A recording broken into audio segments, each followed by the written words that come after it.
Doing so, may I pay tribute to Sir Desmond Ray, who died recently. He played an important role in the peace process in Northern Ireland, particularly through the transformation of policing as the first chair of the Northern Ireland Policing Board, and I'm sure the whole House will join me in sending condolences to his family. I welcome the clarity provided by the Supreme Court in the Dillon case, which has confirmed that the ICRIR is capable of delivering human rights compliant investigations, and reaffirms the government's position on the interpretation and application of Article 2 of the Windsor Framework. Peter Swallow. Thank you, Mr. Speaker. Terrorists were responsible for the vast majority of deaths during the Troubles. Many of these murders remain unsolved, and the last Tory government's Legacy Act sought to offer immunity to the perpetrators. Does the Secretary of State agree with me that this is wrong in principle? And can he provide an update on when he plans to move the approval motion for the remedial order to repeal it in the other place? Well, I'm grateful to my honourable friend for his question. I agree with him that seeking to give immunity to terrorists who committed the most terrible crimes, including the killing of police officers and soldiers and many members of the public, was profoundly wrong. It is also wrong in principle. On the remedial order, now we have the Dillon judgment. We'll be bringing it forward as soon as parliamentary time allows. Flower Anderson. Thank you, Mr. Speaker. The Supreme Court found wholly in the government's favour. Does he agree with me that the government now have a responsibility to put in place legislation that delivers justice for victims and survivors of the Troubles, who are both civilians and veterans, and that upholds the special duty of care to veterans? I do indeed agree with my honourable friend. That is exactly what the Troubles Bill will do. It is essential to build confidence across all communities, which the Legacy Act failed to do, put in place protections for our veterans and enable all families who are seeking answers to request information through a reformed Legacy Commission. Phil Britton. Thank you, Mr. Speaker. As the proud son of a Northern Ireland veteran myself, I wish to put on the record my eternal gratitude to the brave men and women of our armed forces who served our nation in Operation Banner. With that in mind, can the Secretary of State reiterate to the House today how many veterans have been convicted for offences committed during the Troubles, and how this compares to the number of paramilitaries who have been successfully prosecuted? Well, can I ask my honourable friend to pass on my thanks, and I'm sure the thanks of the whole House, for his father's service. He and all those who served deserve our eternal gratitude. As he knows, the number of service personnel convicted of Troubles-related offences was very small, only one in the last 28 years, whereas between 25,000 and 35,000 paramilitaries were sent to prison during the Troubles. And of the current 10 live cases, 8 relate to paramilitaries accused of killing or attempting to kill soldiers and police officers, paramilitaries that the last government wanted to give immunity to. Alex Easton. Thank you, Mr. Speaker. Does the Secretary of State agree that the Supreme Court judgment in the Dillon case reinforces vital legal protections for our security forces, creating a more secure environment? And will he join me in thanking the courageous men and women of our army and police who fought and defeated terrorism with integrity? I will certainly join the honourable member in expressing those thanks to all those who served with such distinction in Northern Ireland during the Troubles to keep people safe. The Dillon judgment has provided extremely important clarity about the correct interpretation of the Windsor Framework. As I said a moment ago, it also reinforces the case that the government makes that we need to put protections for veterans which were not contained in the last Legacy Act on the statute book. Jim Allister. Can I welcome the rebuff in the Dillon judgment for the Article 2 expansionist demands of the Human Rights Commission and of the Equality Commission? Does the Secretary of State accept that rights in Northern Ireland must evolve according to United Kingdom, not EU law? And thus, on the gender issue, does he accept that the ruling of the Supreme Court on the supremacy of biological sex must prevail? Well, that is indeed what the Supreme Court found in that particular important case. The Equality Act applies in only limited ways, as the honourable member knows, in Northern Ireland. But on his first point, I do agree with him. That is why the government took the appeal, because the government felt that the interpretation of the Northern Ireland courts on the Windsor Framework and Article 2 in particular was too broad. And the Supreme Court has agreed with the government and said it is a much more narrow interpretation relating to the Troubles and not the expansive interpretation that we had previously seen. Shadow Minister Challenger first. Thank you, Mr. Speaker. And may I first echo the comments of the Secretary of State in relation to the sad passing of Sir Desmond Ray. Now, in response to the Dillon judgment, a Northern Ireland spokesperson said on the 7th of May that we welcome the clarity provided today by the Supreme Court, which has confirmed that the ICRIR is fully equipped to deliver human rights compliance investigations. So does the Secretary of State therefore accept that the courts have determined that the ICRIR, as presently constituted, is sufficiently independent to conduct its investigations? And if so, Mr. Speaker, why is there any need to make these cumbersome changes in his proposed bill?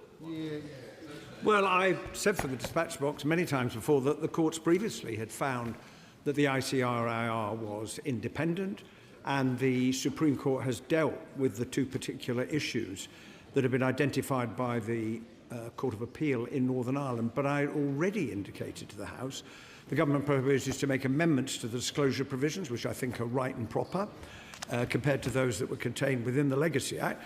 But it remains the case that the last Legacy Act did not command confidence on the part of all. It's no good, honourable members, shaking their head. It did not command confidence on the part of all communities in Northern Ireland. That is why the changes are necessary. Gavin Robbins. Thank you very much, Mr. Speaker. The Secretary of State will know that the howls of outrage from the Article 2 expansionists have been proven to be wrong. And yet those same howls of outrage have been repeated ad nauseum by the Irish government. And they continue with their state case against this country, and they continue to assert that there's an incompatibility with the ICRIR. In doing so, they refuse to respond to the requests of victims. They have not responded once to the ICRIR for information from the Guards, and as he heard with the victim in our presence just last week, the Garda unit, the much-feted Garda unit, doesn't even answer the phone. Will the Secretary of State now challenge the Irish Republican government to withdraw their case and to recognise compatibility with Article 2? Well, as I have said to the right honourable gentleman a number of times before, the government's view, and it is reinforced, of course, by the Dillon judgment, that the legislation that we are bringing forward, combined with the judgment, means that there is no basis for the interstate case. But it is, of course, a matter for the Irish government to take a decision about what they do about that. The other argument for the legislation that we are putting forward is it will enable precisely the cooperation that the right honourable gentleman is seeking, and which will be so important to many families in Northern Ireland, including the families of service and police personnel who were killed and injured during the Troubles, and there may well be information that the Irish government can now provide. That is another strong argument for the legislation. Robinson. Speaker, the Secretary of State must know that victims in Northern Ireland would like him to stand up for them, to challenge the excess and the eccentricities of the Republic of Ireland government, and to ensure that when they promise they will provide information, that they do, and that their reluctance to do so has now been proven hollow. But gender's already been mentioned, and he knows that the Dillon case was silent on some of the other expansionist parts of the quest on Article 2.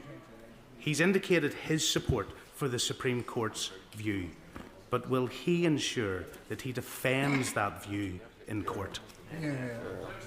Well, I reject the suggestion that I, in some way, am not standing up for victims, because the legislation that we have brought forward is about trying to give confidence to all victims in Northern Ireland. And as he knows, he was one of many critics of the immunity provisions in the Legacy Act, which had no support in Northern Ireland, didn't command support from any of the political parties, was wrong in principle, and was never even commenced by the last government. Now, in relation to the Irish government, we should judge each other by the steps that we take. And I would just point out to him that since we last had an exchange on this matter. The Irish Government has now legislated, it's just awaiting the Irish President's signature, to enable witness evidence to be given to the Omagh bombing inquiry. That is a sign of the Irish Government's good faith. Three, please, Mr. Speaker. With permission, Mr. Speaker, I will answer questions 3 and 4 together. There is rightly huge pride in the defence sector in Northern Ireland. Aerospace and defence are worth more than £2 billion a year. This defence growth deal will unlock even more opportunities for businesses, workers and apprentices. Thank you, Mr. Speaker, and I thank the Minister for his answer. One of the many things I've learnt on the excellent Armed Forces Parliamentary Scheme with the Navy this year is the importance of UK defence manufacturing for our economy and for our national security. In Southampton, we've got Tech Eva and Leonardo, and of course in Northern Ireland, there's Navy shipbuilding at Harland and Wolff. Does the Minister agree that the Northern Ireland defence sector plays a vital role in defending the UK and protecting our allies? My honourable friend is right. Businesses are not only thriving with that, creating good jobs, they're also protecting us and our allies, like Ukraine, from Russian aggression. I am proud of Northern Ireland's critical role in defending our country and protecting our allies. Thank you, Mr. Speaker. The Northern Ireland defence sector already makes substantial contribution to the local economy, supporting well-paid, highly skilled jobs right across the region, with at least 900 jobs directly supported. Does he agree with me that this is as well as benefiting national security? This new investment will also benefit the wider economy, including my own constituency of Ashford. He is absolutely right, Mr. Speaker. This investment is a win-win-win. We protect ourselves, our allies and our economy, and boost with it the opportunities for people to get good, long-lasting and rewarding jobs. That's embarrassing. Has the Minister seen the report by Tech UK published this week, which has members across Northern Ireland in the defence sector, focusing particularly on tech, and its concern that the absence of the defence industrial strategy has been the single biggest cause of retardation of its members' business and particularly affecting employment? And what does that say for growth in Northern Ireland? I haven't read the report from Tech UK. I look forward to reading it. I think the honourable member might mean the Defence Investment Plan, which will be published, we're hoping, next month before the NATO summit. Samuel Wilson. Northern Ireland has skills, technology and infrastructure to contribute to the defence industry across the United Kingdom. But Sinn Féin Economy Minister doesn't want defence jobs. Will the Minister assure us that the attitude of Sinn Féin will not be a deterrent to these vital jobs coming to Northern Ireland? Well, we are very proud of the investment we're making into the Northern Ireland economy and into an already booming defence sector, and I think people from right across Northern Ireland welcome the investment into good jobs. David Smith. 5, Mr. Speaker. Minister. The first duty of any government is to protect its people. This government is ensuring that we all feel the benefit of the investment in defence. Take, for example, the £1.6 billion deal to supply missiles to Ukraine. Manufactured in Belfast, built by Thales, supporting hundreds of jobs and tripling production capacity. This is important work that I'm sure the whole House welcomes. Smith. Very honourable friend for that answer, and welcome the good news that this week alone that Thales in Belfast has given a £36 million contract to provide those multi-role missiles, and which will support 700 highly skilled jobs in Belfast. So can I ask the Minister, does he agree that the defence industrial strategy represents a huge opportunity for job creation and economic growth in regions like Northern Ireland and in constituencies like mine in North Northumberland?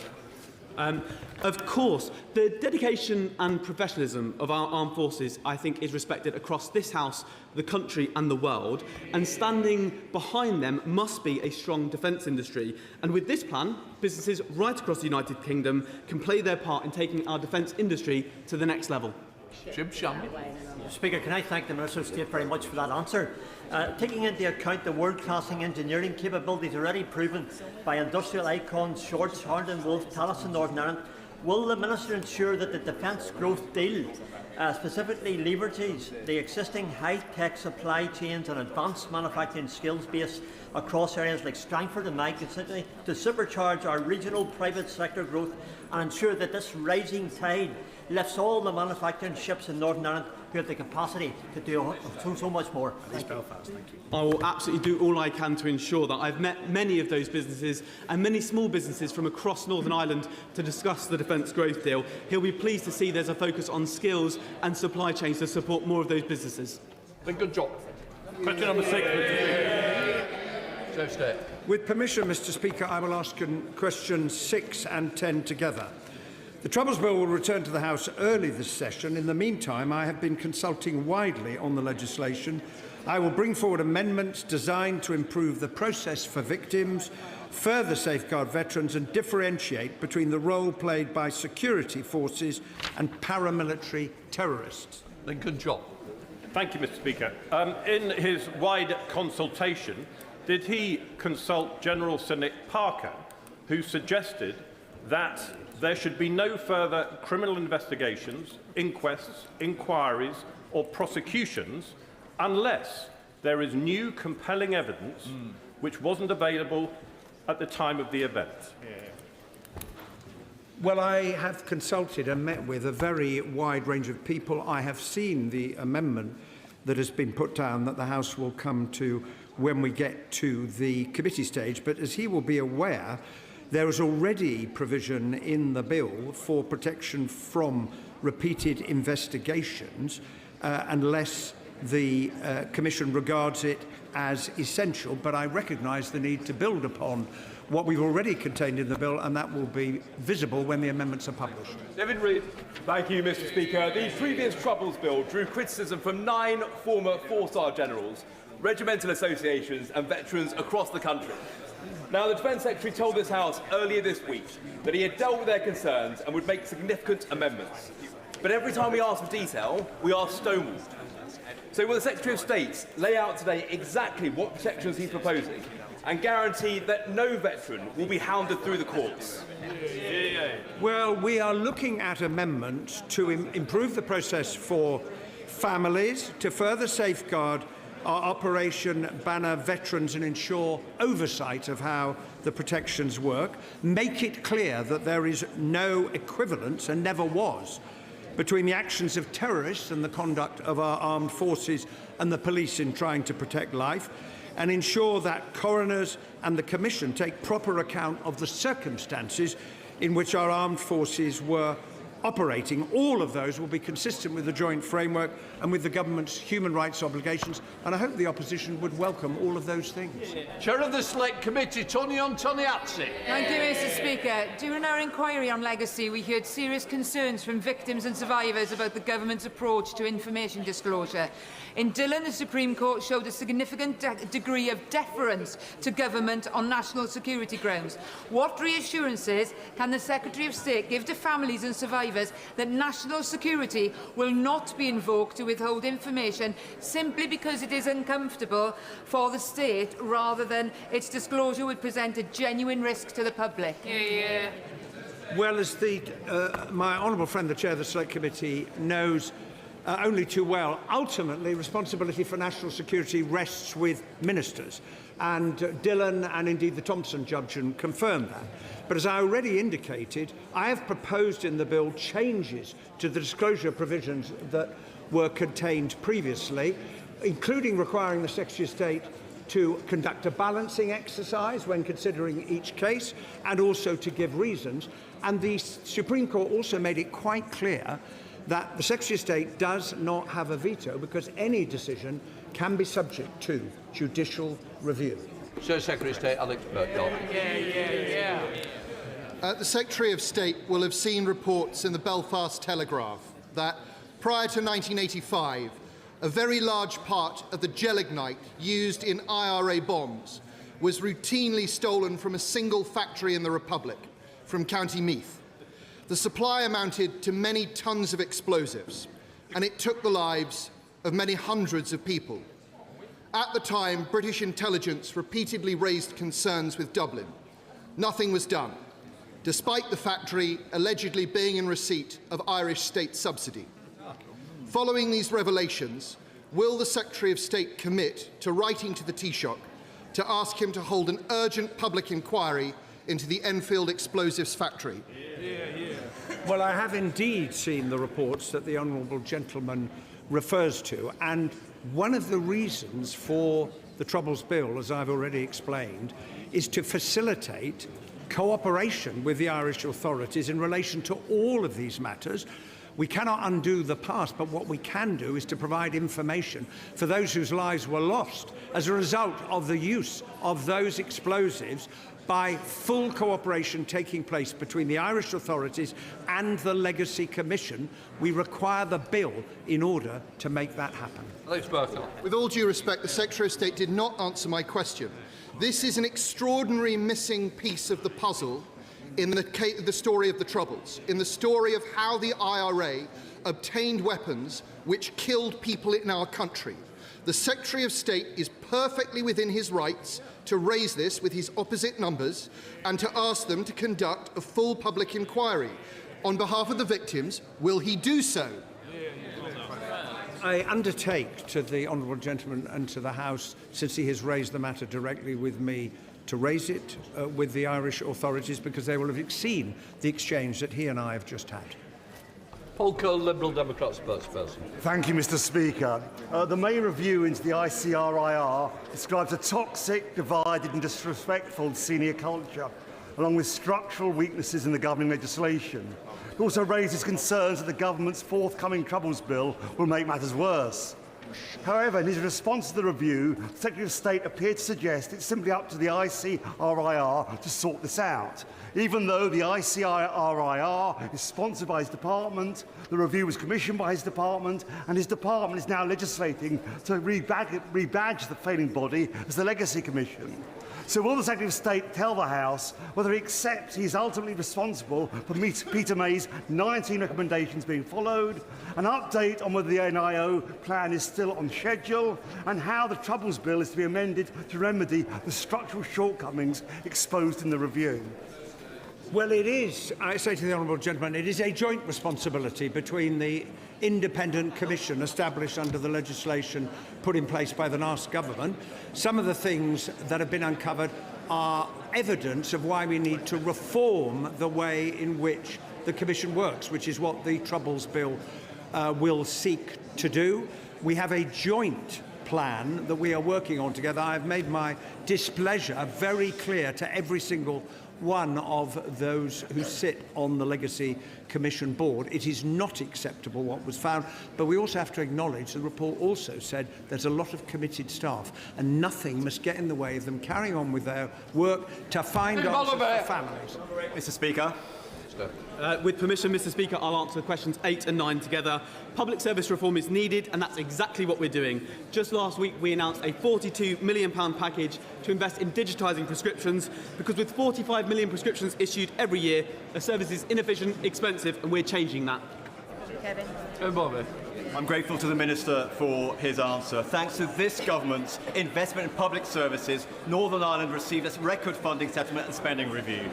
With this in place and the extra transformation funding, does my honourable friend agree that it is now up to the executive in Northern Ireland to deliver the changes that are so clearly needed in Northern Ireland's public services?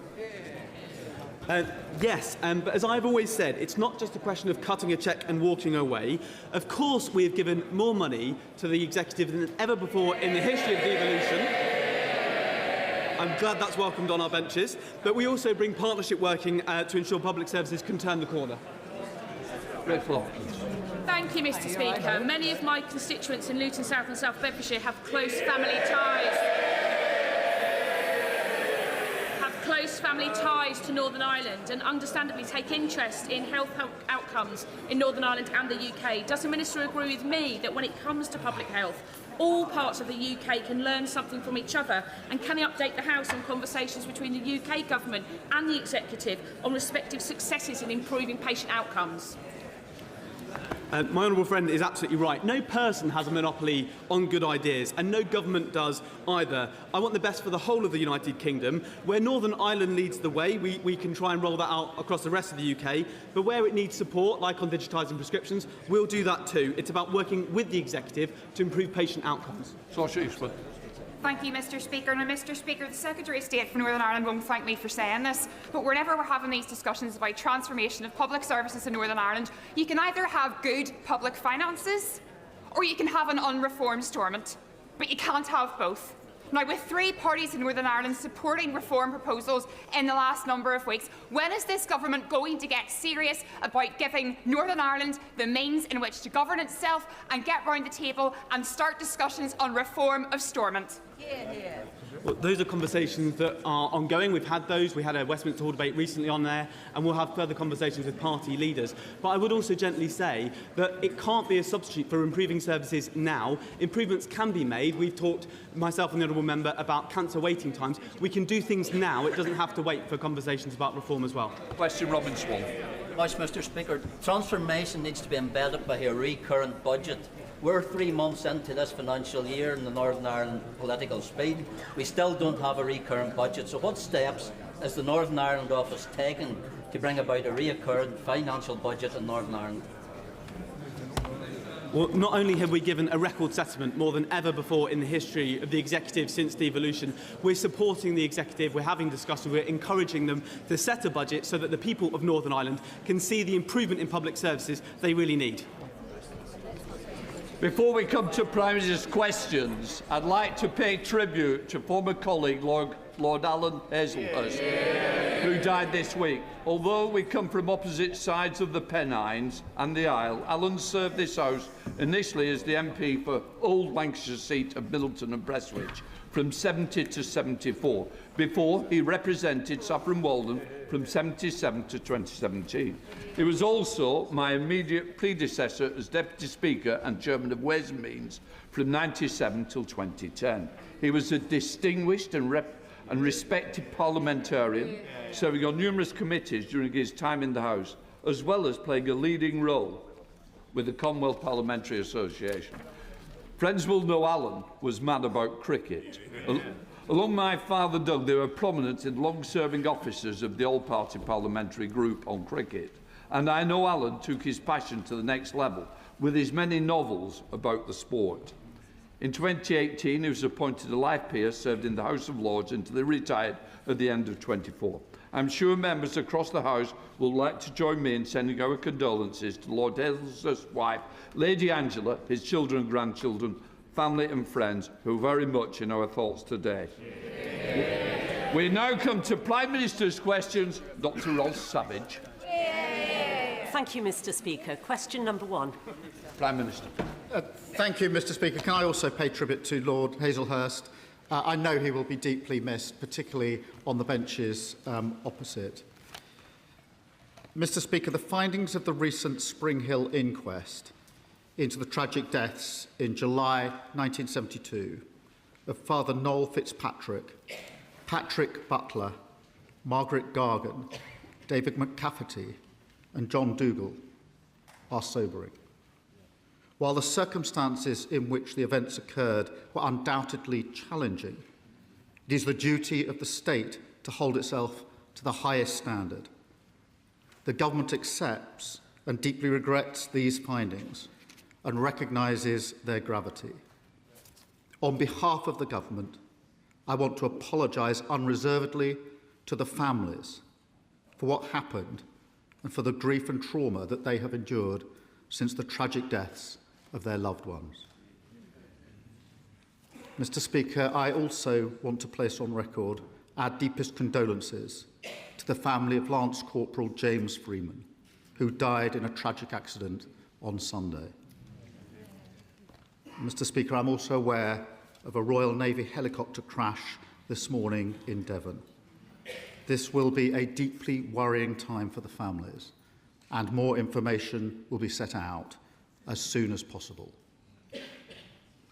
Mr Speaker, Henry Novak's family have shown extraordinary dignity after their son's life was stolen in appalling circumstances.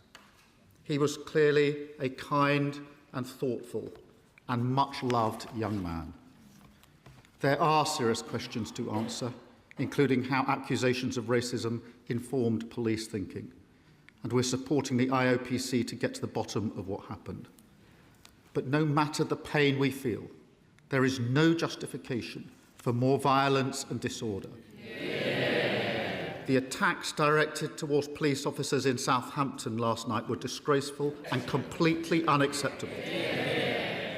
This is a time for serious work, not rage. And let me be clear, we will ensure anyone found engaging in disorder meets the full force of the law, as we have done before. Mr. Speaker, this morning I had meetings with ministerial colleagues and others, in addition to my duties in this House. I shall have further such meetings later today. Dr. Ross-Savage. Thank you, Mr. Speaker, and I would like to echo the sympathies expressed by the Prime Minister for those families recently bereaved, particularly the family of Henry Novak. Corruption appears to be endemic in donations to British political parties. We've had years of Conservative cronyism. We've had allegations of embezzlement in Scotland. We've had undisclosed donations from crypto billionaires and foreign oligarchs. We've even had freebies dished out to some of the honourable members sitting on the benches opposite. The government has already cracked down on some specific sources of donations that favour their political opponents, such as crypto and foreign money. Will the Prime Minister now commit to restoring the faith of the British public in the integrity of our British democracy by putting a cap on all political donations? Well, can I thank her for her question? We will do whatever is necessary to protect our democracy from foreign influence and from dirty money. And that's why we commissioned the Rycroft review. We capped overseas donations and introduced a moratorium on crypto donations. And we're taking further action as set out in the King's speech. But the £5 million question still remains. Why is the Leader of Reform dodging questions about his donations? And why did he keep it secret in the first place? Thank you, Mr. Speaker. I'm proud that after decades it is this Labour government putting passengers before profit by bringing GTR, Southern, Gatwick Express into public ownership. The previous government shelved plans to unblock the bottleneck at East Croydon Station. This not only causes delays from Bedford to Brighton, but leaves constituents at Norway Junction Station in limbo. So will the Prime Minister look again at the Croydon Area Modelling Scheme, back my campaign to unblock the Croydon bottleneck? And does he agree with me that by bringing our railways back into public hands, it is this government that is getting us back on track? Well, can I commend her campaign to address the Croydon bottleneck? The last government cancelled work to address this. We will carefully consider the case for upgrades, including step-free access at Norwood. I'm proud that her constituents are travelling on rail services that are now back in public ownership and benefiting from the first freeze in rail fares for 30 years. Labour government transforming our railways and building a fairer Britain. Come to the Leader of the Opposition, Kemi Beno. Mr. Speaker, can I echo the Prime Minister's words on Lance Corporal James Freeman and also about the Royal Navy helicopter crash in Devon? I also want to share my deepest condolences to the family and friends of Henry Novak.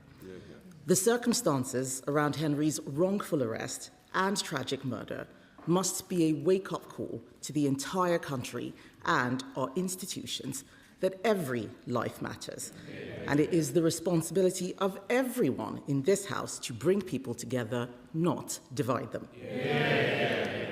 Mr. Speaker, with your permission, I would also like to take this opportunity to pay tribute to Sir Alan Hazelhurst, Lord Hazelhurst, who died on Monday.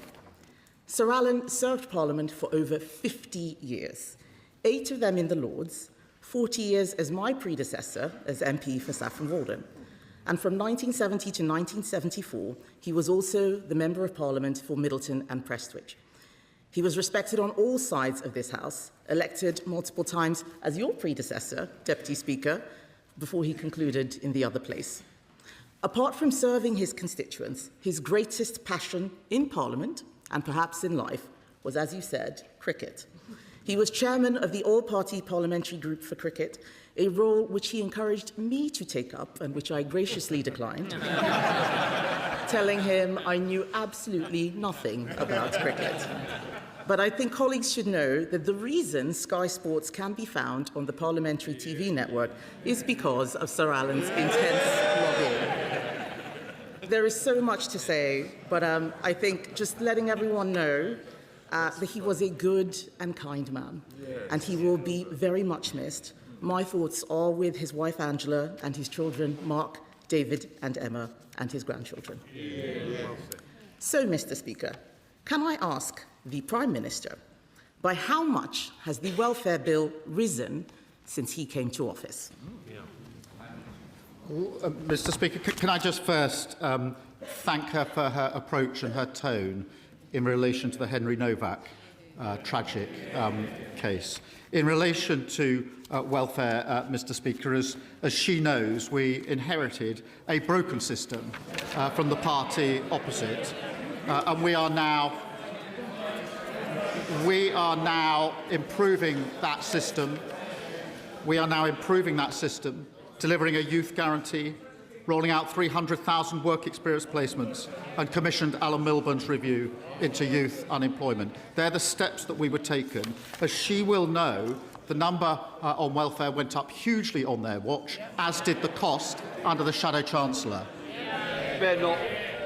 Mr. Speaker, the Prime Minister doesn't seem to know the answer, so let me tell him. Benefits alone have risen by £20 billion since he came to office. The Prime Minister has promised welfare reforms, we heard him say it just now, so can he tell the House why was there no bill in the King's speech to reform welfare? Well, Mr. Speaker, welfare reform is balancing universal credit so it no longer pushes people away from work. That's what we're doing. They voted against it. Welfare reform is introducing a right to try to incentivise people to take up opportunities. That's what we're doing. They voted against it. Welfare reform is providing record funding on apprenticeships. That's what we're doing. Apprenticeship starts fell by 40% on their watch. And she talks about the welfare bill. It soared to £88 billion, by £88 billion on their watch. Nearly 3 million people were written off. Face-to-face assessments collapsed because of the contracts they agreed, and the person who signed off those contracts was the Shadow Chancellor. Mr. Speaker, we need to bring down the benefits bill. He complains about the Shadow Chancellor. The bill went up because of the pandemic. And even then, Mr. Speaker, even then, they were asking us to spend more. It's not the Shadow Chancellor who's the problem, it's the actual Chancellor. She's not even here in her place. It is the actual Chancellor. Mr. Speaker, the reason why there is no welfare bill is because the Prime Minister has given up. And he's given up because they have given up on him. On Sunday, the Welfare Secretary was asked 12 times on national radio if he would make cuts to the benefits bill. And 12 times he could not answer. So I will ask the Prime Minister, is he going to cut the benefits bill? Mr. Speaker, all the measures we're doing to reform welfare, all the measures we're taking to get young people into work are measures to reduce the cost and the numbers of people who are unemployed. And, Mr. Speaker, that's why we've introduced the youth guarantee, so that young people can have help into work, that they can then, after 18 months, if they haven't got a job, be given a job for 6 months, supported, which we know is the best way to ensure that they succeed as we go forward. That is the change that we're making, Mr. Speaker. But they introduced the system that is broken. We're reforming it. Did they vote to reform it with us? No, they voted to keep the broken system. Mr. Speaker, the Prime Minister keeps saying he's bringing in welfare reforms. None of those things are going to cut the bill. Even his own Tim's review explicitly says, this is their review, this is in the terms of reference, explicitly says this is not about generating proposals for further savings. He had a chance to cut benefits, Last year, I remember they were planning to cut benefits, and on the floor of this House, they U-turned. What did he do when he had a chance? He caved. He caved to all these MPs behind him who don't want benefits brought down. That's why they're sitting silently behind him. So does the Prime Minister agree with his Welfare Secretary that that was the moment he lost his authority? Mr. Speaker, I'm proud of what we're delivering on this side of the House. The fastest growing economy in the G7. They said that couldn't be done. Despite the war in the Middle East, the OECD forecast UK growth is up and inflation is down. Net migration, Mr. Speaker, net migration, which reached nearly 1 million under them, and the Leader of the Opposition was the cheerleader, down by a staggering 82%. The asylum backlog down by 46%. We're delivering the fastest reduction in waiting times in the NHS in the history of the NHS. That's on top of free school meals, free breakfast clubs and free childcare. And, of course, we're lifting 500,000 children out of poverty. I'm very proud of the work of this Labour government. Mr. Speaker, he says he's proud of what they're delivering. I'm glad to see the Prime Minister still has a sense of humour, given we all know he's losing his job soon. He has no authority, and we know why. His MPs will not let him do anything. The Welfare Secretary said in private what they won't dare say in public. He said, "Every meeting I have with Labour MPs is about who can we tax in order to pay more benefits." Shameful. Last week, Tony Blair said if the Conservative Party repeats its offer of working together on welfare, Labour should accept. So today, I am repeating that offer to the Prime Minister. Is he ready yet? Prime Minister. Mr. Speaker, they introduced a system that's broken, and they put the bill through the roof, and now they want to give us advice on welfare. No thanks. No thanks. The question should always be not what benefits people are entitled to, but what help we can give people to change their life. That's what the Work and Pension Secretary was arguing, and he's right about that. And it's a Labour government that's helping people into work. And she asked what we've done. She asked what we've done. More rights for renters, stopping unfair rent strike. That's 11 million people giving greater security and a place to call home. More rights for workers, Mr. Speaker, including bereavement leave on day one. Ask anyone who's lost someone and they'll tell you just how important it is to have bereavement leave, and lifting 500,000 children out of poverty. We often say in this House that every child should go as far as their talent or ability will take them. It does not happen if they're growing up in poverty. And the party opposite have fought us every turn. I'm proud of what we're delivering. There's much more to do. Mr. Speaker, the truth is, unemployment has risen every single month since they came into office. You can listen to their cheers get weaker and thinner with every passing moment. The fact is, despite his huge majority, the Prime Minister doesn't have the votes to reform welfare. There is a solution, a Conservative solution. Benefits bill down. Mr. Speaker, they're all jeering now. I don't know why they're supporting him. He is more than happy to release all their text messages while all of his has disappeared. Disappearing messages from a disappearing PM. There is a Conservative solution. Benefits bill down, taxes down, growth up. Everyone in this House knows that he is just a caretaker, keeping the seat warm for the Mayor of Manchester.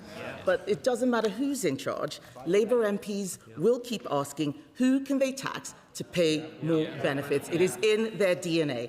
Isn't it the truth, Mr. Speaker, that the problem isn't this passive Prime Minister, the problem is the Labour Party? Forgive me if I don't take too much notice of the Leader of the Opposition. For 14 years, they broke our welfare system, lost control of our borders, presided over the biggest fall in living standards on record, broke the economy, prisons, the NHS. I could go on and on. No wonder she and they are totally irrelevant. The change delivered by this Labour government, the biggest upgrade in workers' rights in a generation, delivered. Renters' Rights Act, delivered. Record funding for our NHS, delivered. the fastest growing economy in the G7, delivered. Lifting 500,000 children out of poverty, delivered. We're going to fight even harder for working people, a stronger and a fairer Britain. Mr Speaker, 97 homes in Colsnaughton have been evacuated due to ground movement. That's hundreds of people enduring severe emotional and financial distress. This is absolutely life-changing. The MRA are now conducting an 8-week investigation into who will ultimately be held responsible. In the meantime, my constituents are looking to the UK Government for help. Will the Prime Minister commit to working with the Scottish Government and Clackmannanshire Council to ensure that affected residents receive whatever support they need for a speedy and fair resolution?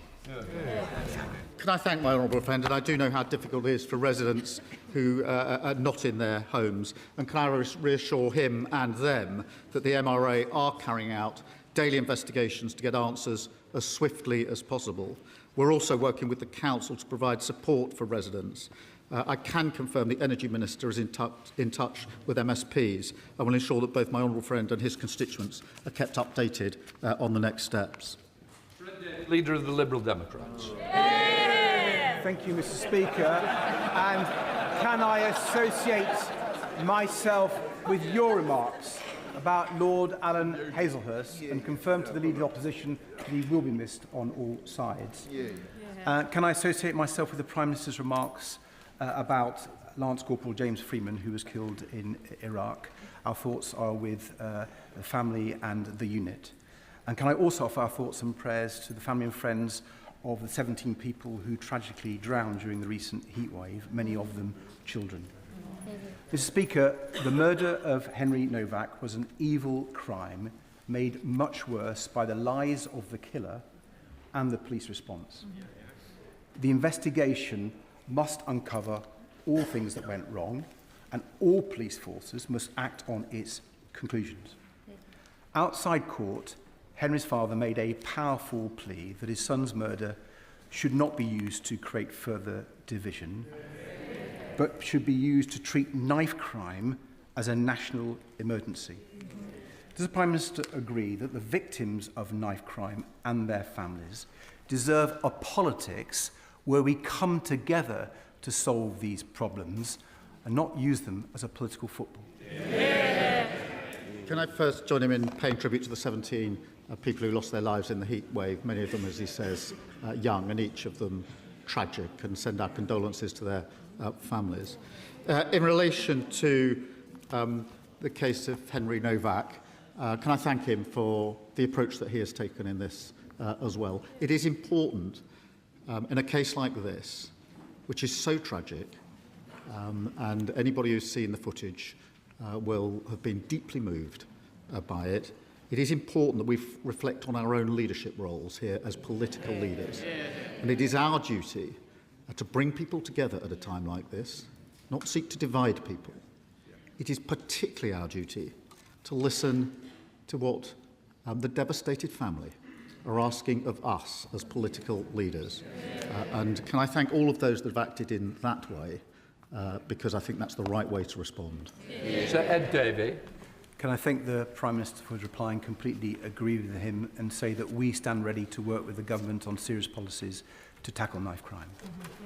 Mr Speaker, with our armed forces overstretched, Labour now seems to be investing in a new weapon of war, the long-form essay. It gives another meaning to the phrase drone warfare.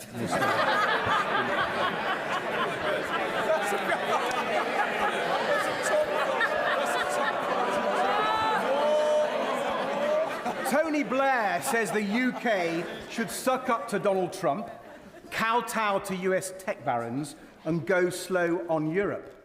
The Prime Minister must be grateful for this rare endorsement of his agenda. Blair also claims that the sensible people aren't radical and the radical people aren't sensible. Is the Prime Minister concerned that unless he changes course, he will be remembered for being neither radical nor sensible? Well, he rather spoiled what was quite a good gag. Mr. Speaker, I'm surprised he hasn't done more to welcome the savings we're delivering for Family Fun Days Out this summer. I really thought that he would have been delighted at the cheaper tickets for soft play. Speaker, the country is united in its horror at the tragic death of Henry Novak. And would the Prime Minister once again join me in paying tribute to the courage of Henry's family in the face of this tragedy? And will he also join me in calling for the recognition of the serious mistakes made by the police, and that we must learn from those mistakes so that no family may face this tragedy again? Well, can I thank him for raising this really important case? And my thoughts are with Henry's family. I'm sure the thoughts of the whole House and the whole country. I have watched the body cam footage, as others will have done. I found it really hard. It was harrowing. And as a dad of a 17-year-old boy, I felt sick. I can only imagine how devastated his family are. It is extremely moving. Henry's life has been stolen. His family have responded with incredible and immense dignity and bravery. Now, there clearly are lessons, Mr. Speaker, that need to be learnt, serious questions that need to be addressed, not least this question of how accusations of racism informed decision-making in such cases. Henry's father said this: "We do not want his death to be used to create further division, hatred, or tension."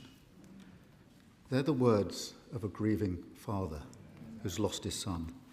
We do not want his death to be used to create further division, hatred, or tension. I think those words have resonated with people across the country. We must not allow this tragedy to be hijacked by anyone who seeks to divide us. Nigel Farage. Thank you, Mr. Speaker. Following the horrendous circumstances of Henry Novak's death, can I urge the Prime Minister to consider this? It is now clear to growing millions in this country that we're living under two-tier policing. The instructions that are given to police officers from police bosses are clear and written down in ink.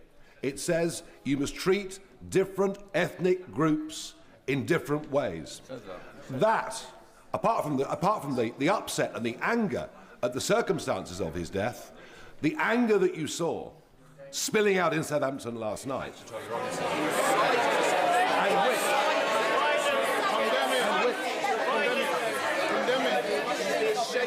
and which is in danger, condemn the violence, which is in danger of getting considerably worse, because if the public lose trust, condemn it. If the public lose trust in being treated fairly by the police, can he take some action, end this divisive practice of two-tier policing, and make sure that all British citizens are treated the same? Mr. Speaker, I don't believe there's two-tier policing in this country. I'm really shocked that he pretends to have respect for Henry's family and then acts in this way. They are a grieving family. Mr. Blash, please. It's a very important question. I want to hear the Prime Minister. If you want to carry on, go outside, please, Prime Minister. The grieving family have asked us not to respond in the way that the Leader of Reform has responded. They've asked us not to. They have lost their son in the most appalling circumstance. They make a simple plea of us as human beings to please not exploit that. That is their plea to us. We all need to reflect on those words of Henry's father. My response, and the response of others, to be fair, has been focused on the lessons to be learned so we can deliver justice. His response has been to appeal for rage. Rage.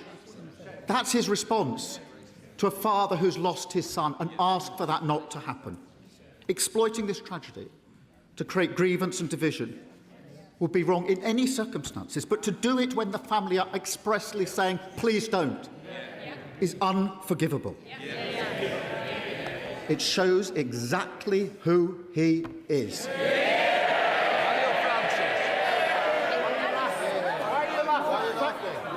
Thank you, Mr. Speaker. And I'd like to echo the comments that the Prime Minister just made.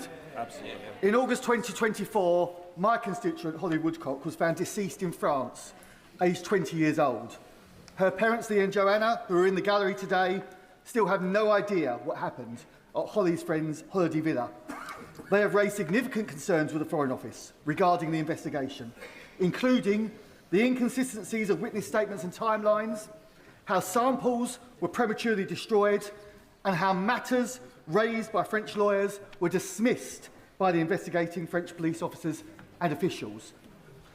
I'm grateful that the Foreign Office Minister met with me and Mr Woodcock, but I share the family's concerns that our government should do more to press the French authorities to reopen the investigation. So will the Prime Minister commit to look at what can be done to raise this matter with his French counterparts at the highest level to help Mr and Mrs Woodcock get the answers that their daughter Holly deserves? Can I thank him for raising this case and express my sincere condolences to Holly's family.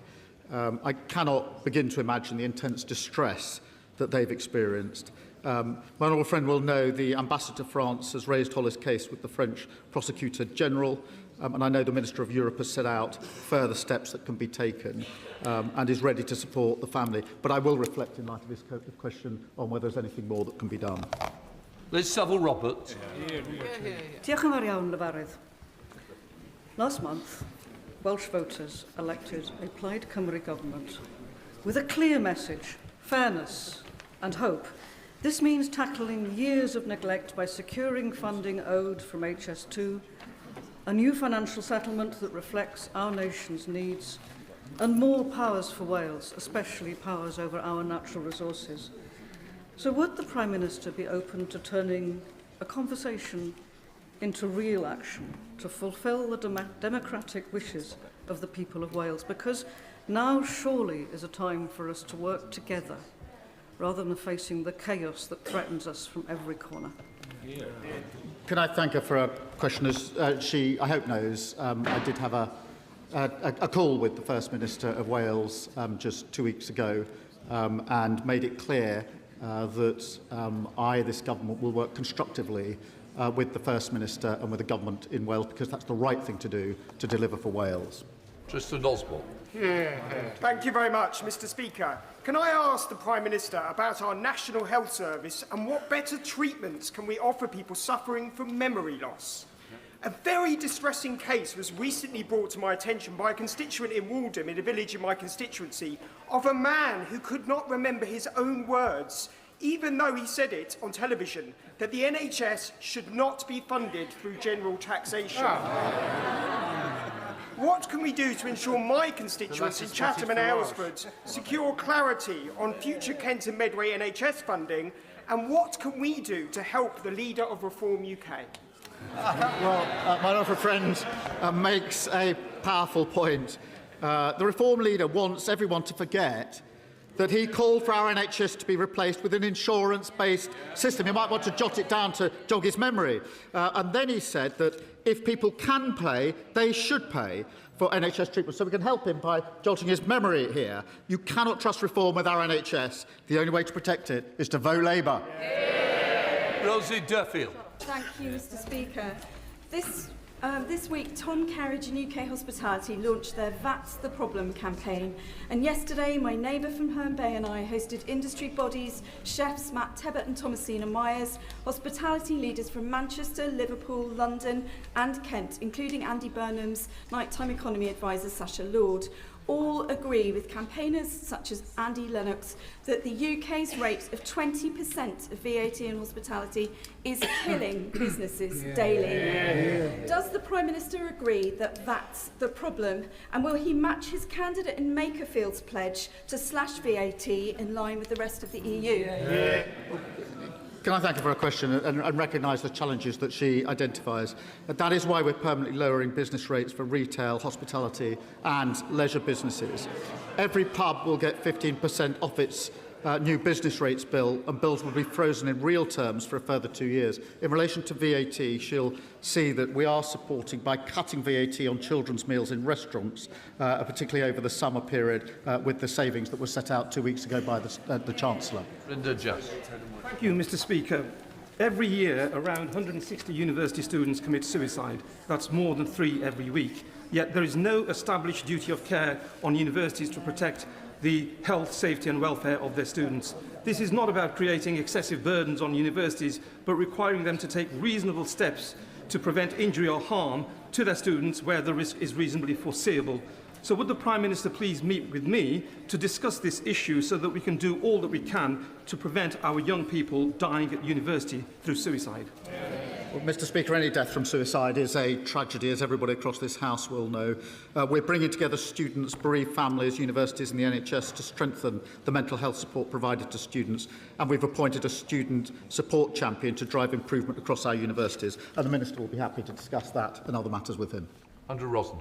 Thank you, Mr. Speaker. I wonder if the Prime Minister has had the chance to study the election results in Havering, with 0 Labour councillors elected in Romford, 0 Conservative councillors for the first time since 1964 across Havering, and the first Reform UK London borough, which shows people's disillusionment with the political establishment. But in his final days as Prime Minister, does he think he can do something for the people of Romford and give us the accident and emergency unit at Queen's Hospital, which the honourable member for Ilford North said he would deliver but failed to do?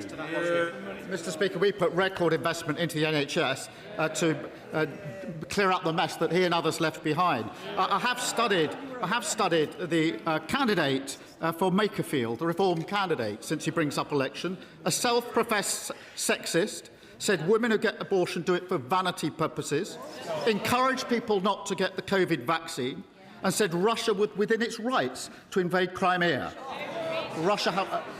Reform have got nothing to offer but grievance and division yet again. Thank you, Mr. Speaker, and can I associate myself with the Prime Minister's comments on Henry Novak and cause for calm over division. The Rugby League family lost a giant last week. John Keir, the former England, Wales and Challenge Cup winning coach, died suddenly on Sunday afternoon on his journey north after commentating on the Challenge Cup finals at Wembley the previous day. After playing for Castleford, his local team, he moved to teaching and coaching for a total of 700 matches with 9 clubs, including famous underdog Challenge Cup wins with Sheffield Eagles in 1998 and Hull FC in 2005. John loved his sport and was in love, and in turn was loved by the sport. Will the Prime Minister join me in paying tribute to John and sending condolences to his wife Dawn, family and friends? Can I thank her for raising this and pay tribute to John? We're all deeply sad to hear of the passing. He was a remarkable athlete, coach, and an energetic and enthusiastic champion of his sport. He will be missed by supporters across the country. And I think my thoughts, all of our thoughts, are with his wife Dawn, his family and his friends at this sad time. Sarah Green. Mr. Speaker, yesterday I spoke to women at an event here in Parliament whose children suffered avoidable harm after they continued taking the epilepsy drug sodium valproate during pregnancy. Doctors knew the risks, patients were not informed, and it's had devastating consequences. I'm sure the Prime Minister would agree that for a government department to commission a report looking at how to provide a redress scheme, it raised an expectation that one was on the horizon. To then not introduce it would be unbelievably cruel. So when will this government respond to the Hughes report and finally establish a redress scheme for these families? Can I thank the honourable member? We absolutely recognise the harm and huge impact that pelvic mesh has had on so many lives. She will be aware that the Minister of Public Health has been a dedicated campaigner on this very issue. I want to see a full response to the recommendations published as quickly as possible, and I'll make sure the Minister keeps her updated of progress. Ewan Steinbach. Mr Speaker, the 10-year bus plan published by the Department for Transport shows that demand for zero-emission buses will double by the end of the decade. Despite this, in Scotland, jobs are being lost in our bus manufacturing sector because overseas manufacturers are winning a greater number of orders and now constitute the majority of new registration buses on our roads, despite an investigation into the cybersecurity of Chinese buses. Will the Prime Minister designate bus manufacturing as a sector critical to our national security? My honourable friend is right to champion the brilliant, talented workforce building buses in Scotland. Our pipeline will give UK manufacturers the certainty and stability that they need to plan ahead and to be completely effective. And I can reassure him we're working closely with the industry to provide the response and the support that's necessary. Bob Black. Thank you, Mr Speaker. And I welcome the Prime Minister's commitment to combat anti-Semitism. But the regular hate marches we've seen on our streets, with the chanting of globalise the Intifada, has led directly to attacks on Jewish businesses, on synagogues, on individuals in the streets, and now an arson attack on where Jewish people live. So the Jewish people of our country now want to see action, not warm words. Will the Prime Minister therefore commit to the type of action that we need to expel students who commit anti-Semitic acts who are from overseas? Will he take action to prescribe the IRGC? Will he take action to close down the 13 Iran-sponsored charities in this country that spread anti-Semitism? Will he also take action to ensure that all children are taught the horrors of the Holocaust, the importance of not expressing hatred towards one another, and the true history of the founding of the State of Israel? The Jewish people of this country want to feel safe on our streets and in their homes and in our country. So will the Prime Minister take the appropriate action? Can I thank him for his question? And we are united in our belief that we must fight the poison of anti-Semitism wherever it is found. We are investing more to keep Jewish communities safe, more police patrols, greater security at schools and synagogues, and investing £7 million to tackle anti-Semitism within our universities, and bringing in prescription-like powers to clamp down on malign state activity. We will set out further steps in coming days, and I'll make sure he's fully informed of the steps that we're taking. Thank you, Mr Speaker. Mr Speaker, less than 48 hours ago, the family of Henry Novak stood on the steps of Southampton Crown Court and gave a courageous and dignified statement in which they said, "We want to use Henry's heartbreaking story to make change for the better. We do not want his death to create further division, hatred or tension. We want his story to help make our streets safer for everyone." Does the Prime Minister agree with me and my constituency neighbour in Southampton Test, Satvir Kaur, that the violence we saw whipped up on the streets of Southampton last night, the criminal damage to innocent people's homes, the injuries to 11 police officers, are the total opposite of what Henry's own family clearly and powerfully called for? Can I thank him for his question and thank him for the discussion that we had this morning about the impact in Southampton, and thank him for the work that he has done along with his fellow MP and, if I may, the Honourable Member for Thurrock, who's been dealing with Henry's family for some time. The attacks directed towards police officers last night were disgraceful and completely unacceptable. There is no justification for further disorder. Danny Chambers. Thank you, Mr Speaker. And the Conservatives promised us 40 new hospitals repeatedly that we knew were never going to happen. But the current government is now promising us a new hospital in Hampshire in 20 years' time if it gets built at all. Mr Speaker, my constituents really rely on our A&E maternity services, but our current hospital has a huge repair backlog and it has rainwater leaking into clinical areas. Will the Prime Minister please break the cycle of governing parties promising us hypothetical hospitals and simply commit to fixing our actual hospital in Winchester? Can I thank him for his question? I recall he raised this with me, I think, previously at Prime Minister's questions. As he knows, the reorganisation of services is a matter for local integrated care boards who take decisions based on the evidence and engagement with patients. Across the country, patients are benefiting from the £450 million investment that we've provided to expand urgent and emergency care capacity. That's the improvements because of the investment we put in, but it is a matter for his local board. Thank you, Mr. Speaker. Despite the efforts of dedicated teachers in Scarborough and Whitby, only 36% of pupils achieve grade 5 and above in both English and Maths GCSE. Does the Prime Minister agree with me that Mission Coastal has the potential to deliver the same transformational impact for young people in deprived coastal communities as the London Challenge achieved, and is the kind of bold and targeted intervention that only a Labour government can deliver? Can I thank her for her work championing on such an important issue? Mission Coastal will help break the link between background and success, giving the most disadvantaged children mentoring, career support and enrichment opportunities, because we believe that no matter where you grow up, every child deserves the same opportunities to succeed. Victoria Collins. Thank you, Mr. Speaker. This government's top-down housing targets, which are about to almost double in my constituency, mean communities like Redbourne and Tring are about to see huge-scale development while infrastructure is bursting at the seams. But while a supposedly affordable new build in my patch is more than £500,000. So no wonder Hannah, one of my sixth formers, says she can never dream of buying a new home and have to leave the place where she grew up. So will the Prime Minister urgently review these targets and come and speak to Hannah and our constituents, see how the targets, these top-down targets, are not delivering the affordable homes, the services we need, or protecting our precious land? Prime Minister, please.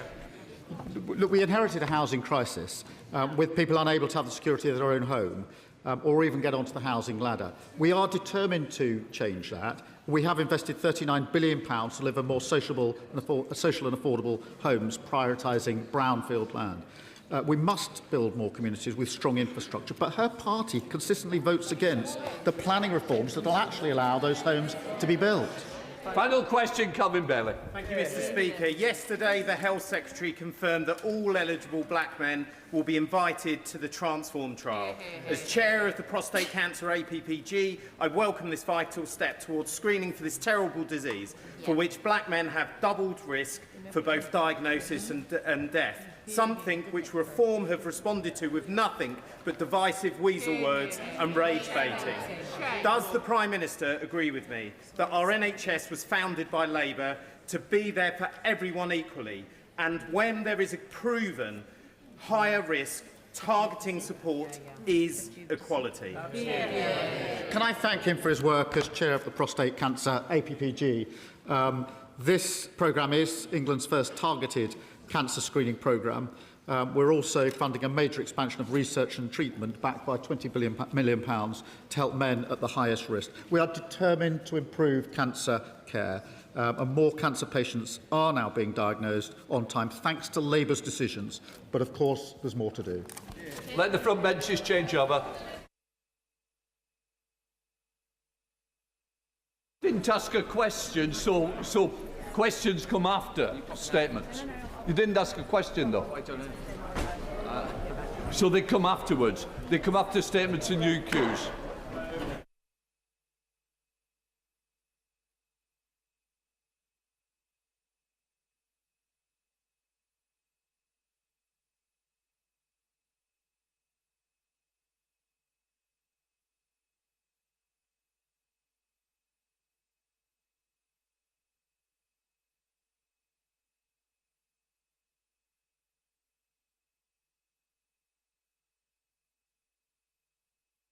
We now come to the urgent question.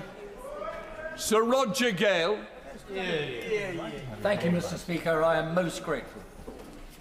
Mr. Speaker, would the Secretary of State for the Environment make a statement following the disruption of water supplies throughout the area served by South East Water during the spring recess. Thank you, Mr. Speaker, and thank you to Sir Roger for asking this question. And I'd like to update the House on the water supply disruption in Kent. I'd like to begin by expressing my sympathy for those affected by this disruption. Being without water is distressing at any time, but particularly during a period of hot weather and school revision and examinations. This is now the third major outage affecting South East Water customers in recent months, and it is simply not acceptable. South East Water reported that thousands of customers were impacted by supply disruptions over the course of the incident, and I am pleased that normal water supply has now been restored. I met with the interim chair and senior operational staff twice during the course of the incident, including on Sunday this weekend, and the DEFRA team met with them daily to hold them to account for this incident and requested that they set out how they will compensate customers for this by the end of this week. Water supply disruption causes significant cost to businesses and impacts the most vulnerable in society. I've heard of a 100-year-old lady without water and a care home in Cranbrook using wet wipes to keep their residents clean. This is simply unacceptable, and the company must take urgent action. I'd like to thank all those working in the Kent Local Resilience Forum, the local authorities, the health and social care partners and civil servants in MHCLG and DEFRA for their hard work to support those affected. I'm also grateful to operational staff and volunteers who worked on the ground to restore water supplies and provide alternative water. A reliable supply of clean water is one of the fundamental foundations of a healthy, functioning society. The situation demands further bold action to deliver fundamental long-term reform, and that's why we're delivering whole-scale reform to the water sector. Through our Clean Water Bill, we will create a new, single, powerful regulator, giving us for the first time a clear system-wide view of company performance and the tools to intervene more quickly when companies fall short. We will put consumers first by introducing a water ombudsman, ensuring customers have a stronger voice and clearer routes to redress.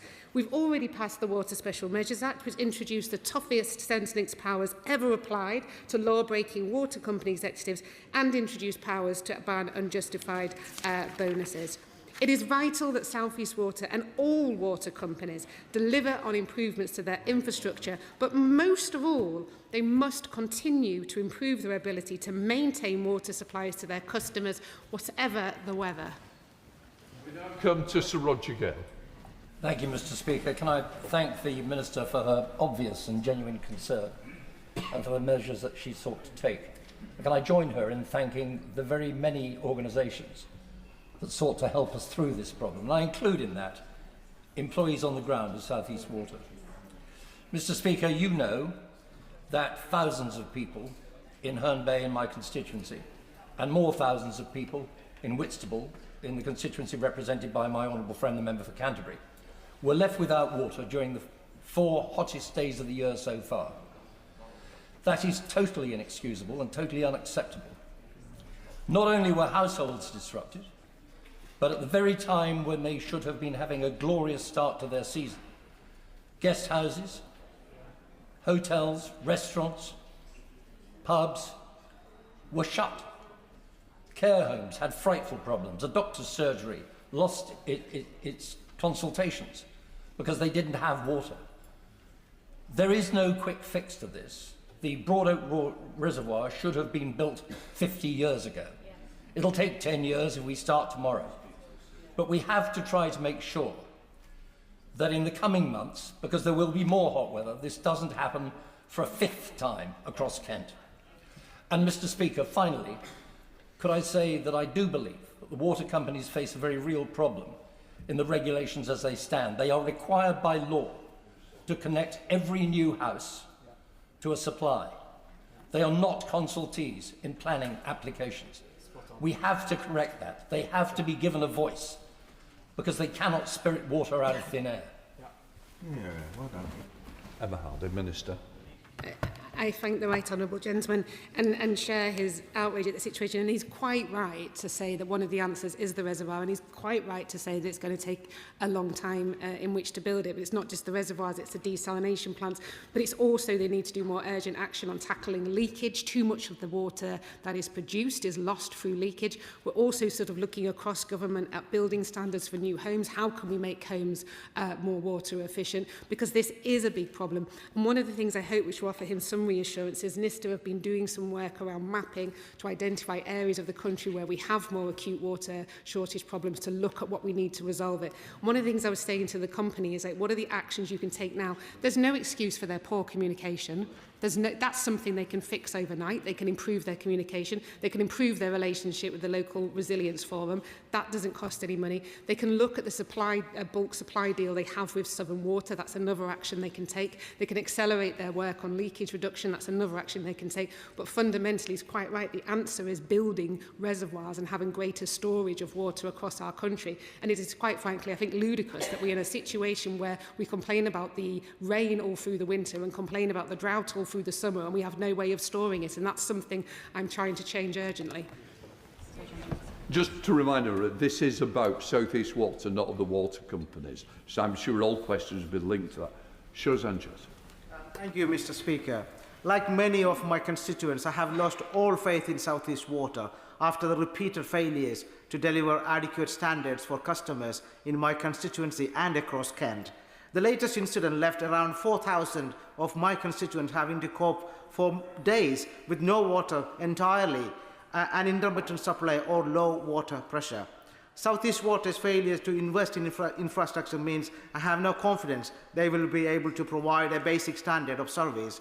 Moreover, they kept the hosepipe ban until February this year, and there was no preparedness for the hot weather that was coming up. So there is a lack of understanding for the senior leadership within that organisation. So what practical measures the government can do that we will not suffer in this coming summer months? Minister. I thank my honourable friend for his question and share with him the outrage of the situation, and he has been a fantastic champion for his constituents in raising this with me on a number of times. In terms of the action that they can immediately take, one of the things we've said to the company is that they need to be prepared for future hot weather during the summer. What is their plan? What is their resilience plan? What actions are they going to take? What are they going to do? You know, where can they identify immediate things they can take? The longer solution is the storage of water. That is the longer term solution. But I mean, fundamentally, I have to say, Mr. Speaker, this company is a water-only company. It has one job. That's all it has, one job, to supply water. And it's quite frankly astonishing that it is failing to do that at the moment. He will be aware they are under investigation from Ofwat, they're under investigation from the Drinking Water Inspectorate for its actual licence, and because of its recent credit downgrade, it is under investigation as to whether those licence conditions have been broken. So serious actions are being taken against this company now. I will, of course, update the House as soon as I hear more about the things they're going to be taking in the immediate short term. And just also to mention that the CEO has offered his resignation. The chair has already resigned. There is an interim chair, and the CEO is currently there while they're looking to replace him with somebody else. Shadow Minister Dr Neil Hudson. Thank you, Mr. Speaker, and thank you for granting this urgent question from my right honourable friend, the member for Herne Bay and Sandwich. And can I thank the Minister for her approach and engagement with this vital issue. It is deeply regrettable, Mr. Speaker, that we are here yet again with unacceptable outages from South East Water following the events back in December and January. The shortage of water supply in Kent in these hot conditions has had terrible impact on the local communities. Homes have been without water supply, schools and businesses impacted, farmers and horse owners again fearing not having enough water for their livestock. Local residents have lost confidence in their water supply and are switching to bottled water. That simply is outrageous. These repeated failures are simply not good enough from South East Water. We have heard repeated accounts about poor communication and logistics from South East Water, including difficulties in accessibility to collect bottled water, compromising vulnerable residents. Can the Minister please provide guidance on what is being done to ensure that people can reliably, moving forward, access adequate supply, particularly vulnerable households? And what is being done to ensure vital healthcare delivery can continue uninterrupted?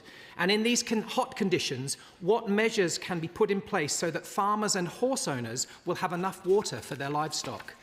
What meetings has the Minister had with South East Water, Ofwat, the Drinking Water Inspectorate, local resilience fora and affected councils since this latest disruption? Mr. Speaker, we've seen resignations at the top of South East Water, but we are yet to see any change in performance. What enforcement action is being considered against South East Water if it is found again to have failed its statutory duties? And what investment has South East Water committed to improve resilience in Kent, Sussex and other areas, and how will ministers ensure that it's delivered? Does the government accept that repeated water outages are unacceptable? And what steps will ministers take to support people in South East Water's area so that they will not face yet another period of interrupted supply? I thank the official spokesperson. On the issue of farms, they did, after the last situation, which was raised with me, I think, by the Honourable Lady about, and yourself, about access for livestock. So this time they did make deliveries of alternative water to farms across the region during the incident. So that's what I've been informed. But obviously, if there's intelligence otherwise, I'm keen to learn and understand that. And they had said they continue to monitor farms at risk areas.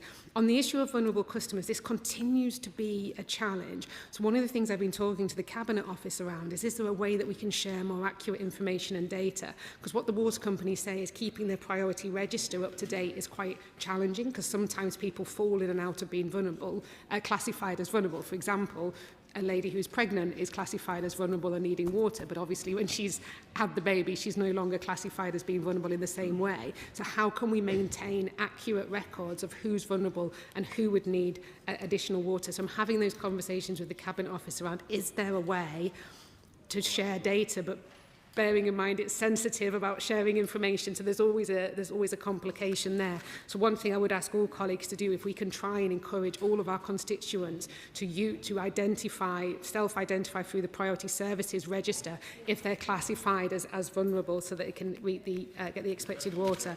I've met with the interim chair, and we had a more productive conversation, and she is keen to reset relationship. She wants to sort of meet the MPs in the area, to talk to them. She's committed to sort of rebuilding a relationship with the local resilience forum and how they can improve communication. To be fair to her, I think she's been there a few weeks, so this is very, very early on in her interim chairship. So I think there's something that we can work on and build on, because there are things they can do now around communications, and I'm quite concerned by him saying there was an accessibility problem around drinking water stations. In terms of who I've obviously met with the new chair, met with the senior people involved, meet regularly with the Drinking Water Inspectorate and Ofwat on this. There are live investigations following the last incident being held into the company at the moment, and this will continue. Thank you, Mr. Speaker. I'm grateful to my honourable friend for the way that she has approached this, and particularly the fact that she points out that South East Water has one job. However, unfortunately, they are accountable to their shareholders more than they are to the people who they are supposed to be serving. Can I make a suggestion, notwithstanding the reforms that the government has already put in place with regard to the water industry, suggesting that maybe in future, rather than simply fining these companies when they fail so catastrophically, taking that fine, the amount of that fine as stock in the company to be fully held by a locally convened water board, so that residents themselves have some form of control and accountability for the decisions that are made, because otherwise we are relying on extractive capitalism to destroy our water supply. Minister. My honourable friend makes a very powerful point, and I do want to highlight that in the white paper we did say in there that where water companies might want to transition to new ownership models, such as not-for-profit, for example, the regulator will develop a transparent process to assess whether that water company's requested move to the new model will go ahead. So we are looking at developing a transparent process if that is something that the water company might want to look at. But in terms of increasing the customer voice, which she's absolutely right about, on day one of this government coming into power, we announced new consumer boards for water companies. The Consumer Council for Water has done the entire country, gathering together different people for these customer panels. They've held one already in the South East Water area, where the customers there can count very much like a select committee hearing those water company bosses, and the report from that, obviously, I will share with the House, but is really interesting. The number one issue that came up from this area was communication. Lack of communication and lack of adequate communication was the number one thing they can tackle. And that doesn't require millions and billions on a reservoir. That just requires competence. Sarah Dyke, Liberal Democrat spokesperson. Mr Speaker, leaving thousands of South East Water customers without access to drinking water has become a pattern of neglect, enabled by a water system that fails to hold water companies accountable for their actions, whether it be environmental destruction or consistent water disruptions. This situation is simply unacceptable, but the government's timid reforms do not rise to the scale of the challenge. We don't need more tinkering. We need a total structural overhaul.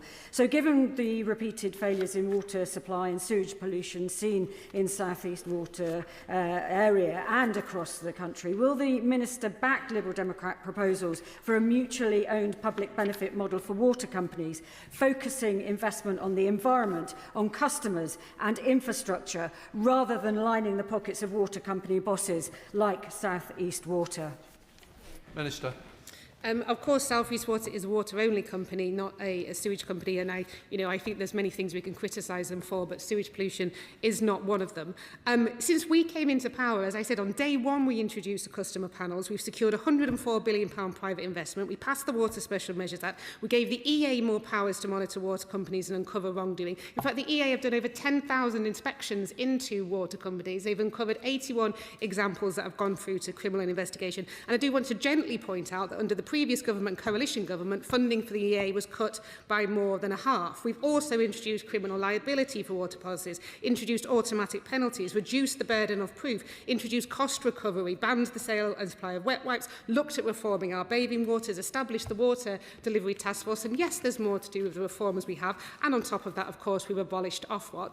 And on top of that, there is more work to do. But I think I stand quite proud on the record that we've already taken after years of inaction.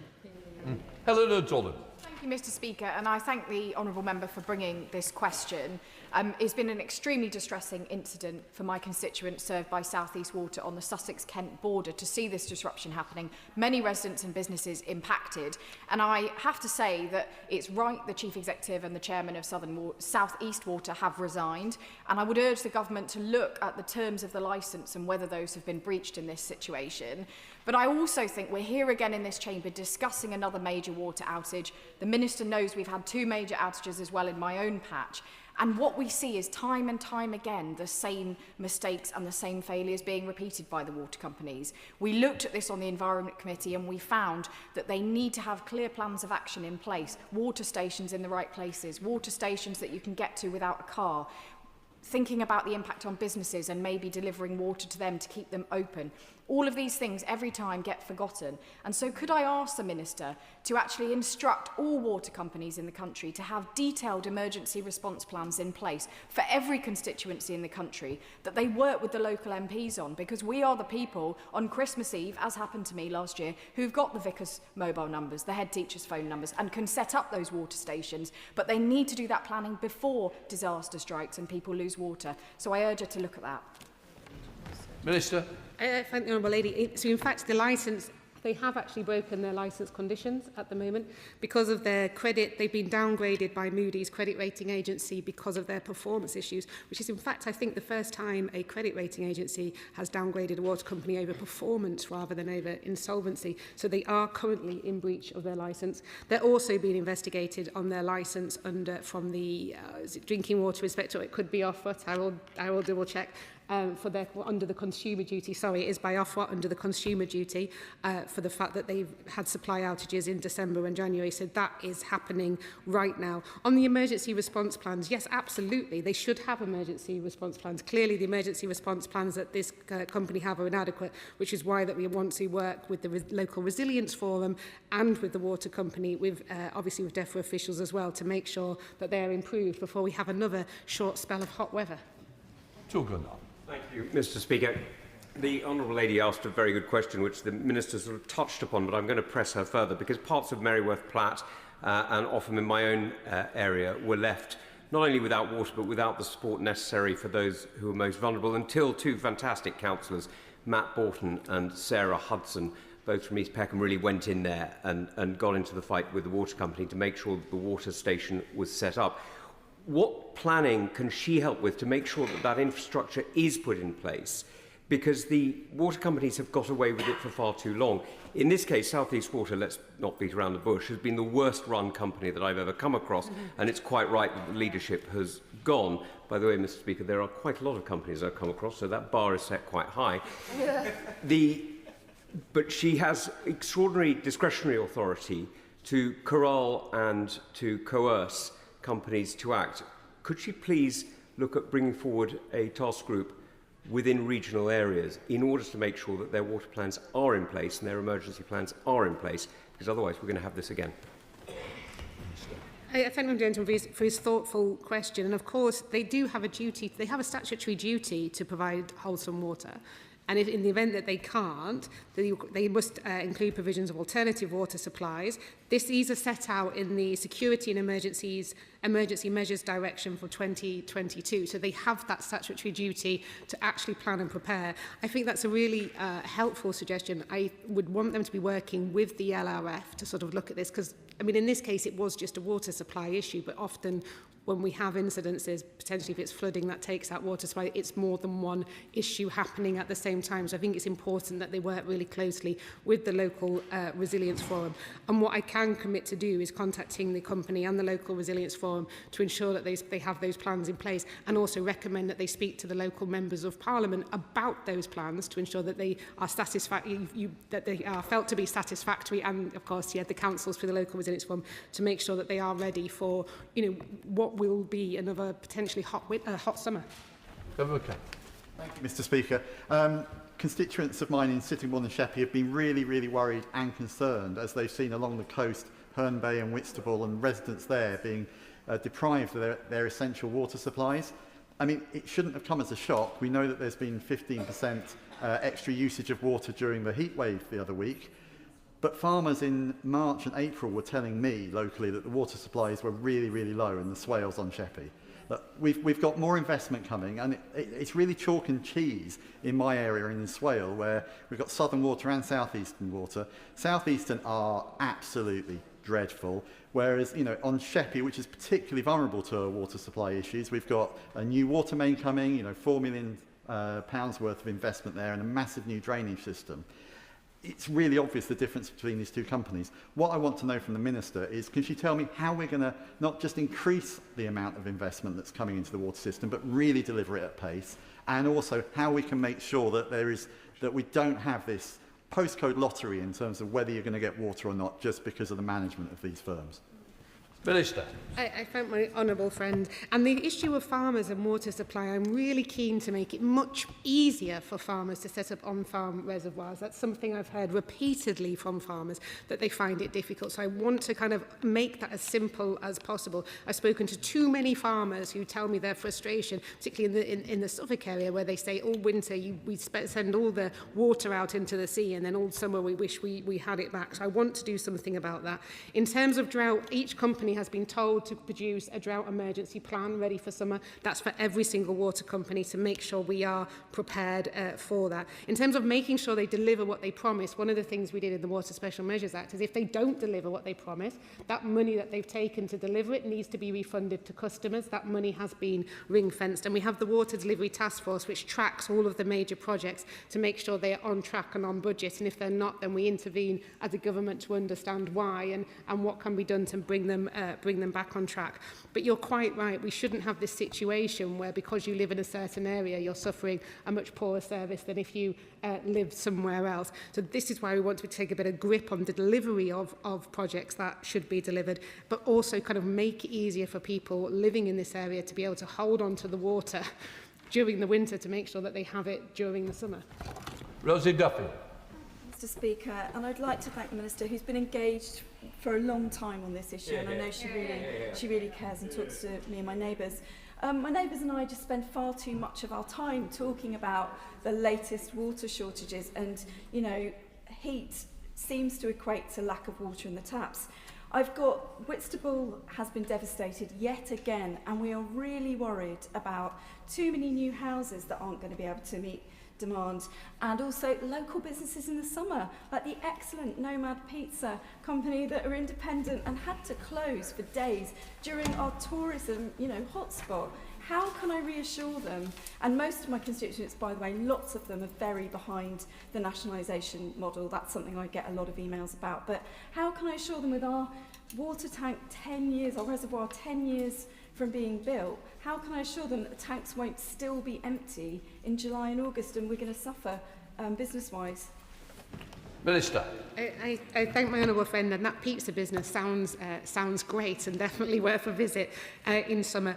But she's quite right. We need to be looking. So I said to the company when I spoke to them again on the Sunday evening, like, what are the immediate measures that you can put in place over this summer to make sure that we have enough water supplies? In terms of house building, I've had some really productive conversations with MHCLG about how do you build homes that basically use less water. What is it in the building standards that you can build a home to mean that you're not having to use the same amount of water in a different way? This happens all over the world. It's not sort of beyond our grasp to do that as a government. But I think fundamentally we're going to need to build the reservoirs. We're going to need the desalination plants. We're going to need those big sources of water. But I do also think that, as I've mentioned before, one of the things the company could do more immediately is tackle the leaks, because at the moment we are wasting too much water into the ground. Dixon. Thank you, Mr Speaker. Residents in Dartford, like those across Kent, are also experiencing poor service and increased bills, including in Ebbsfleet, having to pay an additional sum for water to flow from their community wastewater into the Thames, a thing charged by the Port of London Authority called dewatering, which is incredibly unfair to them. What they ask me continually is why it's acceptable for this poor performance to be in place and for water executives to continue to pay themselves large bonuses. Can I just ask the Minister what work is going on in order to tighten the regulations so that reward actually matches performance going forward? Yeah. Minister, please. I totally agree with my honourable friend. As I've mentioned here before, I don't have an issue with bonuses per se. I just think it should be linked to how well you do your job. And what we've done with the Water Special Measures Act is obviously ban unfair bonuses. But what we have seen from some companies is attempting to exploit loopholes in which to continue to award them, and they're loopholes that we are determined to close. Thank you, Mr Speaker. We've had a few days of hot weather, and yet again in my constituency and across Kent, we've had water outages on top of what we've seen earlier this year and last year. Residents, businesses, livestock owners, they are frustrated, but they are also really worried, because getting water is the most basic thing in this country. It's right that the Chief Executive and Chair of South East Water have gone. Yeah. My anger with them was particularly over their response and how they've handled these outages. But there is a longer-term problem of infrastructure and supply of water that's not going to be fixed overnight. There are 20,000 more houses coming in the pipeline from my constituency over the next few years, and thousands more in the surrounding area. Can the Minister tell me, is there enough water for these thousands more houses in rural Kent? Minister. The Honourable Lady raises an important point. I remember last time we were here talking about South East Water, how powerfully she described the impact on her constituents and on her businesses. So I know this is something she cares deeply about. As I say, one of the things we're doing through the Water Delivery Task Force is identify areas of the country where there are more acute water shortages, and therefore what actions can be taken to ensure people have the homes they need to live in, but also businesses have the water that they need, and it's not having a detrimental impact on the existing residents that live in that area. One of the things particularly about South East Water is they are reliant on a bulk supply agreement with Southern Water, so that's one of the things I'm sort of keen to sort of look into the details of, to make sure that that can be guaranteed whatever the circumstances Southern Water found themselves in. There are various other actions we can take. We mentioned around businesses and building standards and the ways that you build homes. In Cambridge, they've looked at retrofitting some homes to make them use less water. There's various other rules and regulations when it comes to business use of water. At the moment, we have a slightly bizarre situation where businesses have to use potable water. They're not able to use other types of water, which seems a bit crazy to me, that we're wasting drinking water for things that aren't drinking or for domestic customers. So I think there's a whole spread of different things in which we're looking at to make sure that we have the water that we need, because quite right to say that all the 9 new reservoirs and the desal plants and all that are brilliant, but they're not going to be here this summer and they're not going to be here next summer. So it's looking at that more immediate actions that we can take. And just gently say it was about South East Water. The Minister seems to have opened it up by mentioning other water companies. But if we can try and concentrate on the theme, will be more helpful. Otherwise, and I'm going to test that example by Clive Efford, who I think is Thames Water, but I'm sure we'll link his question. Absolutely. I'm asking a question about South East Water, because what we've got here is a company that fell over at the first short period of hot weather, and you have to wonder what planning has gone on in that company that it fell over so quickly in the season. And when are we going to call time on these water companies? Because the consistent failure that we get from them, whilst they're extracted enormous profits from the industry, has got to come to an end at some stage. I know my honourable friend is as frustrated as the rest of us with these companies, but it is time. There must come a time when we say to them, enough is enough, and we take control of these water companies for the public good. Minister. I thank my noble friend, and as highlighted, the white paper does talk about if companies wish to move into alternative ownership models. But I just want to sort of just briefly touch on special administration for breaching statutory duties, because under Section 37 of the Water Industry Act 1991, a water company has the duty to supply water within its area of appointment. A serious breach of these principal duties or of an enforcement order can be grounds for a performance SAR if that breach is so serious that it is no longer appropriate for the company to continue to hold its instrument of appointment. Alison Bennett.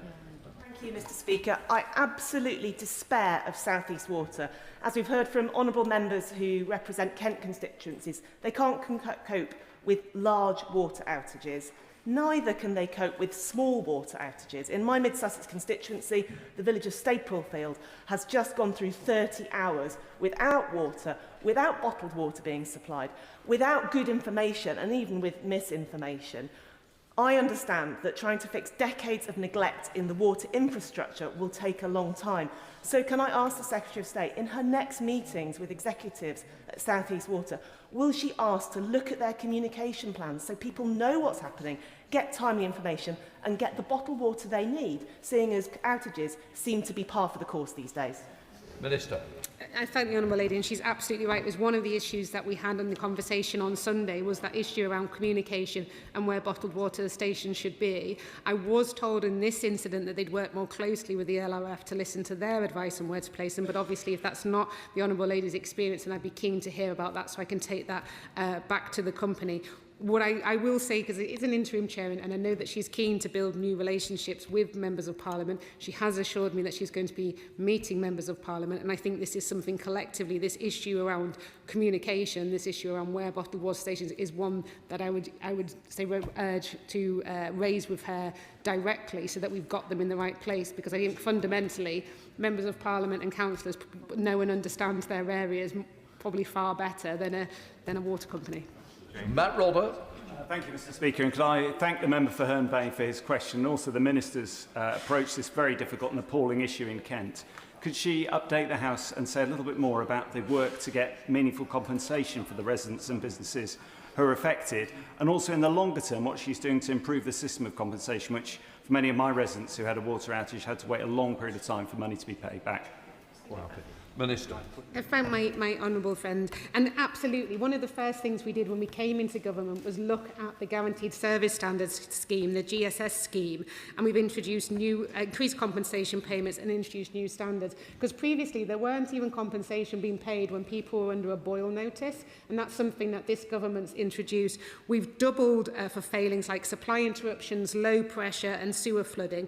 And so because of these changes, customers should be receiving payments for boil notice for the first time, and we've been told to make it available to people as soon as possible. We're really clear that customers come first. They are the people I care about, and they're the people I am the Water Minister for. So we're also going to be looking at introducing a water ombudsman. In the conversation I had with South East Water on Sunday, I asked them to, by the end of the week, identify what compensation is going to be paid to who and when, and that is something I'll be following up with them.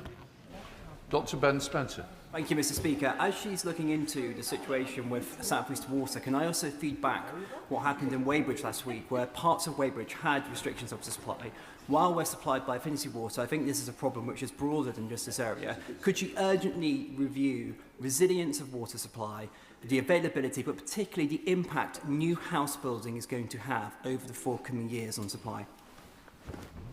Minister. I thank the honourable gentleman. And on resilience standards, that's one of the things that we want to introduce for the first time is asset standards for water company assets, because at the moment these don't exist. There's no sort of rule or criteria for, well, what standard do you need to maintain your water treatment work to, or your wastewater treatment work to, or your pipes to, or how much leakage is acceptable or not. You know, that doesn't exist at the moment. So with the new regulator, we want to introduce these asset standards to say that you have to maintain your assets to a certain standard. And that should help change and basically build against what we've had in, not admittedly in this occasion they ran out of water, but what we've seen in other cases where where infrastructure falls over because it's not adequately maintained and looked after, which is why the no notice inspections really matter as well. Those MOT style inspections, as I referred to them, where people from the Environment Agency can go in, no notice, check the assets, mark them on them, and then give the company enforcement notice to say that they have to improve their assets up to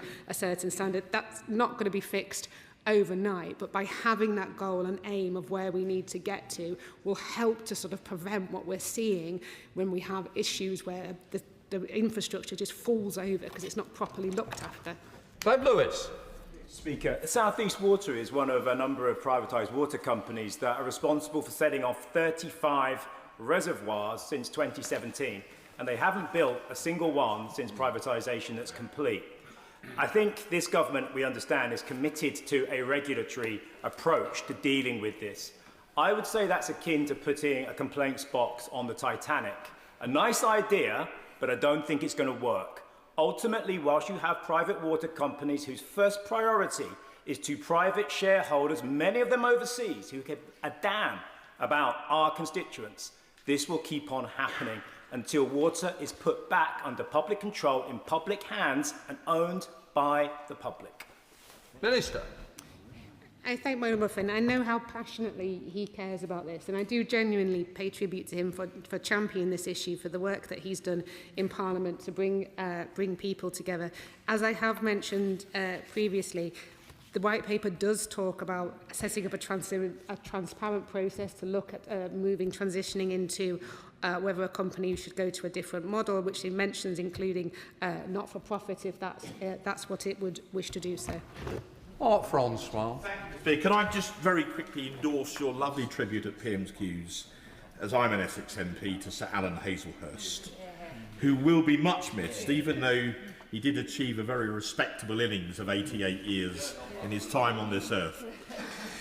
Can I very strongly endorse the suggestion from my right honourable friend from across the Thames, as it were, about making water companies statutory consultees for planning applications. Yeah.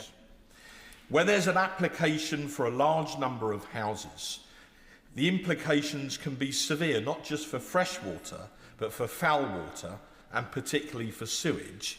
And in my constituency, our sewage capacity is very nearly maxed out. And the implications of getting that wrong are frighteningly obvious. So I can see the Minister helpfully is nodding. Could we please change the law to make water companies statutory consultees so they can give expert advice on whether or not new planning proposals are actually feasible in reality or no? Thank you. Hello, Minister. The Honourable Gentleman's right in pointing out the consequences of getting this wrong.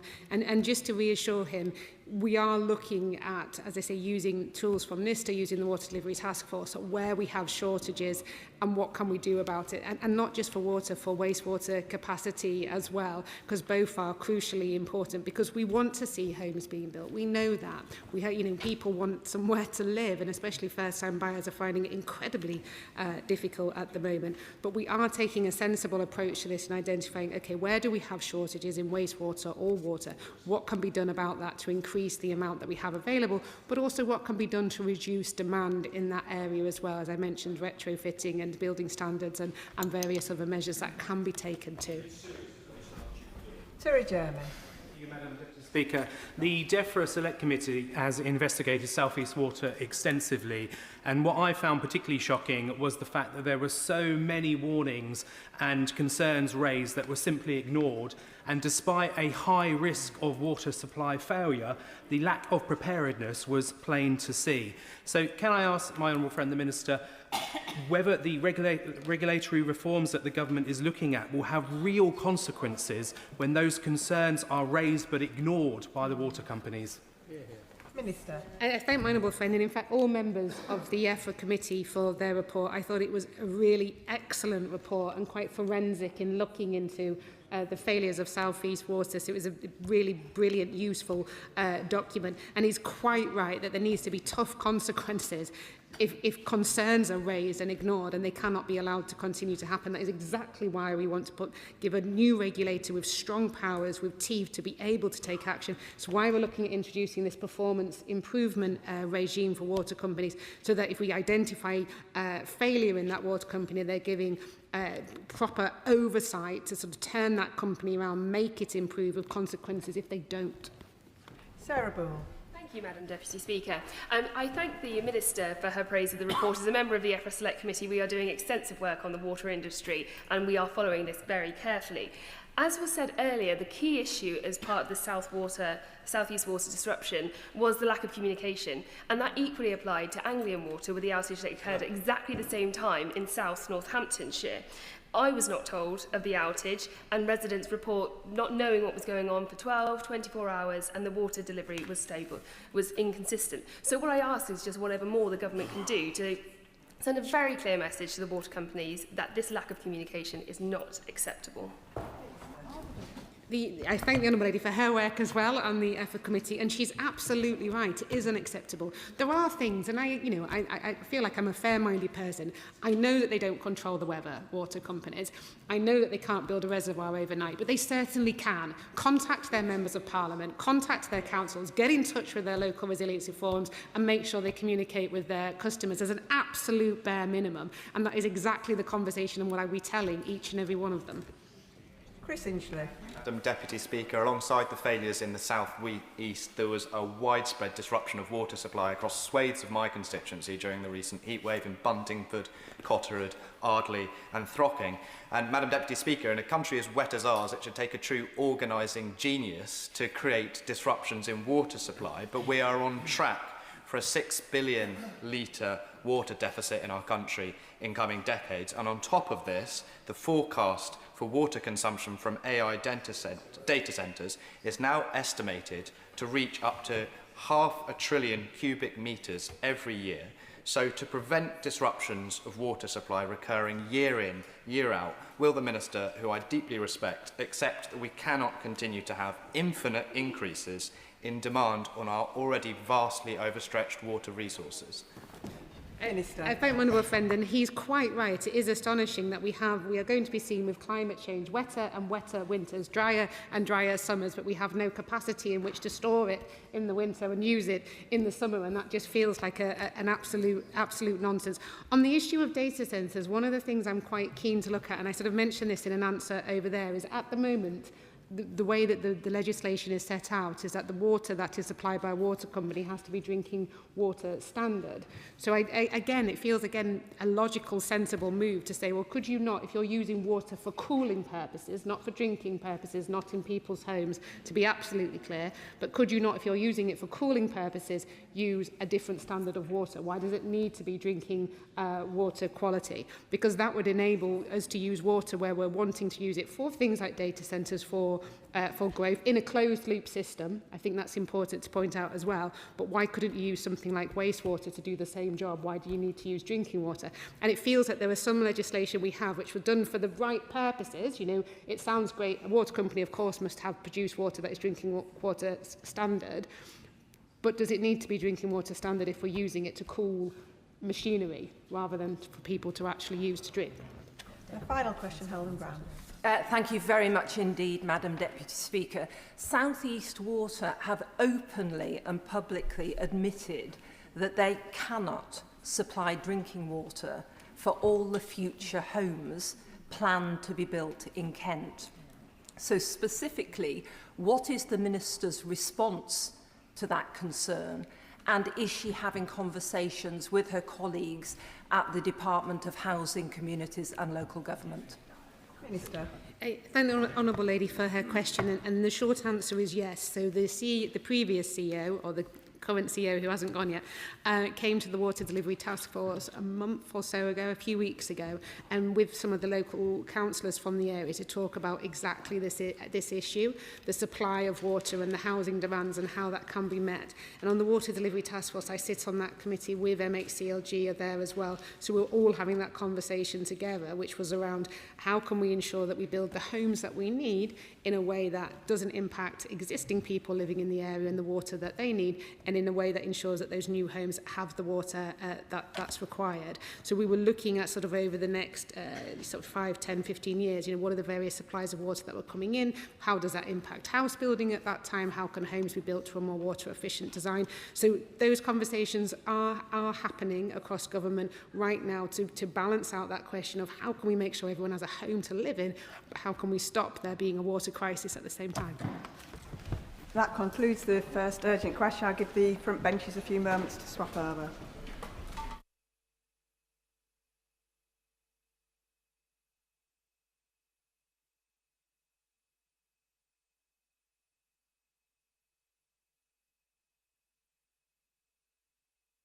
Urgent question, Monica Harding.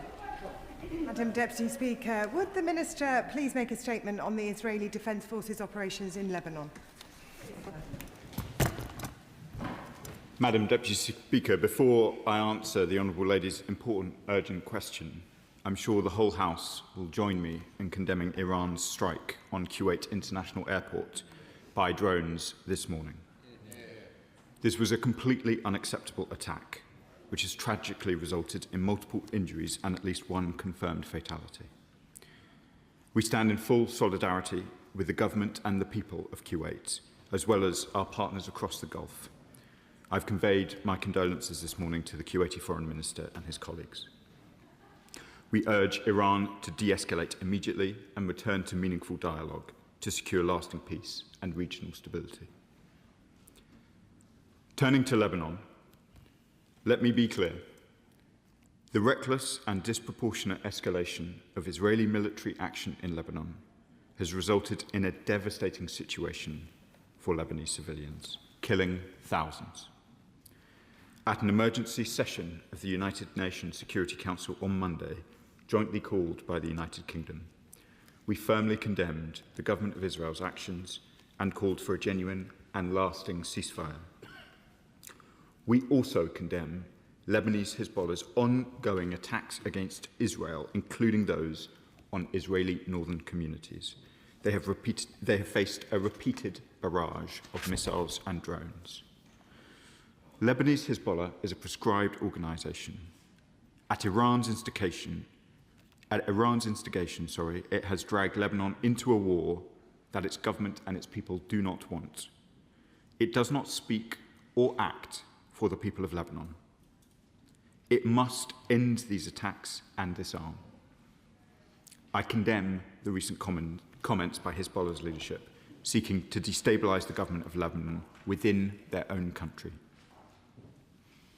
In April, I visited Beirut to show our support for the government and the people of Lebanon. I saw the impact of this military escalation firsthand. In the south, on a previous visit, I saw the devastating impact on civilian communities, villages razed to the ground, and I was pleased to be able to hand over tangible support to the Lebanese armed forces. Since April, conditions for civilians have only worsened. Over 3,000 people have been killed, and over 1 million have been displaced, with civilian homes and infrastructure destroyed. We believe that 1/4 of the population of Lebanon is now displaced. Displacement means, Madam Deputy Speaker, families fleeing from their homes, not knowing what they will return to. It means ever greater strain on hospitals and clinics. It means civilians sleeping in tents by the roadside. It means thousands of children, some of whom I met, not being able to go to school, and the spread of disease even amongst the youngest. That is why a ceasefire properly observed by the parties is so urgent. Whilst in Lebanon, I also announced a commitment of an additional £20 million in humanitarian support, particularly for those displaced by the conflict, making the UK one of the largest international humanitarian donors to this man-made crisis. I also met President Aoun and others in the Lebanese leadership. His government is taking courageous steps, setting out an unprecedented commitment to tackling Hezbollah, and have made the case for direct diplomacy with the government of Israel. The people of both Lebanon and Israel deserve to live in peace and security. I'm sure the Minister doesn't really need reminding, but he does have 3 minutes for an urgent question, and that overran by some time. I call Monica Harding. Thank you, Madam Deputy Speaker. It has become routine for Donald Trump to declare a ceasefire when none exists. And in Lebanon, the President's claim that fighting has ceased is a dangerous fantasy. Under direction from the Israeli Security Cabinet, the IDF is expanding its illegal military operations in southern Lebanon. Israeli forces occupy more territory in Lebanon now than at any point since the start of the century. Hundreds of shattered communities have been left in their wake, with over 3,000 Lebanese killed and 1 million displaced. This looks far too much like the IDF's operation in Gaza. Last week, Prime Minister Netanyahu said Israel would expand its control there to 70% of that territory, breaching the ceasefire there. There can be no doubt, Madam Deputy Speaker, that these actions have breached international law and likely constitute war crimes. Meanwhile, Hezbollah continues to target Israel with missiles and drones.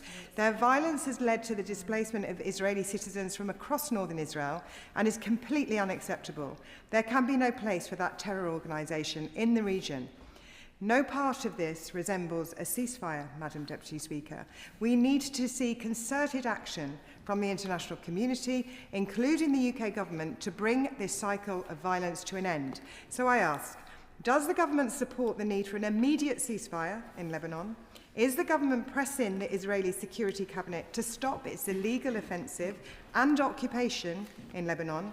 Will the government stop all arms sales to Israel and sanction Netanyahu alongside the extremist members of his cabinet?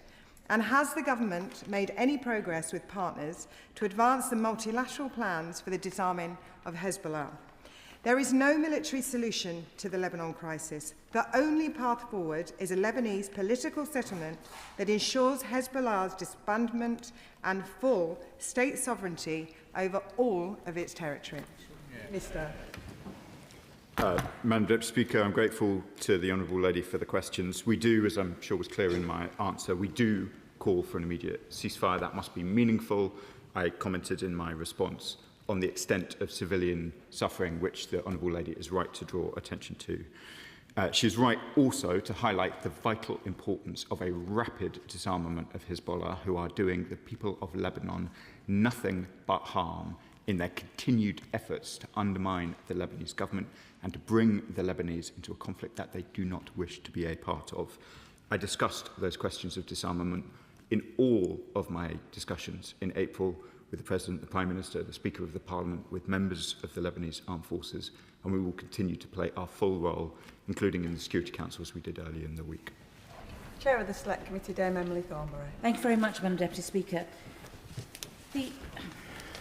Instead of it being unacceptable that Israel invades and threatens the Lebanese people south of the Litani River, it long seems to have been understood that so long as they don't cross the river, then there won't be any particular consequences. It's as if we have our new modern-day Rubicon, and now they have crossed.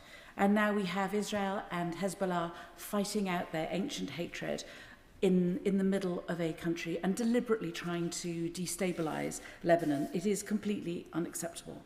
When my committee visits the country this month, I expect we'll hear many requests for more assistance to the Lebanese army so that they can make real progress. Such assistance is going in, and could he give us more details as to the plans? Minister. I thank the Right Honourable Lady for the question and her continued interest in Lebanon. I have been south of the Litani, and I have myself handed over watchtowers to the Lebanese Armed Forces in those very areas. And I wouldn't want the House to have any impression other than our view is consistent both north and south of the Litani. I saw for myself from that watchtower the extent of damage done to civilian infrastructure, whole villages completely flattened. People said to me quite rightly, Madam Deputy Speaker, that their lives mattered in the south of Lebanon. They should not expect their villages to be flattened. They should not expect their children to be displaced. And I have been clear in all of our contact, both with the Israeli government and indeed with the authorities in Lebanon, how important it is that this violence is brought to an end. The Honourable Lady asks for a question about further detail. I can confirm we've provided over £175 million in training, equipment and advice to the Lebanese Armed Forces since 2009. There's been particular work in relation to Lebanon's borders, both against Syria and up against Israel as well. Shadow Foreign Secretary. Deputy Speaker, Lebanese Hezbollah is an Iranian-backed terrorist organisation who for too long have caused harm to the Lebanese people and undermined the government of Lebanon, threatened Israel and are part of a terror network that threatens our interests and security and that of our friends in the Middle East. There should be no doubt that Hezbollah continue to undermine efforts to secure peace in the region, and they failed to comply with the terms of the 2024 Israel-Lebanon ceasefire. Can the Minister tell us of his assessment of the actions taken by Hezbollah when it comes to violating the ceasefire and the support that they have received from Iran? Does he agree that the interests of peace are best served by Hezbollah being permanently disarmed? The current conflict has caused terrible hardship in Lebanon and Israel, and the UK government must use its influence and diplomacy in the region to help bring this to an end. We have to see this conflict come to an end. So can the Minister tell us what direct discussions have taken place with representatives in Israel, Lebanon and the US administration on the terms of a lasting ceasefire? What is the British government doing to support the disarming of Hezbollah? And what contributions and practical efforts are being made to see the UN Security Council Resolution 1701 fully implemented? So much of this leads back to the architect of so much of the disturbance in the Middle East, and that is Iran. And so I would just like to conclude my remarks, Madam Deputy Speaker, by joining with the Minister in condemning the strikes that took place today in Kuwait, and also the fact that Iran cannot carry on persisting in the way it is as a state sponsor of terrorism. Minister. Madam Deputy Speaker, the Shadow Foreign Secretary makes a range of important points, including on the enormous continued harm that Hezbollah does to the people of Lebanon, as indeed they continue to attempt to do to the people of Israel as well. It is completely unacceptable that communities in the north of Israel continue to face the barrages of missiles and drones that they do. We have called repeatedly for Hezbollah to stop. What they do harms Lebanon as much as Israel. We have discussed in detail with both the Lebanese Armed Forces and the leadership of Lebanon the progress that must be made in disarming Hezbollah. There has been a lot of commentary about both the phasing and sequencing of those efforts over the last few months. It must be the Lebanese government who disarm Hezbollah. That is the only way in which the Hezbollah issue can be properly dealt with. The government of Lebanon are brave and courageous people in whom we have very considerable confidence. President Aoun, who I was in contact with today, is taking very, very important steps to try and safeguard his country and its future, and we must support him. He and his government and his armed forces must monopolise force in Lebanon, not Hezbollah and not the IDF. Abdisam Mohammed. Thank you, Madam Deputy Speaker. 125 health workers have been killed in Lebanon just in the last 3 months alone. Today, an Israeli strike has hit an ambulance in South Lebanon, killing 2 paramedics, taking the death toll now to 127. The November 2024 ceasefire agreement is barely worth the paper it is written on. The Minister rightly condemns the targeting of civilians. What about Israel's targeting of health workers, of journalists? And does the Minister realise that condemnation without action has utterly failed and reinforces Israel's continuing disregard for international law? So will the Minister today make clear that sanctions must be used to hold Israel accountable? Minister. I'm grateful to my honourable friend who has been a persistent advocate on these issues. We have taken a whole series of steps, Madam Deputy Speaker, which I want to set out in brief for the House. So important are the issues in Lebanon that during my visit in April, we went from providing only £10 million of humanitarian assistance now to 30. We are now one of the largest humanitarian donors in the world to Lebanon. I think few other ministers in the world have gone as close as I have to the blue line. I met with incredibly brave representatives of the Lebanese Red Cross, young people who had, in many cases, given up their lives in order to try and make sure that they could minimise the harm that was coming to southern communities. I was so upset to see further strikes on them since I met them. I am proud of our support to them. I utterly condemn the attacks upon them. Simon Hall. Deputy Speaker, it's a tragic perversity that the actions of both Hezbollah and Hamas actually hurt and harm the interests and the safety of those who they purport to act on behalf of. What about Israel? But several years ago, former Israeli Prime Minister Barak described Israel as being the villa in the jungle. Last week, with cross-party colleagues, I was in Israel. It's becoming increasingly evident that the Israeli government's actions are rendering it both a rogue and a pariah state, oblivious to international and US pressure and opinion. That in turn is, of course, making Israel herself far less secure. Apart from words, which are welcome, what can the government do? Could I suggest an expansion and deepening of sanctions? Because that will hit them where it is needed and may refocus attention. Madam Deputy Speaker, there are strong views held right across the House on the questions of the Middle East, but I want to pay tribute to those on the benches opposite who have shifted their position in recent years. The British government, while I've been the Middle East Minister, has indeed made very significant policy decisions, both existing sanctions, and I know the honourable gentleman will understand why I don't go further on the question of sanctions, but I am the first British minister from this dispatch box to announce sanctions on Israeli ministers, and I recognise what a Rubicon that is, and I recognise also that I have been supported in doing so by voices on the opposite benches, as well as, of course, by my many honourable friends behind me. I recognise the gravity of what is happening in the Middle East. We will continue to take the steps that we have been, responding with the urgency that is required, and I hope the House will permit me if I say I felt at the point at which I announced the recognition of the State of Palestine that I was speaking for the whole House, not just the government. John MacDonald.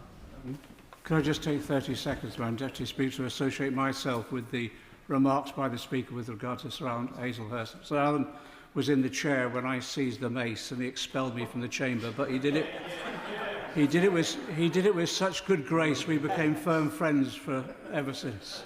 So I send my condolences to his wife. As the Minister knows, I'm Secretary of the NUJ Parliamentary Group. We're now experiencing in Lebanon exactly what we saw in Gaza, the targeting and murder of journalists. When he was there in April, Amal Khalil, the famous woman journalist, was hit by an Israeli strike and then the Red Cross ambulance that went to assist her was hit as well. And as a result of that, the Lebanese Prime Minister has made it quite clear that these are war crimes. So could I ask that the government joins with others now in collecting the evidence of these war crimes so that we can take action against those Israeli ministers that have actually perpetrated these war crimes against the Lebanese people, just as they did against the Palestinians? I'm familiar with the incident that my right honourable friend describes, and I pay tribute to his work on these issues right across the world. It is appalling that journalists in Lebanon reporting on developments in the south have been struck in this way. We made interventions in the United Nations following some of these assaults on journalists, both in Lebanon and in Israel, and we will continue to press these points. Brian Matthew. Thank you, Madam Deputy Speaker. With the world on fire, with war and climate change, with diseases such as Ebola stalking Africa again, will the government reconfirm its commitment to returning aid spending to 0.7% GNI and not cutting it beyond 0.3% GNI? Madam Deputy Speaker, we've discussed these issues on a number of occasions, and the Foreign Secretary and the Prime Minister have set out why we had to take the difficult decisions that we have, but I'd just like to assure the House that we have protected Lebanon from those cuts, and that is why we are in the position that we are of being one of the largest humanitarian donors to Lebanon in the world. Perks. Thank you, Madam Deputy Speaker. And can I start by paying tribute to the dogged determination of the Minister to get this issue right, which is shared by many of us in this side of the House. Madam Deputy Speaker, I think I've said prayers every time throughout this crisis when there has been an abuse of human rights, not just in Lebanon, but when Hamas took the hostages, when innocent Palestinians have been killed, when villages have been threatened, when settlements have been, violence has been done. Now, the IDF and the Israeli government sits at many times like that. And, Madam Deputy Speaker, I fear I am running out of prayers to make. Can I ask the Minister, beyond the moral outrage we rightly express in this House, what more will it take for a British government to stand up for sanctions and further action that demonstrates to the world and the people in Lebanon and in Gaza and in the West Bank that we get it and we will take the action necessary to stand up for international law, human rights and their freedoms? Minister. Madam Deputy Speaker, I thank my honourable friends. I hope I have, through his, he describes some of my work in gracious terms, and I'm grateful. I hope in Britain's sustained commitment to these issues in Lebanon that we have demonstrated that we understand the gravity of what is going on here. We will remain deeply engaged in these questions. I have been in contact with the Lebanese Foreign Minister, the Lebanese President, American counterparts. We have raised these issues with the Israeli government as well. We will continue to do so. Mark Pritchard. Thank you, Madam Deputy Speaker. Can I join with the Chairman, just getting back into place, Chairman of the Foreign Affairs Committee, for comments on seeking to support capacity building in the Lebanese army? That's absolutely right. Can I also thank the Minister and join him in recognising the courage of the President and other ministers in the Lebanese government, particularly their public condemnation of Hezbollah and even indirectly Iran. Could he confirm that it is the view of the British government that not all Shia, those that follow the Shia tradition of Islam, both in indeed Lebanon and Iran, necessarily support Hamas or Hezbollah or the evil Iranian regime? And can I put on the record my condemnation of both Hezbollah and Iran, who basically have caused this latest conflict in Lebanon? Israelis should be able to live in peace without fear of being bombed by drones or missiles. That's absolutely clear. But does he share the view of the French envoy to the United Nations that Israel needs to learn the lessons of its occupation of Lebanon in the year 2000? And also, does he recognise the words of Danny Danon, as you will know, the Israeli envoy to the UN, when he says that Israel is not seeking to expand the conflict or retain territory in Lebanon? If that is indeed the position and policy of the Israeli government, that is welcome, but it does seem at odds with some of the public utterances of the current Israeli Prime Minister. Minister. I completely agree with the honourable gentleman about the Shia of whether it's Lebanon, Iraq, Iran, indeed Pakistan. Overwhelmingly, Shia communities want peace and human rights like everybody else. This is a small, unrepresentative part of Lebanon that is funded and supported by Iran, and it is bringing the Lebanese into terrible, terrible difficulties. I want to return to the very important point that he makes, though, about the intentions of the Israeli government. If this is a counter-terrorism operation, I can see absolutely no justification for raising the Israeli flag over Beaufort Castle. We want to see Lebanese Hezbollah disarmed. That cannot possibly involve such a flagrant violation of the sovereignty of a neighbour. Apsana Begum. Deputy Speaker, for years now it's been reported that Israel has been using white phosphorus munitions against civilian targets in South Lebanon's Bekaa Valley. Alongside reports from Human Rights Watch and Amnesty, UNIFIL even reported that UN peacekeepers in Lebanon were injured by white phosphorus munitions. The Minister has confirmed to me previously that the government is aware of these reports, and the government knows that the use of white phosphorus as an incendiary weapon in populated areas is strictly prohibited, and yet this is just one of thousands of examples of Israel tearing up the laws around war. Can the Minister explain whether the UK's joint agreement signed in 2020 on military cooperation with Israel is still in place, and if so, why? Minister. Madam Deputy Speaker, to be clear about the position, I think my honourable friend refers to the 2020 Israel-UK roadmap, which is suspended. But in relation to the very important question she raises about arms exports, as I've said to this House on a number of occasions, we take our obligations under international humanitarian law incredibly seriously. That's why we conducted the review that we did when we became the government, and why we took the action that then followed, which has been discussed in this chamber on a number of occasions.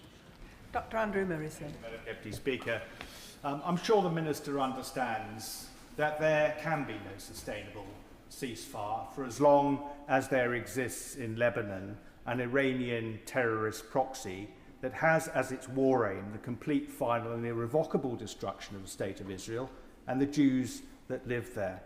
So we are faced, are we not, with trying to mitigate some of that action by this terrorist organisation. Would he agree with me that the only viable way of doing that, given the situation, is to do everything in our power to strengthen the Lebanese army, which he will know is a credible organisation, and to support the UN Secretary General in his stated intention of renewing UNFIL and making sure that it is fit for purpose, rather than simply as an observer, as is currently the case. Minister. I very strongly agree with the honourable gentleman. It is the Lebanese armed forces. In the end, that must be the force that disarms Hezbollah and ends the threats, both to Lebanese and Israelis, that emanates from that malign group. And so I completely support the Lebanese armed forces and agree with what he says. Of course, UNIFIL is a subject of discussion in the Council, I think, in the coming months, and we will be playing our full part to try and ensure that it can contribute as much as possible. But in much of the discussion around Lebanon, there is often a focus on the international elements. We have to be clear that the Lebanese government, the Lebanese armed forces and the Lebanese president must have control over the use of force in Lebanon, and that is the position of the British government. Tony Vaughan. Thank you, Madam Deputy Speaker. And while we rightly focus on the grave situation in Lebanon, the wider region is seeing an increasing pattern of British nationals being arbitrarily detained and used as leverage by countries including Iran. Madam Deputy Speaker, in the light of the news yesterday that Craig and Lindsay Foreman have had their appeal dismissed by the Iranian courts, and given their ongoing hunger strike in Evin prison, I think Craig is on his 27th day and Lindsay is on her 18th day, which is to protest against their conditions and ongoing detention. What further specific steps are the government taking to secure consular access? And is the government now prepared to condemn their detention as arbitrary, use international levers against Iran for hostage-taking, and show Iran that they cannot keep taking British citizens hostage as pawns in their own games. Minister. Madam Deputy Speaker, as I was clear yesterday in response to the news that my honourable friend refers to, their continued detention is unjustified and appalling. My honourable friend has been a doughty advocate for his constituents in this matter. I will continue to meet with him directly and with them on all of these questions. The behaviour of Iran is not solely in relation to British nationals, though of course that must be our focus in this chamber, but it is part of a much wider pattern of detentions which appear to have absolutely no justification of any kind, and it's a pattern which extends far beyond Europe as well. We condemn it. It is completely erosive of any trust in Iran, and I have made that point clearly and repeatedly to the Iranian authorities. Sir John Hayes. Madam Speaker, in referring the House to my entry in the Register of Interests, I commend this Minister for both visiting Lebanon in April, for his continuing dialogue with the very good new ambassador here, and for our ambassador there. He will know that the Lebanese people deserve to be freed from fear, from persistent uncertainty, from perpetual hostility, and from permanent doubt. The only way of that happening, as he said, is to support the Lebanese government and the armed forces. We do so already. But to endorse the point made by my honourable friend from South West Wiltshire, will he look at what further steps can be made to communicate that support within Lebanon? The worry people have, and I think shared across this chamber, is that sadly, tragically, the Lebanese people will come to believe that Hezbollah is defending them, where in fact it's doing anything but, it's endangering them. So what further steps can be made to reassure the Lebanese people of what he's told the House today? I thank the honourable gentleman and my Lincolnshire neighbour for his kind words and for his attention to these matters. I take the challenge that there is a completely untrue narrative that is promoted, the idea that either Lebanese Hezbollah or Iran itself is a protector of Lebanon is patently and completely untrue. Iran's influence in Lebanon over many years has been malign, it has undermined the sovereignty of the country, and it's harmed the interests of its people. And I take his challenge, and I'll return to him on it, on what more we can do to make sure both our support and the malign nature of Iranian influence within the country. Imran Hussain. Thank you, Madam Deputy Speaker. And the reality is, Israel continues to rip to shreds every last line of the international rules-based order. It continues with its illegal land grabs, illegal settlements, war crimes and genocide in Gaza, and is now breaching the ceasefire agreement with illegal military action in Lebanon. 55 children have been killed and 212 injured in Lebanon since the ceasefire began on April the 16th. So I say to the Minister, he will have seen the strength of feeling in this place, and I seriously ask him this question: how many more children must be killed in Lebanon and Gaza before his government stops with the empty condemnations and takes real action? Minister. I recognise my honourable friend's engagement and commitment to these issues. I would just gently say back to him, I have met the children displaced by this escalation. We have taken urgent steps to very significantly increase the support that is being provided to them. We have done everything that we can privately and publicly in the way that I have described to the Chamber over the course of the afternoon to try and make sure that there is a genuine, meaningful ceasefire that holds, that does not lead to the loss of life, whether children or otherwise. We will continue to do that. We have changed very significantly our posture towards Lebanon within the last few months. As I said earlier, we are now one of the largest humanitarian donors.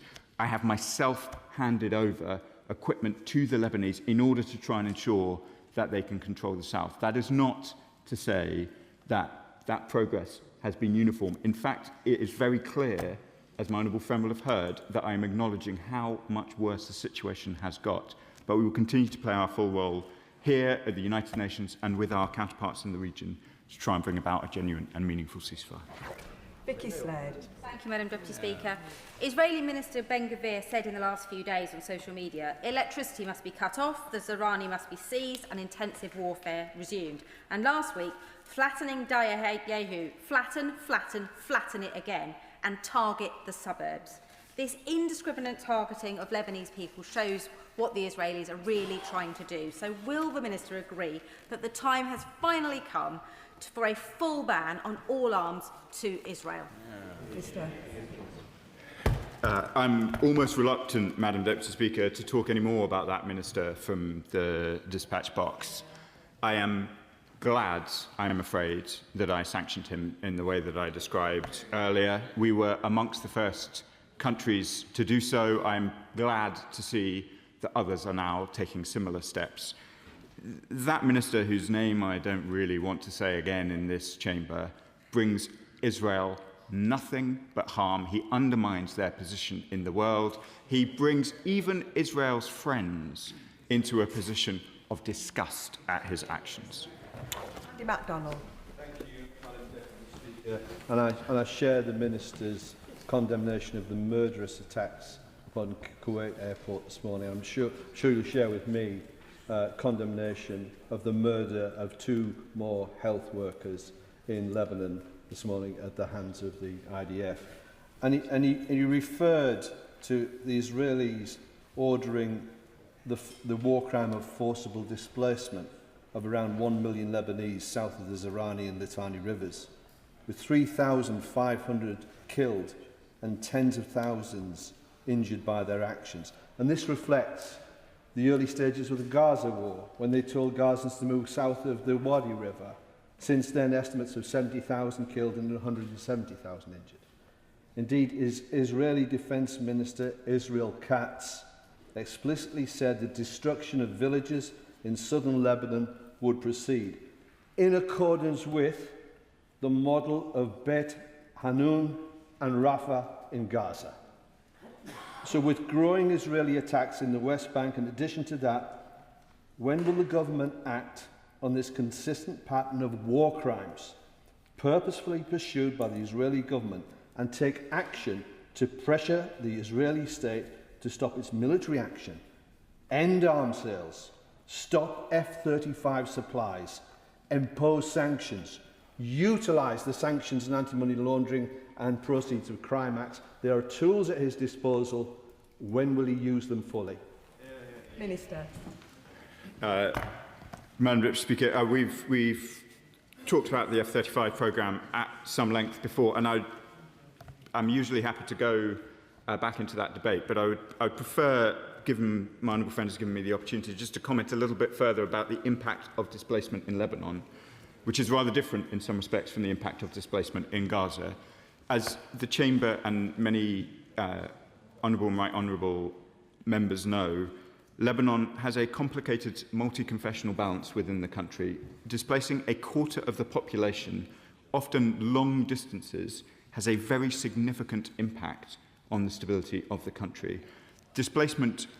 Forced displacement is exactly as he says, a war crime, but to displace so many people will also have a very deleterious impact on the stability of Lebanon in the long term.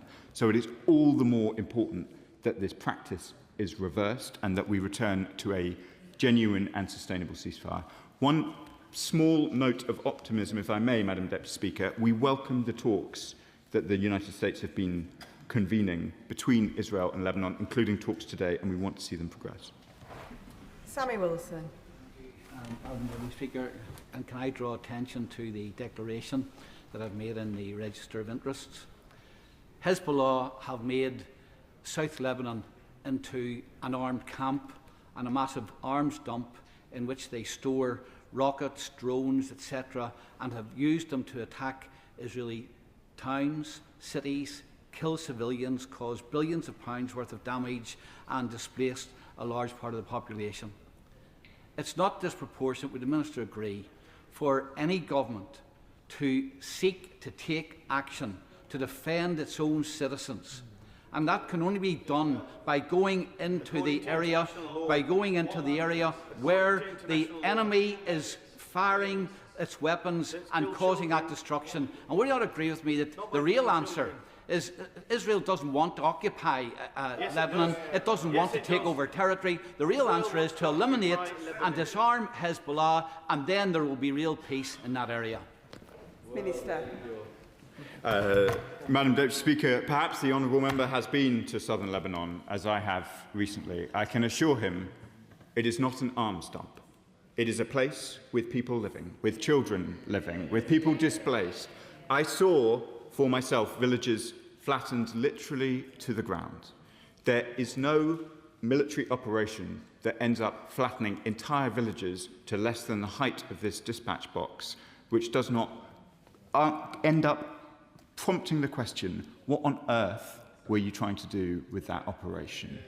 It is absolutely clear that Lebanese Hezbollah must be disarmed. They continue to strike northern Israeli communities. That is absolutely and completely unacceptable.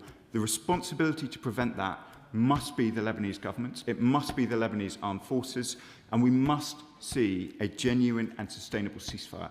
Of course, the Israeli government will react with understandable total fury if their nationals are targeted from another state. But as one of the honourable gentlemen on the other benches said, Israel has attempted to occupy southern Lebanon for long periods of time before, and it did not lead to safety amongst northern communities in Israel. We must all support the Lebanese government to do what is necessary, which is disarm Hezbollah, but we must ensure that civilians in southern Lebanon are protected in doing so. Richard Bergen. Thank you, Madam Deputy Speaker. Israel's bombing of Lebanon has seen yet more war crimes. It's incredibly dangerous for the people there. It's also a direct threat to achieving a peace process between the US and Iran in a war that's killing people over there and driving up the cost of living for people here. So I ask the Minister again, how many more countries does Israel have to bomb before the government imposes widespread sanctions, as they rightly did on Russia? Madam Deputy Speaker, we've covered sanctions already in these exchanges. I just want to slightly correct my honourable friend.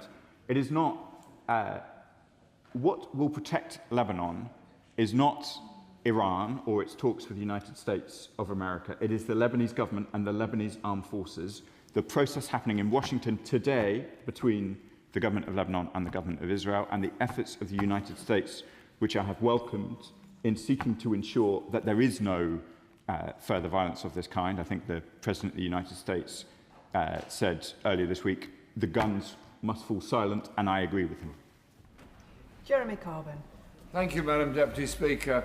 Isn't the issue that Israel's occupation and destruction of so much life in Lebanon at the present time is a continuation of their genocide in Gaza, is a continuation of their continued occupation of the West Bank and arming settlers to commit violent acts against Palestinian villages and steal their land and their crops? Isn't the real issue that Israel is allowed to get away with it because the rest of the world provides Israel with the wherewithal to do it? Will you be very clear, what is the British government's military relationship with Israel at the moment? Are we supplying weapons? Are we supplying parts for the F-35? Are we sharing intelligence information? Are we assisting on their military occupation of those three areas that I've just mentioned? We are not, Madam Deputy Speaker. I've set out to the House on a number of occasions. The steps that we took were to ensure that no bombs, no bullets were being sold to Israel, or were being licensed to be sold to Israel by UK companies. That is because of concerns that we had about their conduct in Gaza. That applies to Gaza, that applies to the West Bank, and it applies to Lebanon. He asked me specifically about the F-35 programme, so let me reiterate to the House. The UK does not permit licences for direct sales of F-35 parts to Israel, but we are part of the global F-35 supply chain, and we do contribute to the global spares pool in which Israel may indeed be able to buy parts produced in the UK, but as part of a global arrangement which we are a part, which is vital to our security, the security of our friends and allies like Ukraine, and that continues to be our policy. Paul Wall. Deputy Speaker, the US service Axios reported that this week President Trump held a phone call with Benjamin Netanyahu, a direct phone call in which he said that Netanyahu was, and I quote, effing crazy for escalating his military action in Lebanon, killing thousands of innocent civilians, adding, "You'd be in prison if it weren't for me."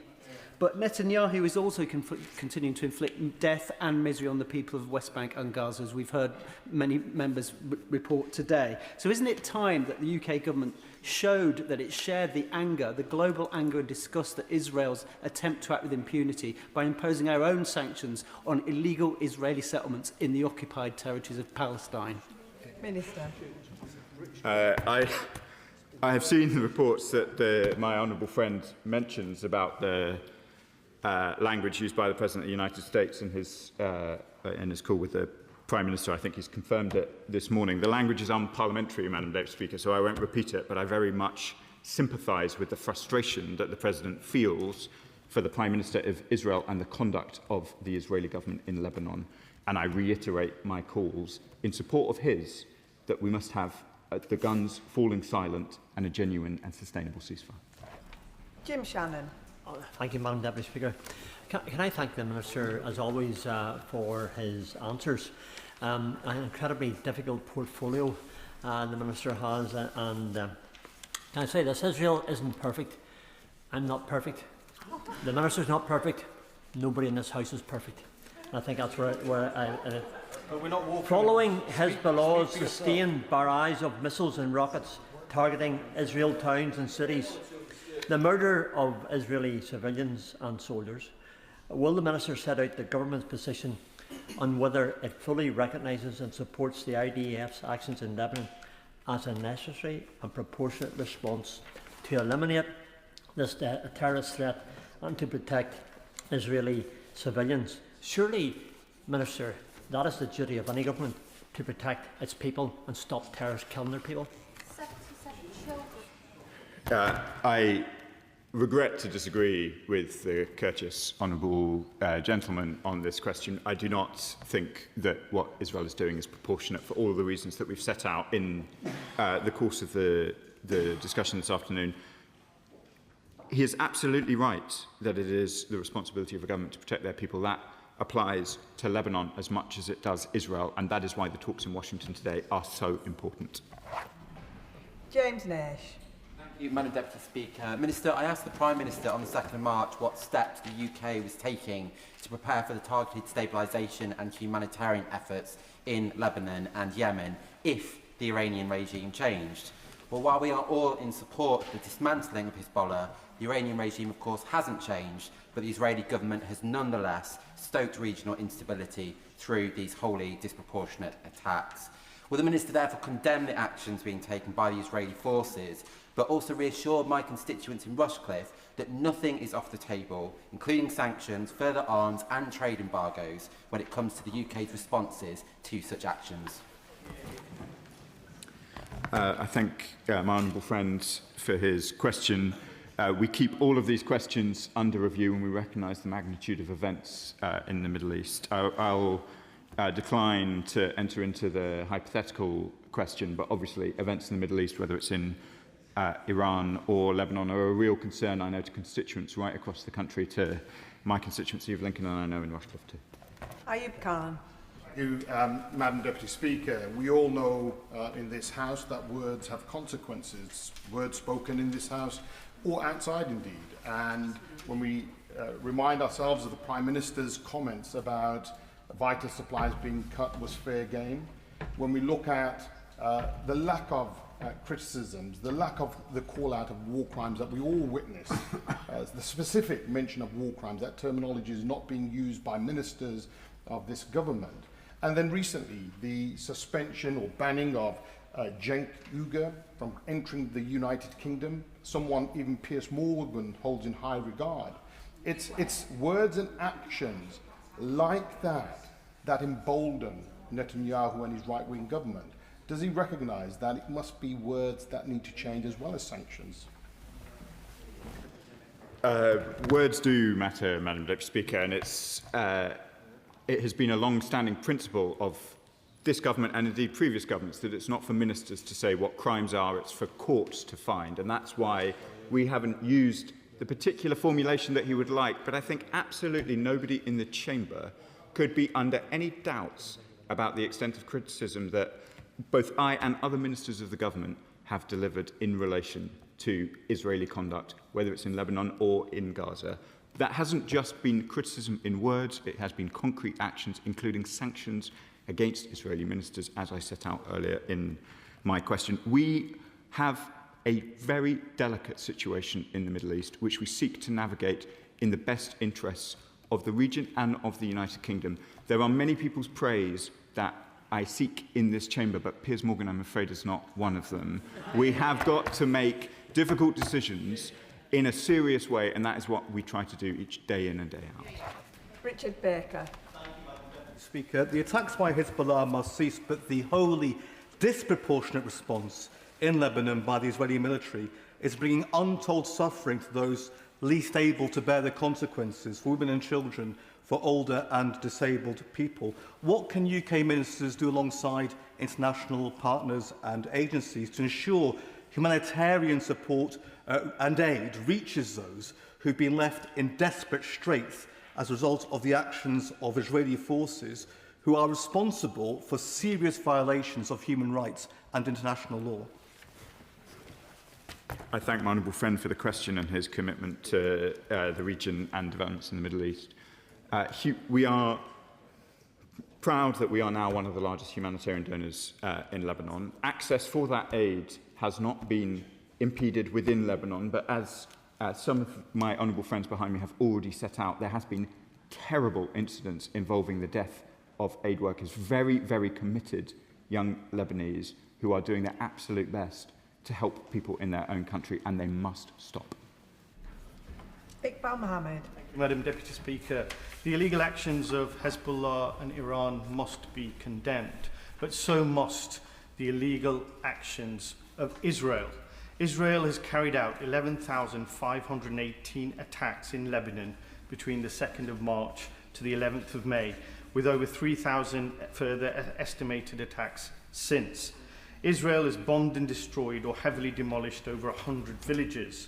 As of yesterday, Israel has injured 10,577 people and killed 3,468 people, including 128 health workers. Israel has attacked and damaged 17 hospitals and damaged and destroyed 3 hospitals. It employs double and triple attacks on civilians. So, please may I ask the Minister, will this Labour government do anything meaningful to stop Israel's thirst for blood of innocent civilians, its insatiable appetite for the most barbaric violence, its Gazification of Lebanon and the wider Middle East? And does the UK support or condemn Netanyahu's declared plan for a greater Israel? Madam Deputy Speaker, I think we've got to be a bit careful when we describe the government of Israel. I don't think that they have a thirst for blood for innocent civilians. I think we've got to be a bit more careful with our language in this chamber. That sounds to me like it echoes anti-Semitic tropes. So I want to just take a little bit of issue with the question that I was asked. I have taken clear steps in relation to Lebanon and indeed in relation to events in Palestine. We will continue to do so, but I do think we've got to be careful with our language in here. Joe Morris. Thank you, Madam Deputy Speaker, and I just want to echo comments about the need for Hezbollah to cease their attacks on civilians, but it's clear that the tactics being used by the IDF deliberately echo and mirror the tactics being used in Gaza and in the West Bank: forced displacement, deliberate targeting of hospitals and other healthcare facilities, and intentional targeting of journalists to try and blind the world to the crimes that are taking place. does the Minister agree with me that there is a clear need for further and deeper sanctions against the individuals and organisations responsible in the Israeli government? Here, here, I thank my honourable friend for the question. I know he's been long committed to these issues and that he has constituents in the region who have strong views as well, and I'm glad for his continued engagement. I won't provide further comments on sanctions from the dispatch box for reasons that people will understand, but we will keep all measures under review as the situation evolves. Dr Scott Arthur. Thank you, Madam Deputy Speaker. Last week, France sanctioned Itmar Ben Gvir, and that was almost a year to the day since the Minister made the same announcements from the dispatch box here. So I do thank him for the leadership he's been showing over the past months and years.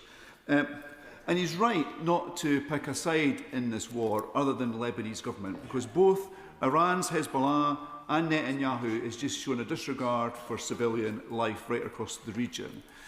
But people and organisations in Denver South West want to be reassured that if a ceasefire is established, that the aid that we're putting into that region is sufficient and is scalable.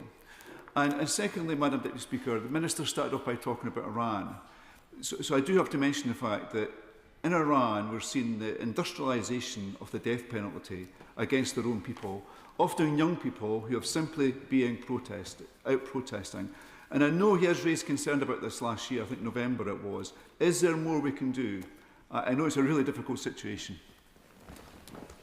I thank my honourable friend for the kind words he says about the leadership we've shown in relation to these issues. He's absolutely right. And let me just reiterate to the House our total opposition to the death penalty everywhere. But what has happened in Iran, particularly since the protests in January, has been an absolutely awful cracking down on their own people. They have imposed very significant restrictions on communications. So some of the detail of that crackdown are not as accessible to us now as they once were. I have grave fears about how Iranians are being treated within Iran, and we will continue to monitor this closely and raise it with the force that he would expect with the Iranian authorities. And the final question, John Slinger. Thank you, Madam Deputy Speaker. I associate myself with the words of the Minister in strongly condemning the Iranian attack on Kuwait airport and also the continuing attacks by Hezbollah on Israeli civilians. But it was disturbing over recent weeks and days to see the IDF appearing to engage in a mission to seize land that does not belong to them, exemplified by the hoisting of the Israeli flag over the Beaufort Castle, presumably as a symbol of conquest. Will my honourable friend join me in condemning that act and reiterating once again that international law applies to Hezbollah and applies to the government of Israel? Madam Deputy Speaker, it does. And of course, flags are much less important than the horrific loss of life that we have discussed over the course of this afternoon. But it is hard to draw a conclusion that the Israeli government is taking steps simply to deal with a terrorist organisation when they take one of the most historic sites in Lebanon with a long history of occupation by the Israelis and raise the Israeli flag in exactly the way he described. So I join with him in my condemnation. And that concludes the urgent question. I'll just give a few moments for the front benches to swap over.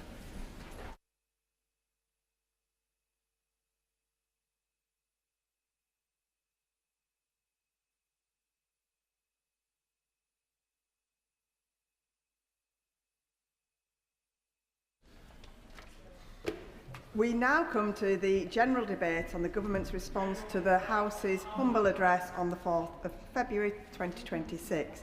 I call the Minister to move. Paymaster General. And I beg to move, Madam Deputy Speaker, the motion that stands on the order paper. Now, Madam Deputy Speaker, on the 4th of February, I came before this House to debate the humble address motion.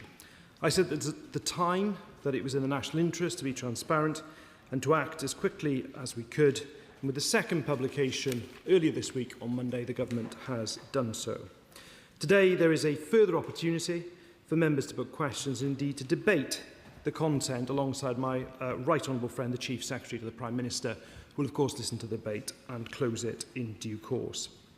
And today, we should ensure, as we debate these issues, that we keep Jeffrey Epstein's victims at the forefront of our minds. What Epstein did was abhorrent and unforgivable. He was a vile, evil paedophile, and I denounce him and his actions as strongly today as I did when I came to the dispatch box on the 4th of February. The Prime Minister has taken responsibility for appointing Peter Mandelson as the ambassador to the United States. He has said if he knew then what he knows now, he would never have appointed him, and he has apologised. Now, Madam Deputy Speaker, I do think it is worth setting out the process that was followed in order to publish such a large volume of material on Monday. I will certainly do that. Because he is going to talk about process, I'd be very grateful if he could clear up one matter. I have a high regard for his integrity, and I hope he won't dance around this subject as has been done by others in the past. In the first tranche of documents that was revealed, there are a number of notes sent by private secretaries to the Prime Minister. If I was allowed to use a prop, I would open this at page 3 and again at page 8, where you would see under these notes talking about the situation as regard how to appoint the ambassador, Peter Mandelson, and so forth. There is a big box which says notes by the Prime Minister. The normal course of action when a Prime Minister receives a document of this sort is that he notes down his response to it. These boxes are totally blank. And my simple question to him is this: are they blank because the Prime Minister made no notes whatsoever, or are they blank because any notes that the Prime Minister made have been redacted and removed? The Intelligence and Security Committee deals with even more sensitive material than this routinely, and every time they have a redaction in a publication, there are 3 asterisks to show that the redaction has taken place. Can we know, were redactions taken place in the Prime Minister's notes on these memoranda that were sent to him for decision? No, it's blank because it was blank is the answer to the honourable gentleman's question. No. And the decision, the formal decision to appoint Peter Mandelson as the ambassador was conveyed by the Prime Minister's then principal private secretary in a letter to the Foreign Office. So there's no redaction of what was in that. I know what he's referring to. He's referring to the box note and the empty box. And the reason is there was nothing to redact because there was nothing in the box note. So I hope that's a sufficiently clear answer for the right honourable gentleman. I'll just take the honourable gentleman before I move on. Because I want to talk on the process of the appointment rather than the process of the release of the papers, which I think he's moving on to. I've previously said in this House, and I think again the Chair of the Foreign Affairs Select Committee has said not dissimilar comments about process in the future, whether it's a Conservative government, hopefully, or another government, and that is about pre-appointment scrutiny of senior posts, both ambassadorial appointments and indeed, I would argue, permanent secretaries of government departments. That would be a more sort of safer way of doing things. And also on senior appointments for the ISC, and there are a lot of current ISC members here and former ones like myself, he will know that the process is one where the appointment is made by the Prime Minister, but the double lock mechanism ensures that the House has a say and can actually veto appointments if necessary. Now, that isn't necessarily what I'm asking for in these appointments, but certainly the relevant select committee should pre-scrutinise senior appointments, in my view, of ambassadors and other senior officials, whether they're political appointees or not. I think that would help the whole House, whatever our politics. Look, I'm not hiding from the fact, Madam Deputy Speaker, that we had to make changes to the appointments process. And indeed, what the government has done is to change the process for all direct ministerial appointments, actually, to make sure that due diligence and national security vetting has to take place prior to appointment. I think it's absolutely right that that change was made.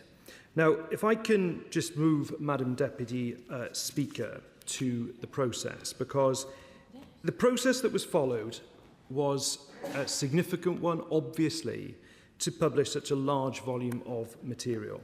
Now, when I was at the dispatch box on the 4th of February and committed to publishing material in the scope of the motion, bar that, which the Intelligence and Security Committee agreed would be prejudicial to national security and international relations. I should put on record my thanks.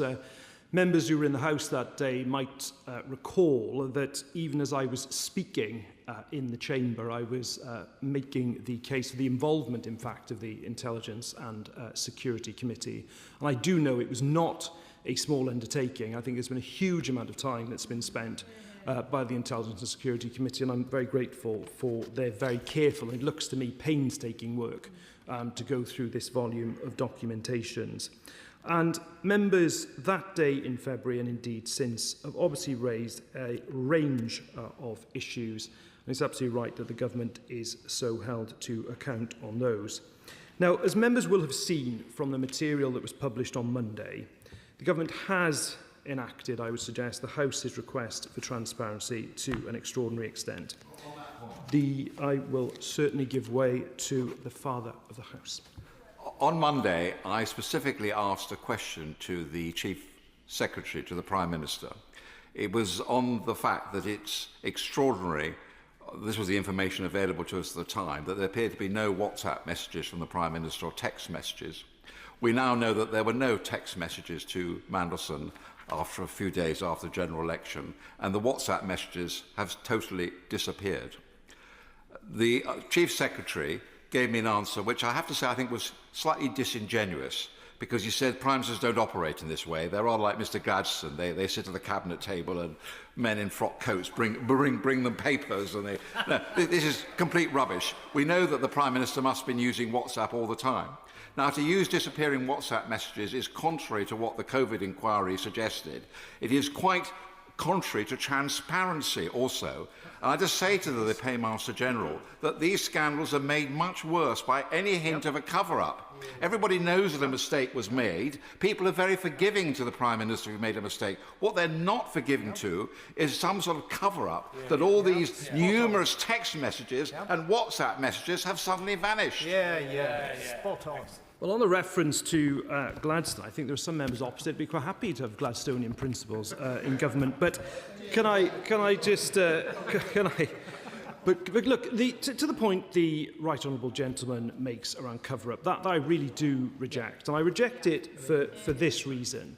This was a process that was quite rightly driven by and led by officials without political interference, working with the Intelligence and Security Committee that is very well respected across this House and is a cross-party committee.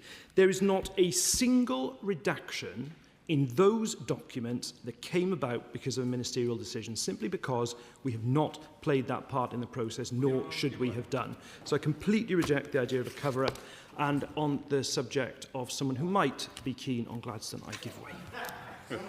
Knows me well and knows that my disdain for Gladstone and my deep admiration for his rival, Benjamin Disraeli, the greatest ever Prime Minister, by far, in my judgment. But there we are. The key thing about the ISC, and which I said, and I'm grateful for his comments about Benjamin could work, was the House took the view the ISC should see the whole of the information. Now, whether that was the right view, whether the humble address was too permissive, is an open question. But the House took the view we should see all matters relating to international relations or national security. An executive decision was taken. I don't know if it was endorsed by ministers. It's certainly endorsed subsequently by the Chief Secretary, not to make available to us the UK vetting file. Now, that's not what the humble address says. It has been legitimised subsequently by the argument, which I don't buy, frankly, that it would have a chilling effect on the whole vetting process. But as the Minister, who I share my right honourable friend's respect for, by the way, knows, the ISC seeing material is not the same as disclosing it. It's about scrutiny, not disclosure. So why was that executive decision made not to make that available to the ISC? Who made it? When? Was it officials? Was it ministers? Will you explain how he can square that with the remark he just made? Yeah. It was an official-led process. And let me just make clear, because he does point towards what is, I think, a pretty important issue.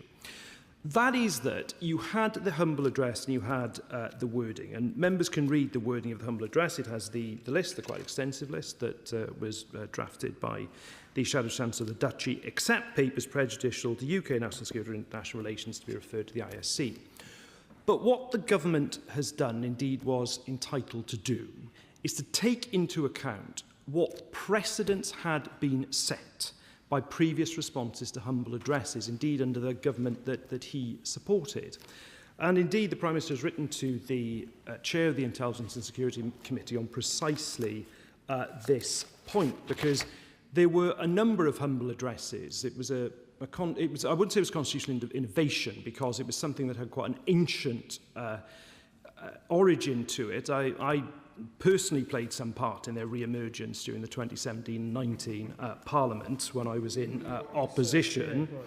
But what is obviously the case is, as those humble addresses have been replied to, and it's by a number of parties now in government, is that there are principles in approaching them that come from things like the Freedom of Information Act, that comes from the duty of ministers under the Ministerial Code, that comes from the Data Protection Act, that comes from GDPR, and that is based on the precedents that have been established by responses to humble addresses. I will give way here, and then I will give way again to the Thanks to the Minister for giving way and being incredibly generous with his time this afternoon. And I do say as an aside, I think many members in this place would like to go back to the 19th century, on those benches at least. But it's clear that officials have done a huge amount of work with regard to this process. Can the Minister just say a little bit about the Independent King's Council and what assurances they've provided that the government is complying with the humble address? Yes, and that was another important part of what was doing. It should be another reassurance that the House takes, because when I made the point about precedents to the Right Honourable Gentleman, the government also sought to take that independent legal advice as well in terms of its interpretation of complying with the humble address. But I'll take the Right Honourable Gentleman if he wants to now, but I do need to make a bit more progress. Yes, well, I just want to clear up this point about precedents. It may be that I'm wrong about this, but I don't think there is any precedent of previously the House deciding that the Intelligence and Security Committee specifically should look at material that was going to be redacted before it went to the public. This Intelligence and Security Committee, as he well knows, was founded in 1994.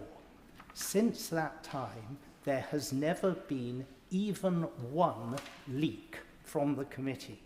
So there is no comparison between making things available to any other body that compares with the Intelligence and Security Committee, which is the only parliamentary body entitled to see highly classified material and which never leaks. So when he says this is all led by officials and it's okay for the officials to see it, but not to release it to anyone else. The reason why the ISC was chosen is because it is within the ring of secrecy, and that is unaffected by any precedents regarding bodies that do not have that special status. Exactly. Well done, Julie. Yeah, I agree with what the Right Honourable Gentleman says. It's just if he looks at the wording of the humble address lists a series of classes of documents and then says, except those, which are the ones that were referred to the ISC. So that's the compliance with the motion. Now, let me just turn back to the process, because, as I say, undertaken by officials, they sought returns from all government departments, including material, as has been referred to, on non-corporate communication channels. There were multiple rounds of discovery to ensure that searches return material relevant to the full scope of the motion. Some documents were assessed as likely prejudicial to national security or international relations. This is the point I was just making to the Right Honourable Gentleman. And as I committed to the House in February, they were then referred to the Intelligence and Security Committee. Now, due to the wide scope of the motion and the significant volume of material that needed to be located and reviewed, the first publication on the 11th of March was focused on the parts of the motion that were of most urgent interest to the House: Peter Mandelson's appointment, his withdrawal and the severance. Now, the second tranche that was published on Monday contains material relevant to the parts of the motion that cover communications and documents concerning Peter Mandelson's appointment, vetting and messages between Peter Mandelson and ministers, special advisers and senior civil servants in the months prior to and throughout his tenure as ambassador. One more and then I'll come back. All documents held by the government have now been disclosed, save those documents that are being withheld on the request of the Metropolitan Police. And I will take... I'm grateful to my honourable friend. Just on that point of communication between Peter Mandelson and ministers, the fact remains that the more documents that are released, the more questions emerge about Peter Mandelson's reach across government. So can the Minister tell the House whether Lord Mandelson had any discussions whatsoever with ministers, officials or advisers about Palantir? And will the Minister advise this House whether further documentation with regards to that will be released? So, on the issue of Palantir, I think you refer my honourable friend to the methodology statement that is at the start of each of the 3 volumes, where it's made absolutely clear that there's a recognition that Palantir is a matter of interest to this House. And indeed, there are references to Palantir within the documents. Obviously, I won't... In terms of the documents that remain with the Metropolitan Police, it's obviously, I'm sure the House would understand, I won't speculate on their contents, but certainly in terms of the tranche of documents that is before the House, I invite everyone to look at the references to Palantir within it, and people can look at that, and indeed the public can do so as well. I'll give way to the Chair of the Foreign Affairs Select Committee, and then I'll come back to the Honourable Gentleman. I'm very interested, thank you very much for giving way, and I'm very interested particularly in documents relating to mitigation. Yeah. You know, because why is it we have this great gap between what would seem to be a security threat and him being appointed is the mitigations, and I can't find any documents about that. I have found this. Ian Collard gave evidence to my committee in writing, and he said that in September 2025, so after the appointment and when it was about to be withdrawn, he requested a copy of the vetting summary, and he made some notes for himself based on the summary as an aide memoir in case it was needed, and submitted those notes as part of the humble address. Now, the reason I'm interested is because I want to see what the notes are of the mitigations. So here's the man responsible for the mitigations. He takes a note, presumably of what he's seen. He puts it into the humble address, and it isn't in the papers. First of all, I'm grateful to... I'll deal with this now. I'll come to the Honourable Gentleman for South Holland and the Deepings. But just say, first of all, to my right honourable friend, officials leading the process will have heard the exchange and this exchange between us in relation to that specific point around Ian Collard. I would also say that in relation to the documents with the Metropolitan Police, they do fall, as my right honourable friend, the Chief Secretary of the Prime Minister, set out in his statement on Monday, into a number of categories, from internal correspondence relating to Peter Mandelson, documents in relation to conflict of interest, and also national security vetting is the third category as well. But I assure her that I appreciate the point she's making. Officials will have heard the exchange between her and I. May I just come back to this? I'll do this, yes. I just want to make it clear, because this isn't part of the original decision-making. This is an aide memoir that he has made. So if I can't see the original documents, then at least this is a later one. Can I at least see that? As ever, my right honourable friend makes her case forcefully, and the point I'm making is, and I'm treading carefully in my language because this has been a process led by officials working with the ISC, but the officials working on this will have heard the request that she has just made, and then I will give way to the right honourable gentleman. I'm going to give way a second time, and indeed I will be taking up the point that the right honourable lady raised about mitigation during our later considerations of these matters. Should I catch your eye? Of course, Madam Deputy Speaker, which is not a given. But in particular, will he address the issue of when the Metropolitan Police asked for information on UK vetting, because whilst we know the granular detail, because of the executive decision based on precedent, although my honourable friend has challenged the President, was made, there was an assumption that some information on vetting would be made available, perhaps in a redacted form, having first been considered by the ASC. I will say no more than that.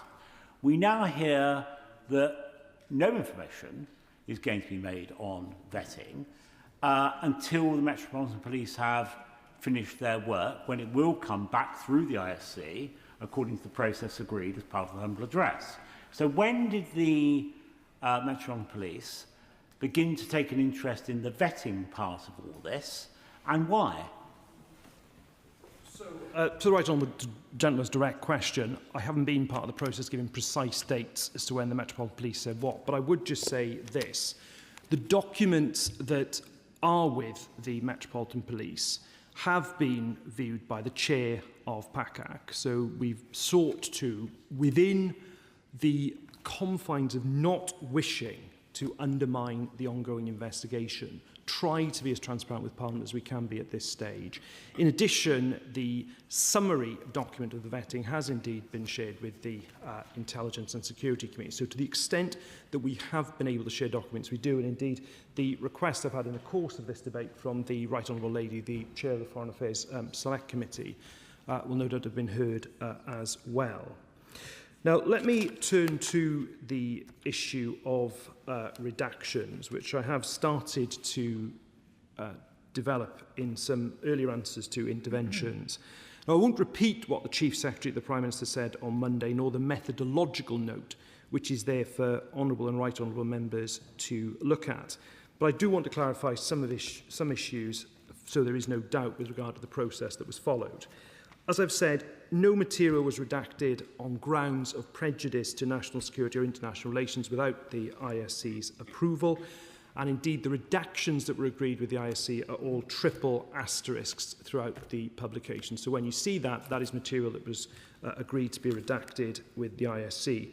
Now, to my point about precedent in relation to the earlier exchange with the Right Honourable Gentleman, they were limited to the names of junior officials, contact details like telephone numbers and email addresses, the personal or commercially sensitive data of third parties not relevant to the motion, and in some cases where there was legal professional privilege. And as I say, that's in line with the process that's now been followed by successive administrations in relation to the humble address motions.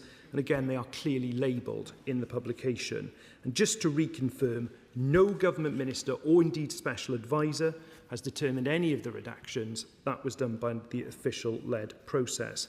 I also will echo the comments by my right honourable friend made on Monday by thanking, I know he's not in his place now, but certainly thanking the honourable member for North Dorset, the chair of PACAC, for reviewing our approach to the third-party redactions and the material withheld so as not to prejudice the ongoing police investigations, to ensure that we are being transparent with Parliament as we should be. Now, let me just turn to that point specifically about the Metropolitan Police that I've been asked about by honourable members.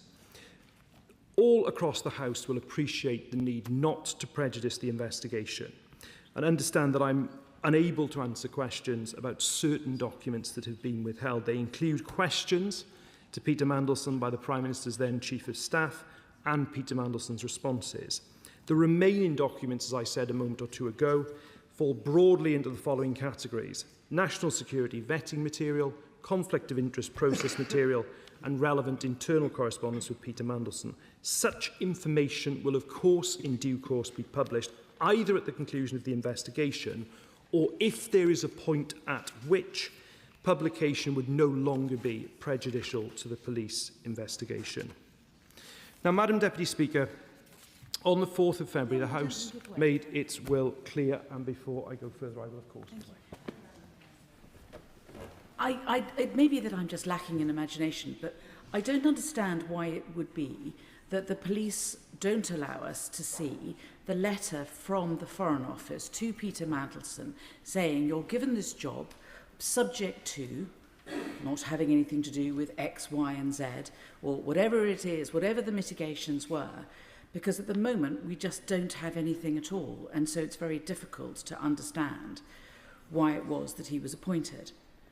And we're told that we need to wait for some time in the future. There is no date by which it will be disclosed, and at that stage all will become clear.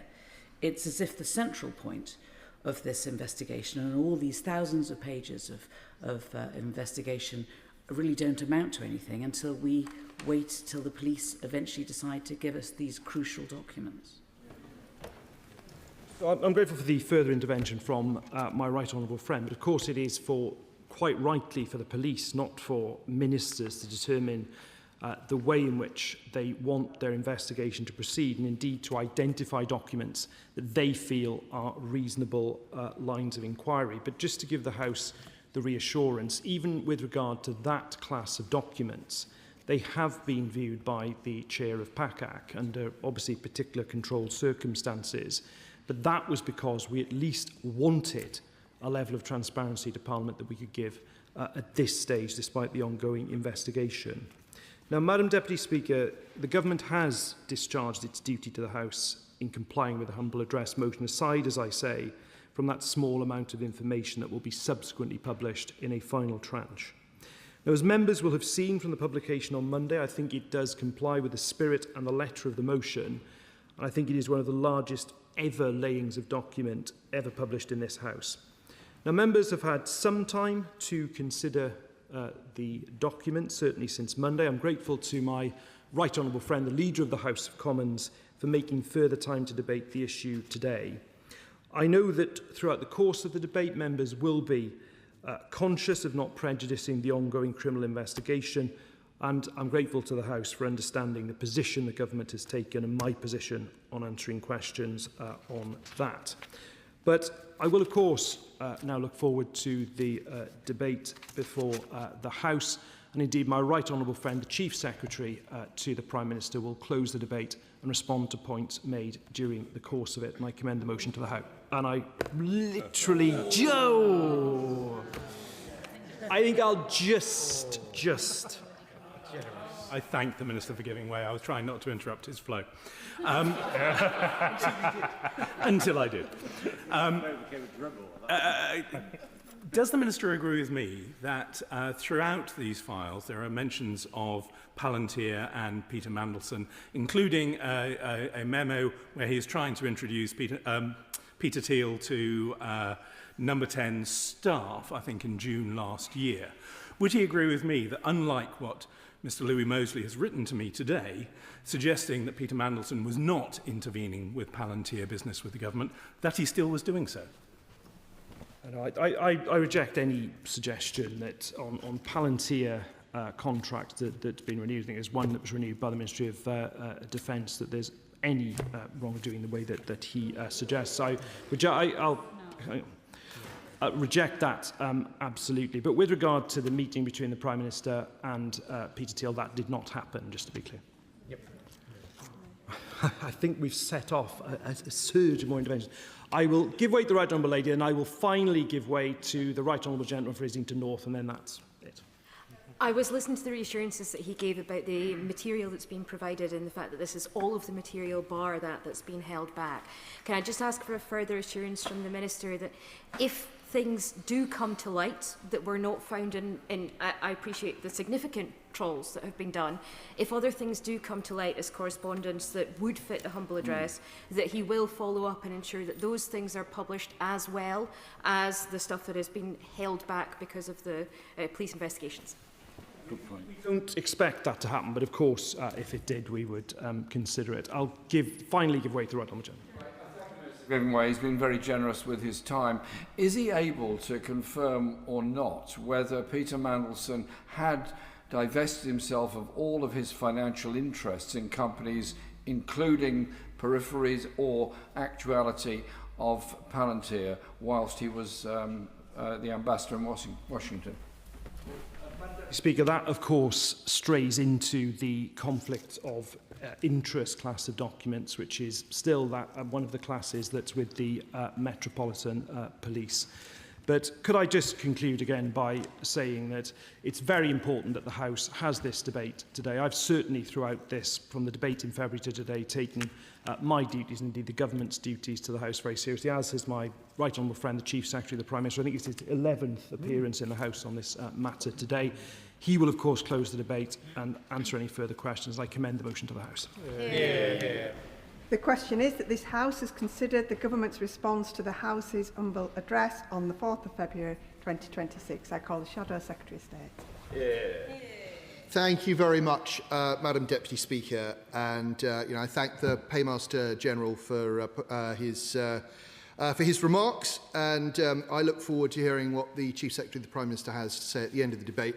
As we made clear earlier in the week, we're not entirely happy with the way that this has come together, just because in the way that these debates take place, it's not automatic that we will get to ask ministers questions if they decline to take interventions. I'm very encouraged by how the Paymaster General, though Hansard should know that he said that nobody could follow the member for Islington North. Shut down everyone else. But I know that the Chief Secretary of the Prime Minister will want to follow his good lead. And I hope that at the outset the Paymaster General will accept my sympathies on the loss of his mobile phone. I mean that genuinely. It's very unfortunate that it was stolen 5 days after the former Chief of Staff's mobile phone, Morgan McSweeney's. This, I believe, is an indication of how dangerous life is in Labour-run London, and I hope that those responsible for looking after the Met Police are listening to this genuinely, because a lot of us have friends and colleagues who've experienced the same thing, and it is a serious matter.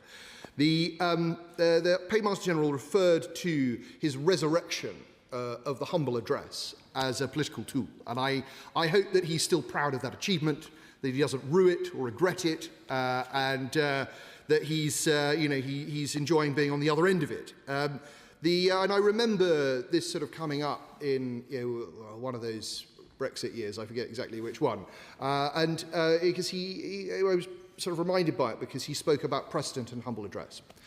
And the truth is, his humble address actually breached precedent in a very serious way, that it had been the case in Erskine May throughout the ages that humble addresses would not be used in order to take the opinions of law officers of the Crown and present them to the House. And this was specifically carved out, and yet his humble address struck right through it. So when we talk about precedent and humble addresses, we have to be very careful, and we have to be very clear that the instruction given by the House to the government is sacrosanct.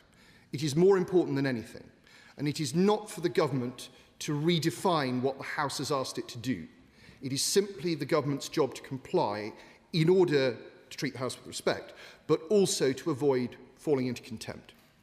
And so I will say again that the idea that large classes of document, potentially large classes of document, should be retained and kept away from the House because the Metropolitan Police are using them may be desirable, but it should not be done automatically without the agreement of the House.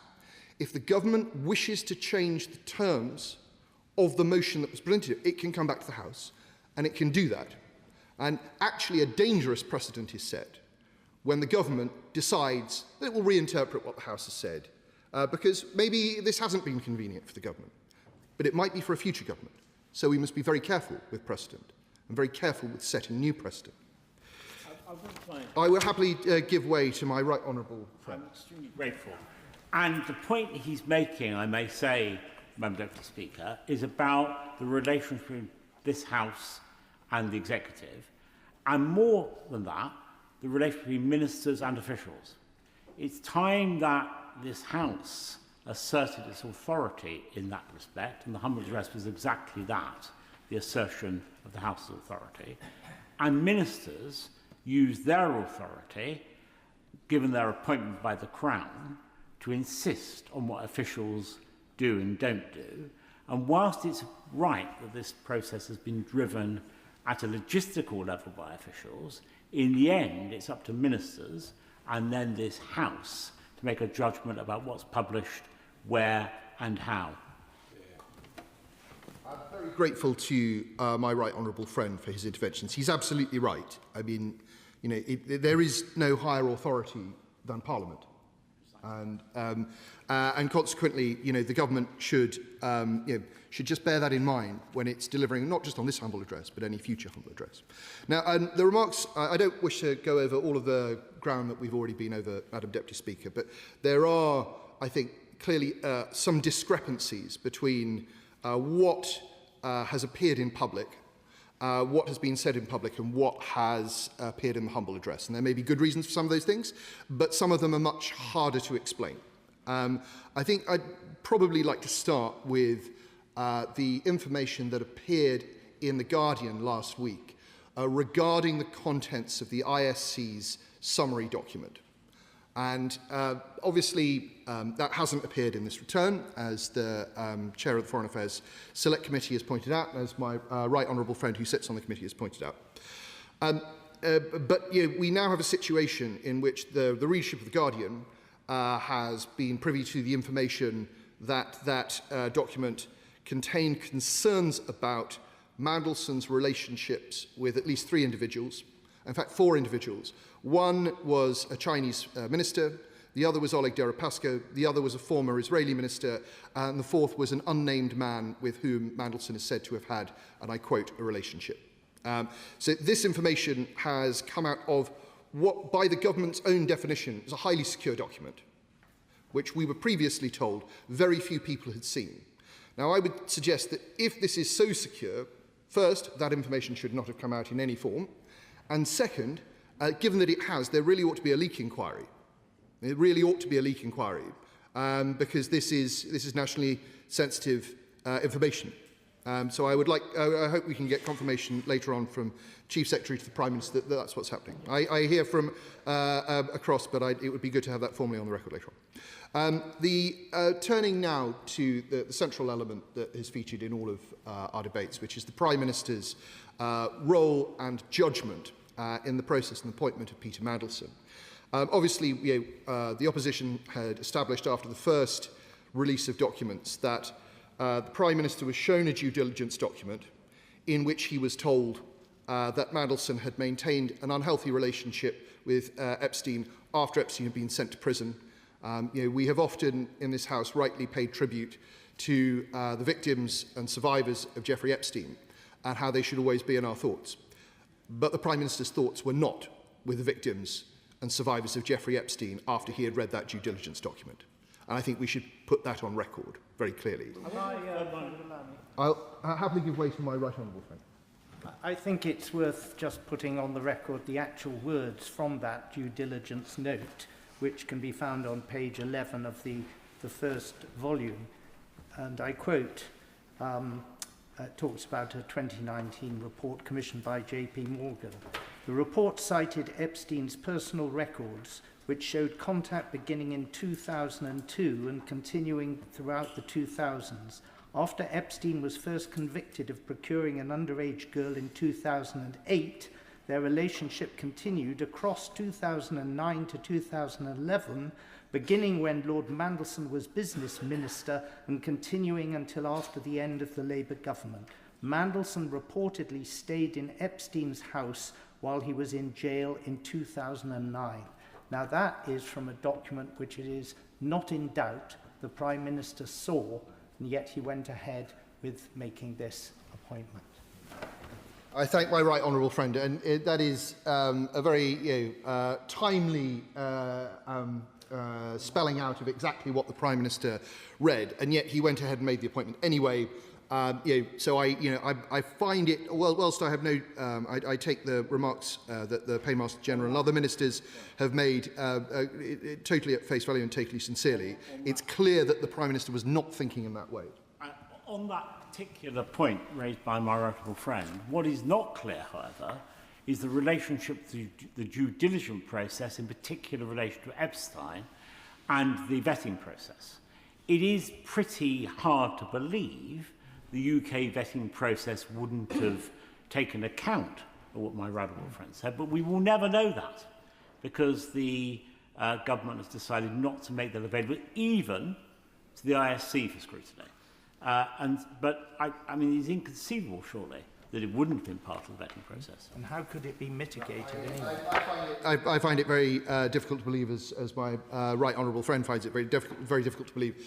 And so we have these comments about, in the due diligence documents, we have these comments about Epstein. We also know we have comments about Mandelson's directorship of a Russian company, which owned a defence company which supplied Putin's war effort in Crimea, and his business relationships in China, to name but a few things in the due diligence document.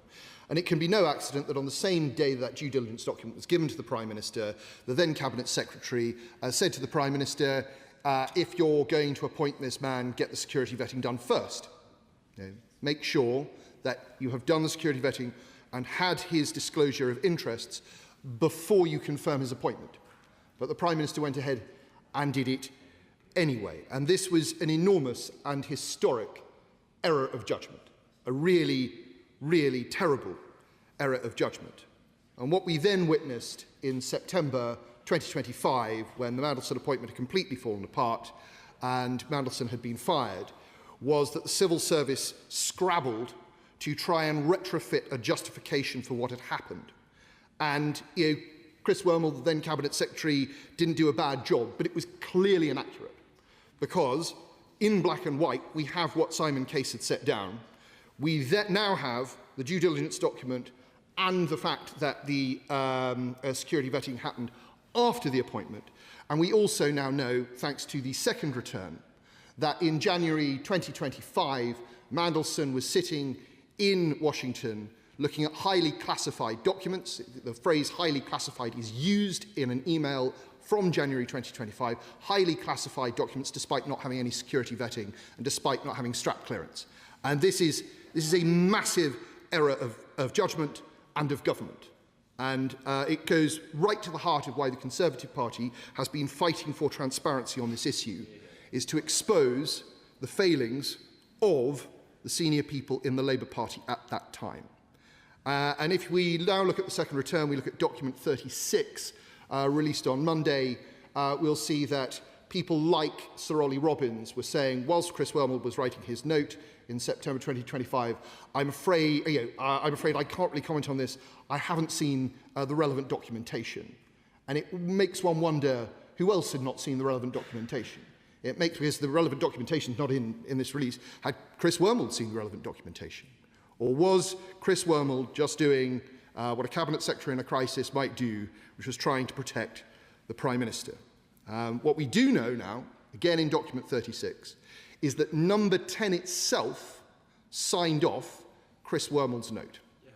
Number 10 itself approved the Cabinet Secretaries and had been given an opportunity to edit Chris Wormald's note. And again, this feels wrong. It feels as though the process, very obviously, being run by, is being commissioned by number 10 and interfered with by number 10 in order to give the answer that number 10 wants, rather than the truth. It was a bogus process. It was designed to get the Prime Minister off the hook, and transparency shows that he was very clearly on the hook. Now, turning to the broader material, we have some things that have appeared. We have some things that we know we can deduce have been retained by the police. We have some things that we know have been destroyed, and there are some things that may have gone missing. And I hope during the course of this debate we can get to the bottom of which documents may fall into which category. In April 2026, the Foreign Affairs, April this year, the Foreign Affairs Select Committee had Morgan McSweeney before them, and they asked him, the chair and my right honourable friend from Malden, asked him a number of questions about his messages. So this is sometime after the theft of his phone in October 2025. In question 970, the chair said, are any of your text messages to Peter Mandelson or not going to be available in the humble address? Morgan McSweeney said yes. My right honourable friend from Malden, in question 1117, said, can we take it that your phone would have contained quite a lot of communications either with Peter Mandelson or about Peter Mandelson's appointment, fearing that the theft of the phone meant that information had been lost? And Morgan McSweeney said, probably not much about his appointment. That hasn't already been available to number 10, because when he was sacked, number 10 did its own I want to say investigation, but its own research on why it happened as part of that process. I was asked to share messages and email about the appointment and also to be interviewed. So we know that in April of this year, those messages still existed, that they weren't affected by the theft of McSweeney's phone, and they must be available to government. But they are not in this tranche of release. And so that we must conclude that this is because they have been retained by the police. So let's assume that the McSweeney emails fall into that category. Unless the Minister wishes to tell us that they've received any subsequent information that those messages were retrievable. We then have messages from the Prime Minister, or rather we don't have any messages from the Prime Minister. It seems highly unlikely that the Prime Minister didn't exchange any messages with Peter Mandelson at all at any point. In fact, we must strongly suspect that he did, because there was a report in April in The Spectator by Tim Shipman which quoted from some of those messages. Now, we might think that those messages themselves might end up having been retained by the police. But when we look at the quotes that Tim Shipman had, they're incredibly anodyne. It's very unlikely that these messages would have been kept on grounds of national security or because they would be useful to a police investigation. I quote Shipman, says, "There is a text message which Starmer sent the night before he made the announcement, Mandelson's appointment. Quote, 'You'll be brilliant in challenging circumstances,' he told Mandelson. And after many years of our discussions, we get to work together side by side. I really look forward to that." Didn't age well. I'll happily give way. Can I just take him back briefly to the Morgan McSweeney messages? So on page 173 of the third volume, the third part of this, there are some messages that Morgan McSweeney's managed to provide from a group chat that have been published, but not individual messages between himself and Peter Mandelson.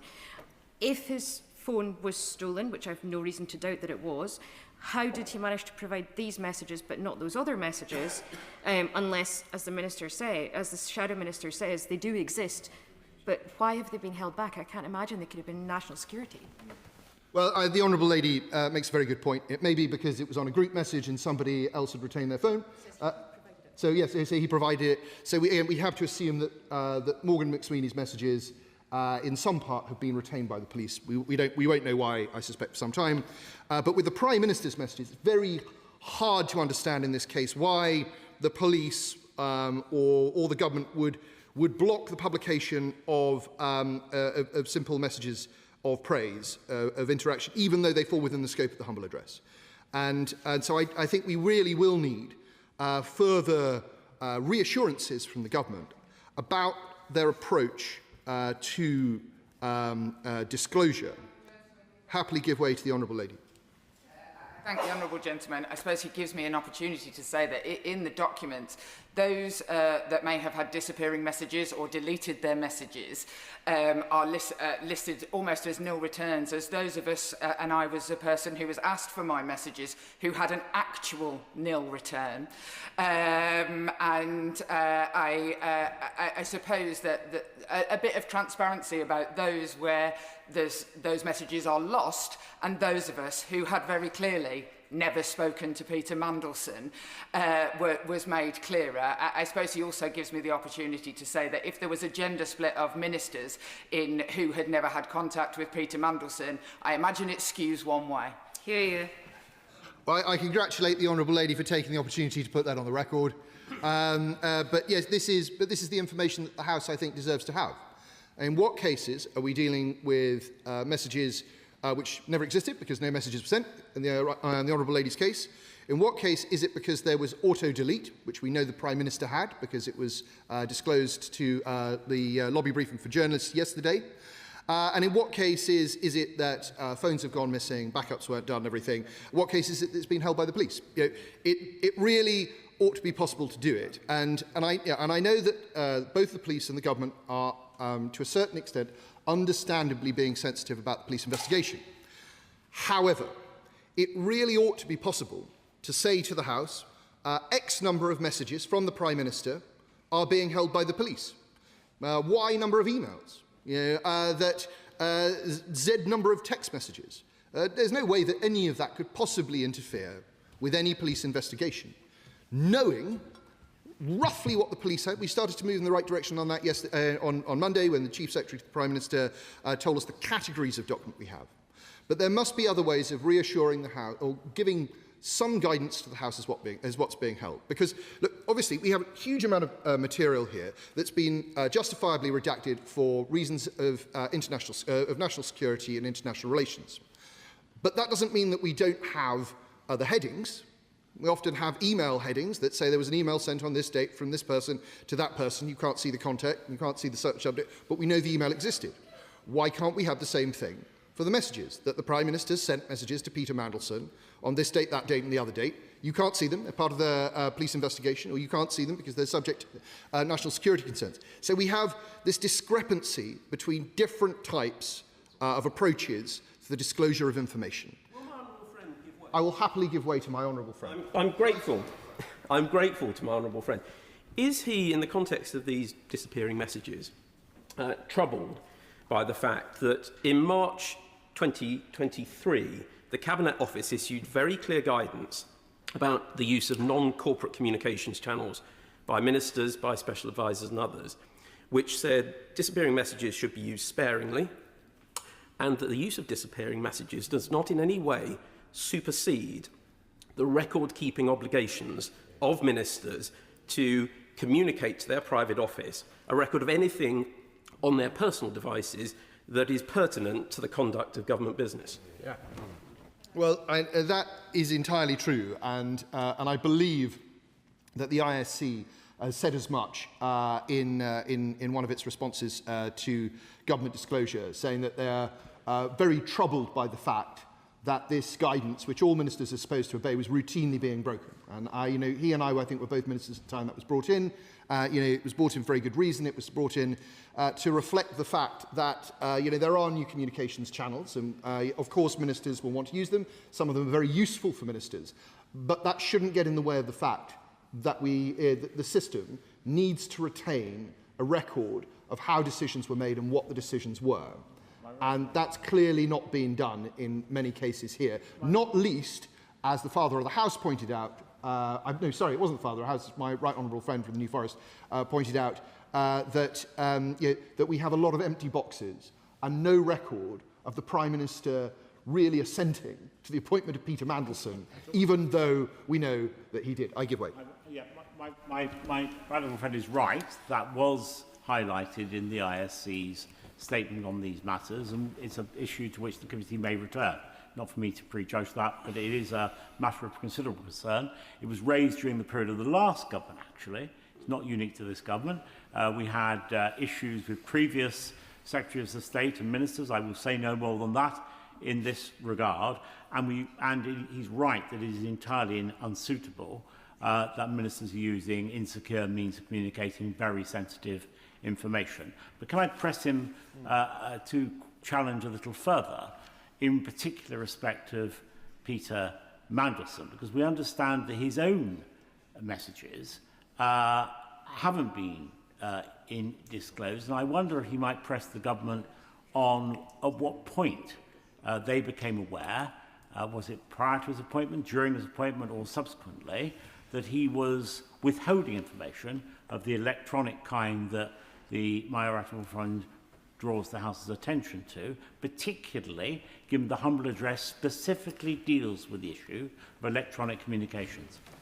My right honourable friend is right, and the Chief Secretary to the Prime Minister will have heard his remarks. I'd say further to, and I hope that the Chief Secretary to the Prime Minister will respond to that. What I would say further to what he said is that, obviously the humble address was in February, but it wasn't until March that the government asked Peter Mandelson for his phone. Peter Mandelson then refused, as was raised by myself and I think other members on Monday.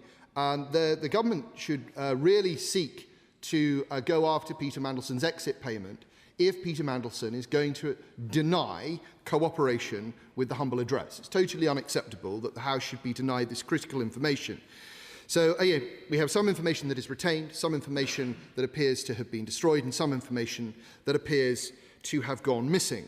I wish to turn to some remarks that the Chief Secretary to the Prime Minister made on Monday about his own messages, just because he himself brought it up, because I think it's a useful case study. The Chief Secretary of the Prime Minister said, "I do recall having some limited exchanges with Peter Mandelson over WhatsApp, including those I've already discussed, but these conversations did not involve transacting government business and were in line with official guidance on the use of non-corporate communication channels at the time." All well and good. But who decided that those messages fell into that category? Did the Right Honourable Gentleman decide that himself? Did he show it to officials who then decided? Did he show it to the police? Who made the decision? And again, we must ask this question of all ministers who are asked to disclose information. Where is it that people have self-edited?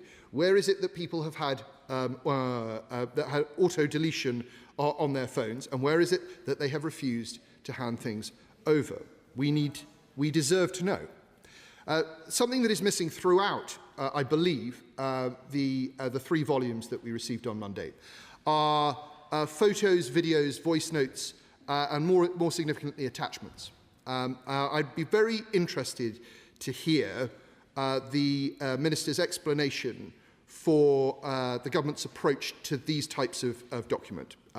Draw attention particularly to document number 33 from the 15th of September this year, where the email explicitly refers to an attachment which is pertinent to the subject of the humble address, but that document is not available. Now, I could have been led to believe that maybe that document had been retained by the police, were it not for the fact that all attachments seem to be missing, and that all photos, and that all voicemails, and all videos are also missing. I can't help but feel that this has accidentally fallen out of the full disclosure. Could we please have some clarity on that? I turn now to Peter Mandelson's declarations of interest, which I think are one of the most important classes of documents, perhaps the most important class of document that we're yet to see. We now know that something definitely does exist, firstly because the Chief Secretary of the Prime Minister told us so on Monday, and second because there are references to back and forth about Mandelson's contacts in the release. Mandelson, on a number of occasions, pushed back saying, I'm not sure, I know a lot of foreign people, I have a lot of contacts, I can't be expected to disclose everything, and a suggestion from one official that, don't worry about it too much, just, get on with it and give us a list. The thing is that what we appear to be seeing here is an absence as well of documents like the mitigations that the Foreign Affairs Select Committee Chair referred to, Pollard's document. And if we add it all together, the absence of the declaration of interests, the absence of the mitigations which are designed to perhaps handle Mandelson's relationships with his business contacts when he is in office, the fact that there are certain members of the Cabinet whose documents are entirely absent, the business interests that we know Mandelson had, I think we can reasonably hypothesize about what the police are looking at. And that would be, and this is speculation, that would be an abuse of his position in Washington to support the interests of his business relations. And it's very unfortunate that we will not see that information for some time, because I think it goes to the heart of one of the problems with the appointment of Mandelson in the first place. Madam Deputy Speaker, I think is encouraging me to wind up, so that I will do.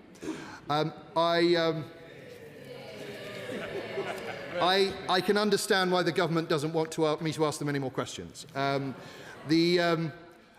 think that, I think in conclusion, Madam Deputy Speaker, there are a number of things that we need of the government. Most importantly, we need a slightly fresh approach to disclosure, where we are told a bit more about what the police have. How many documents in each category? How many of the Prime Minister's WhatsApps? How many of Peter Mandelson's WhatsApps? How many of Morgan McSweeney's WhatsApps and their emails and so on and so on? Because it's very important that the House understands where things have gone missing and can start to put that picture together in its head. And I would say to the Chair of the Select Committee, following her remarks, I think it would be very interesting, maybe fall to another committee as well. It would be very interesting once the police investigations are complete for the police officers who've been involved in this investigation to come before Select Committee and discuss what their approach has been and why, and what lessons might be learned for future disclosure to Parliament.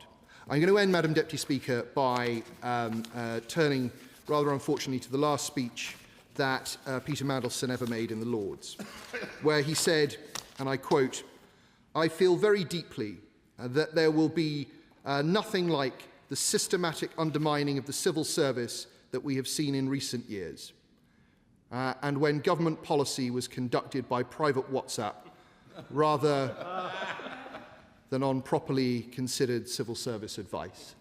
And now it's disappeared. It is. This is a scandal, Madam Deputy Speaker, that has taken the jobs of the Ambassador to Washington, of the Prime Minister's Chief of Staff, of the Cabinet Secretary, of the Chief Official in the Foreign Office, and ultimately it will take the job of the Prime Minister.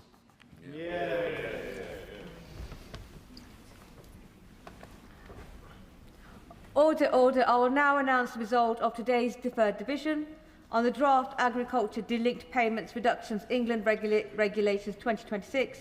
The ayes were 302, the noes were 153, so the ayes have it. The ayes have it. I now come to the Chair of the Select Committee, Dame Emily Thornberry. Thank you very much, Madam Deputy Speaker. We are a very long way from one of the original aspects of this scandal, which was an allegation that the Prime Minister knew when appointing Peter Mandelson that he had failed his developed vetting. We've moved a long way from that. One thing we haven't moved away from, though, is that the man who was appointed was a best friend, best pal of the world's most notorious paedophile, and remained his best pal when he was in prison and stayed in his house. I have to say, personally, I found that so profoundly shocking when I heard that that is what had happened. I think it is a matter of character, good character, to stand by friends when they're in trouble. But when they are convicted of a terrible crime like that, you don't stand with them, you don't stay in their house, and they should not be your best pal. And not just that, we've learnt that Peter Mandelson was friends with Russian oligarchs, Chinese finance ministers, former Israeli security chiefs. He had a loan of £1 million from an unknown source, which he used to buy shares in a secretive Israeli company. There are so many, and then of course there are all of the issues in relation to his business dealings. And the Foreign Affairs Committee has tried to remain focused because it is our job to try to ensure that the Foreign Office is as good as it possibly can be. But why it was that a man like that, who when it came to the developed vetting, it was decided a case of high concern, and that his clearance for vetting should be denied, was nevertheless appointed. And that seems to me, there's a lot of gossip, there's a lot of other stuff, there's tittle-tattle, there's things that obviously the Westminster Village loves. But it seems to me that the serious point is, how could we have got it so wrong? And how did this happen? Of course I will. Very grateful to the Chair of the Foreign Affairs Select Committee. And she did say at the beginning of her speech most powerfully that what happened in relation to Epstein should alone have been a sufficient bar for anything to go further.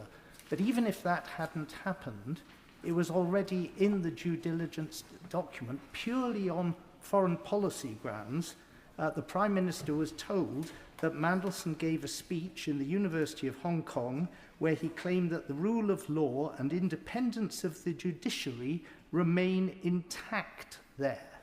And in November 2024, I personally challenged the proposed appointment on the grounds that Mandelson had said in a radio interview that the basis for a settlement with Ukraine would be that Ukraine should give up to Russia all the land that Russia had so far occupied, and that Ukraine should give up any hope of ever belonging to the NATO alliance. These were political grounds which should have ruled him out. The Prime Minister knew about it, and nothing seemed to prevent him from following through on his intent to appoint such an unsuitable individual. I thank the honourable gentleman, and he tempts me down a path that I wasn't going to go down. I have gone down quite a lot of length in the hearings. It seems to me that actually all of these papers tend to show one thing, which is that the Prime Minister was not particularly interested in the appointment of the ambassador to the United States. He was certainly not a good friend of his. There's no correspondence between them. There's no chatty messages. There's no attempt to get him to vote for him for whatever, when he was standing for Chancellor of the University of Oxford. I mean, there isn't the friendship at all. So I think that the criticism which I make, and I make openly, is that I think that it was subcontracted as a decision to others who were close to Mandelson. And the mistake and the criticism that one can level at the Prime Minister is that he delegated and he didn't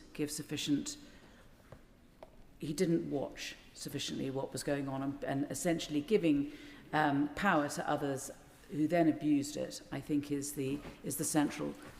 And you know, that's not very flattering to the Prime Minister, and I don't, you know, but I think it's actually an honest assessment of the evidence that I've heard, and I think that it was being pushed, and I think that it was being pushed by his Chief of Staff. And his Chief of Staff, who has a style, which is, when I want to do something, I'll go for it hard, I'll go for it fast, I'll push everybody out of the way. And someone who should have been, and was, as I understand it, a marginal candidate just in November, once he had not been elected Chancellor in Oxford, suddenly, within 2 weeks, moved from a borderline candidate to being the main person in the frame. I will take the... Very grateful to the Right Honourable for giving way. And she persuades us, I think, that there is a very good hypothesis, as she's described, for how this has happened. We will never know, only the Prime Minister will know. But would you accept there's another, which is that the Prime Minister was convinced early that this was the right thing to do, and the system accepted that that was his judgment, and nobody sought sufficiently strongly to try and persuade him otherwise until the appointment was finally confirmed? I mean, we may be talking about the same thing. I mean, another way of putting it is that his Chief of Staff had taken responsibility for it on his behalf and was pushing it, and the power that the Chief of Staff had was the power that he was the Chief of Staff was because he was the Chief of Staff to the Prime Minister. I mean, this is borderline one way or the other. I'll take one more intervention, then let me make some more progress. I do disagree with her analysis, though, because the whole point of what we've been saying from these benches is the Prime Minister himself knew of these points. He knew what Mandelson had done in relation to Epstein. He knew what he had said in relation to justice in Hong Kong. He knew what Mandelson had said in that radio interview because I challenged him about it. And I must say, although it may not meet the high standards of court litigation, that when the Prime Minister brushed aside my challenge to him on the 21st of November, he sat down with a very notable and ingratiating grin. And I turned to the person sitting next to me and I said, he's definitely going to appoint Mandelson. It was his decision.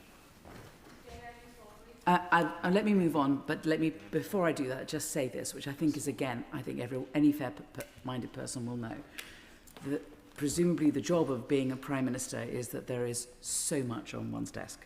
And if someone comes to you and says, don't worry about this, I'll take this and I can sort this, the temptation to go, okay, you do that because I have 7,000 other things that I have to deal with today.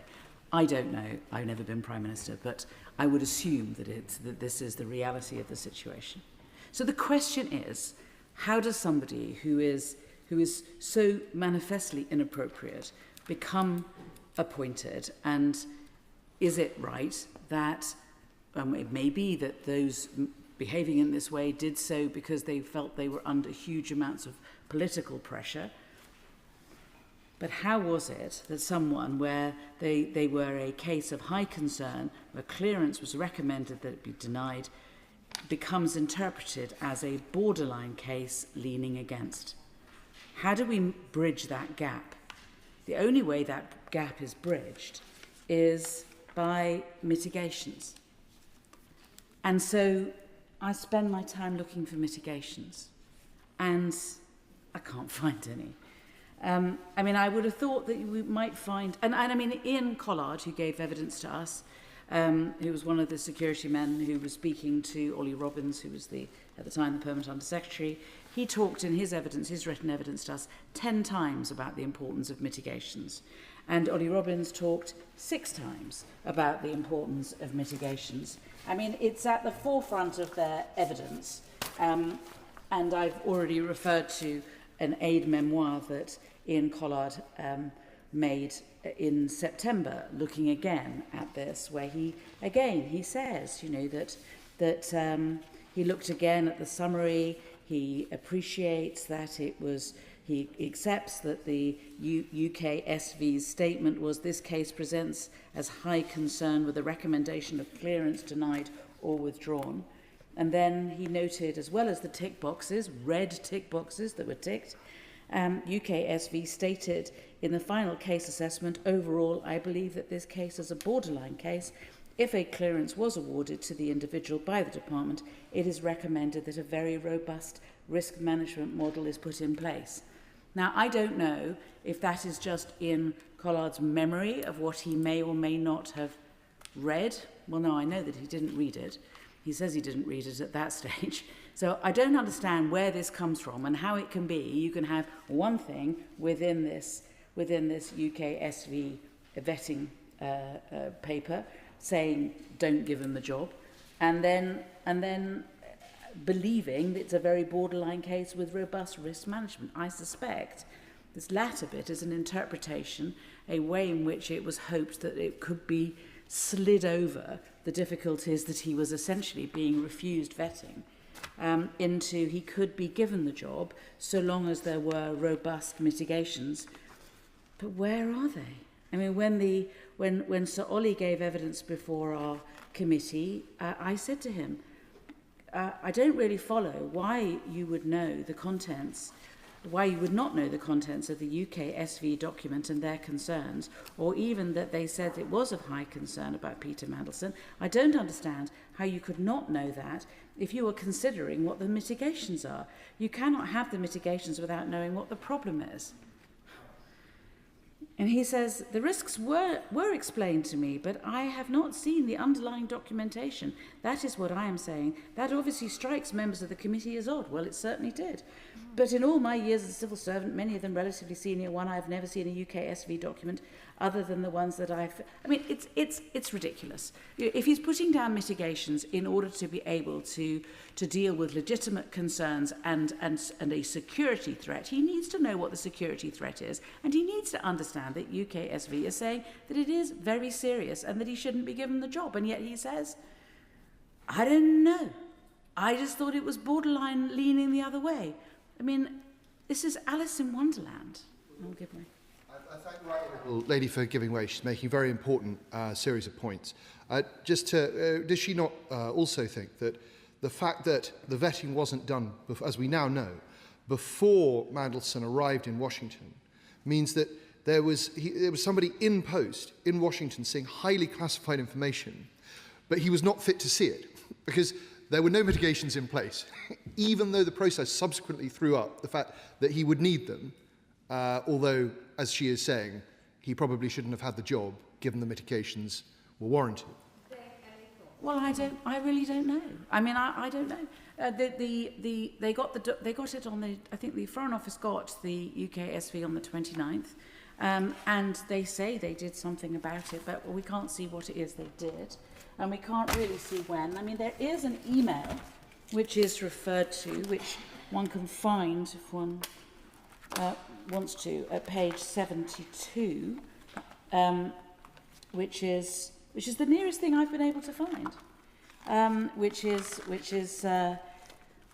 and indeed Ian Collard refers to it in his evidence. This is an email he wrote on the 30th. So I think this is the mitigations, but I just don't think this is a robust set of mitigations to deal with very serious security concerns. It says this. As part of the usual clearance policy process, UKSV identified some areas in his application for ESND to review. That's the security man to review. And at point 1, I understand that Lord Mandelson's private sector engagements are being managed by HRD, that's resources, I think, human resources, and the legal directorate through conflict of interest process. Well, who knows? With regard to personal conduct, and I think that is hanging out with oligarchs, being friends with the finance minister, who knows what else, borrowing money, who knows. With regard to personal conduct, I understand that Lord Mandelson has received a letter from Mervyn Thomas informing him of his responsibilities as an FCDO employee, including under the diplomatic service regulations. I mean, is that it? He got a letter from a man telling him to behave himself. I mean, we haven't seen the letter. I don't know what it is. And then there is, matter pertains to his overseas contacts will certainly be reviewed by STRAP. Well, STRAP is another issue. STRAP is another issue, and we should not be distracted by STRAP. He needed to follow the developed vetting before getting anywhere near the latest STRAP stuff. So, that I think it's important that we kind of take this in order. So we have that email, which is about as pathetic as it can be, I have to say. There might be something, which is the 9-page summary that some members who are sitting in this chamber have seen. And it might be that the 9-page summary that shows the security concerns has a page or so at the end, a blank page, which might ask the Foreign Office for their response, because UKSV are giving a recommendation saying he shouldn't be given the job, he's a security risk, and as the process might be that the Foreign Office have to write something on that form saying, well, we've read this, we're not going to pay any, we don't agree with you, we think he should be appointed, and we're going to put in the following mitigations, and then list them on that. Or it might be that they didn't fill that in properly, and it might be that that bit of the form remains blank, and I don't know whether anybody is in a position to be able to enlighten me one way or the other, or whether we will have to wait for the police to give us the document. I don't think the Honourable Gentleman is one of the people I'm referring to, but yes, of course. But surely that would be precisely the sort of information that could be safely entrusted to the ISC, and they ought to have been entrusted with it. Well, they didn't. I suspect they may have been. That's what I'm trying to say. Yeah. And I'm hoping that if it is blank, that they're not necessarily disclosing anything that is of particular security interest. It's just a process issue that the Foreign Office did not follow process as they ought to have, and at least have put into that form, yes, we've done these. Because honestly, I'm just looking for why it was that I'm just trying to do my job, holding the government to account. Why did Britain employ a man who was of security risk to this really important job? We did so because of the mitigations, but nobody will tell us the mitigations. After all these thousands of bits of paper and all these times, and the poor right honourable gentleman coming to the chamber 11 times, and we still can't get to the root of this. Yes. For giving way, it would be entirely inappropriate for me or any other member of the ISC to say what we have received that's now been sent to the police, but it wouldn't be unreasonable for a diligent member of this House like her to conclude, given the fact that I challenged the Chief Secretary at the urgent question just before the recess on the issue of mitigations and asked him whether there were mitigations in place and whether they would be made known to us, it wouldn't be unreasonable to assume that I wouldn't have asked that question if I knew the answer to it. Yeah. Well, that's very helpful. Thank you very much. So moving on. I mean, is there a record of the decision I mean, when the Foreign Office appeared in front of us, when Sir Ollie Robbins appeared in front of us, and indeed when other people appeared in front, I did keep coming back to the question, which is, where is the record of your decision? What was the process you went through before doing this? Why are there no notes? Why is there no record? How can we hold you to account if genuinely you're not making any notes at all? And when the decision is made to give Peter Mandelson the job, subject to mitigations, where is the decision? Where is the record of the decision? Do the police have it? Is it in the papers and I've missed it? I don't think so. Was there never a record written of the decision? And surely somebody would have made a record of the action taken, or is that the email? Is that it? Is that the action that they took? Or is there something else? And surely there was a written letter to Peter Mandelson saying, you have the job, but only if you do X, Y, and Z. This cannot be dealt with by way of a WhatsApp message or a phone call. This is very serious. This is the security of our nation, and it should be in a letter. And I certainly hope that the reason that I haven't seen it is because it does exist, but the police have it. But I don't know one way or the other. This is not, I mean, I know that other people will be dealing with this later, and I want to kind of draw my remarks to a close. But the Foreign Affairs Committee has been trying to do its job to the best of its ability to try to make sure that a mistake like this doesn't happen again. We have been doing it in good faith. It has been difficult. We have been mandarined. We have been given partial answers. We have been given nonsense by people believing that it's not for us to know. Well, it is for us to know. And it's for us to know because we are trying to make our government better.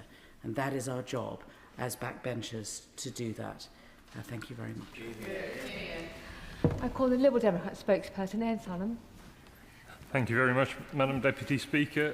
The Chief Secretary reminded the House on Monday that he's now made 10 updates on the Mandelson affair to Parliament. It will be 11 today, as the Prime Minister General reminded us. Over 1,500 pages of documents in this release alone, the largest government response to a humble address in parliamentary history. And still, there is one account we have not received. In April, I said in this chamber that when the Prime Minister simply says he should not have appointed Peter Mandelson to the UK's most important diplomatic posting, that it was, in his words, an error of judgment. He gives a description of an outcome, not an account of his judgment. I use the analogy of a driver saying, I should not have crashed the car, without ever accounting for the actions that led to the crash. That matters if we are to properly understand what went wrong. It matters for preventing it from happening again. And it matters for judging whether the driver should still be behind the wheel. And if the House will indulge me in extending the analogy, these 1,500 pages give us the crash scene in more detail than Parliament has ever received on any comparable matter. We have the vehicle's full mechanical history. We have the account of every passenger. We have what the bystanders observed from the pavement, what the recovery team found when they arrived. But what we still do not have, after all of that, is the driver's account. What did the Prime Minister weigh in his decision? What did he conclude? And where does he now think he went wrong in his reasoning? Madam Deputy Speaker, when the Prime Minister received the due diligence in December 2024, it documented Mandelson's association with Epstein, that he had stayed in Epstein's home while Epstein was serving a prison sentence for sexual offences against a minor. The document described that as a reputational risk. A reputational risk. Not a moral question about what it means to appoint someone who maintained a friendship or a question about what message it sent to the victims and survivors of Epstein's crimes. Just a reputational risk to be managed. Did the Prime Minister consider any of those questions? We don't know. All we know is that he proceeded anyway. As my honourable friend, the member for Eastbourne, said on Monday, in these 1,500 pages, Epstein's victims are not mentioned once in any document dated before Mandelson's appointment. The only reference to them seems to be in an email written after he was sacked. They were not just an afterthought. They were given no thought at all. And the published documents also highlight failures once Mandelson was in post. The due diligence was explicit. Global council interests would have to cease on appointment. During Mandelson's 7 months as ambassador from February to September 2025, he retained a substantial shareholding in Global Council. In February 2025, weeks into his ambassadorial role with that shareholding intact, he accompanied the Prime Minister on a visit to Palantir's Washington headquarters. No formal minutes of that meeting were taken. And in July 2025, he wrote to Number 10 suggesting the Prime Minister should meet Palantir co-founder Peter Thiel while in London. Palantir was a Global Council client. So how was an ambassador who retained a commercial stake in a lobbying firm permitted to accompany the Prime Minister to a meeting with one of that firm's clients with no formal record of what was discussed, and then suggest a further meeting with the firm's founder? The due diligence said those interests should cease. They had not. Nothing in the published documents suggests anyone asked why.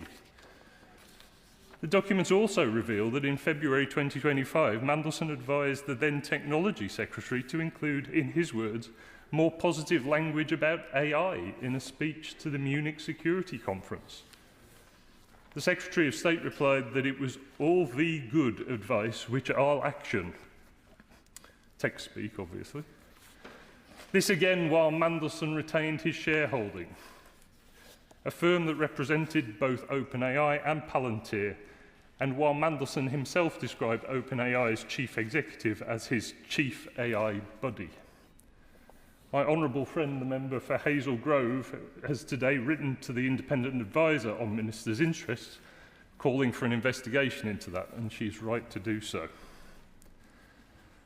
And those are only some of the conflicts Parliament can currently see.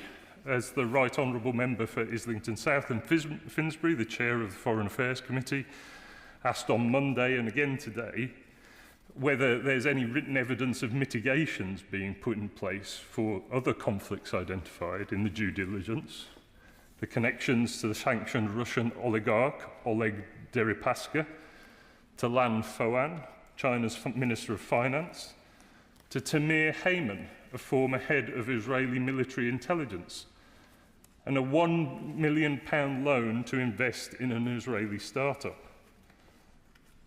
The Chief Secretary's response was that those documents are with the Metropolitan Police, I believe. Parliament cannot yet see whether those warnings were taken seriously or set to one side. Madam Deputy Speaker, the Liberal Democrats have consistently called for the reforms this affair has made unavoidable.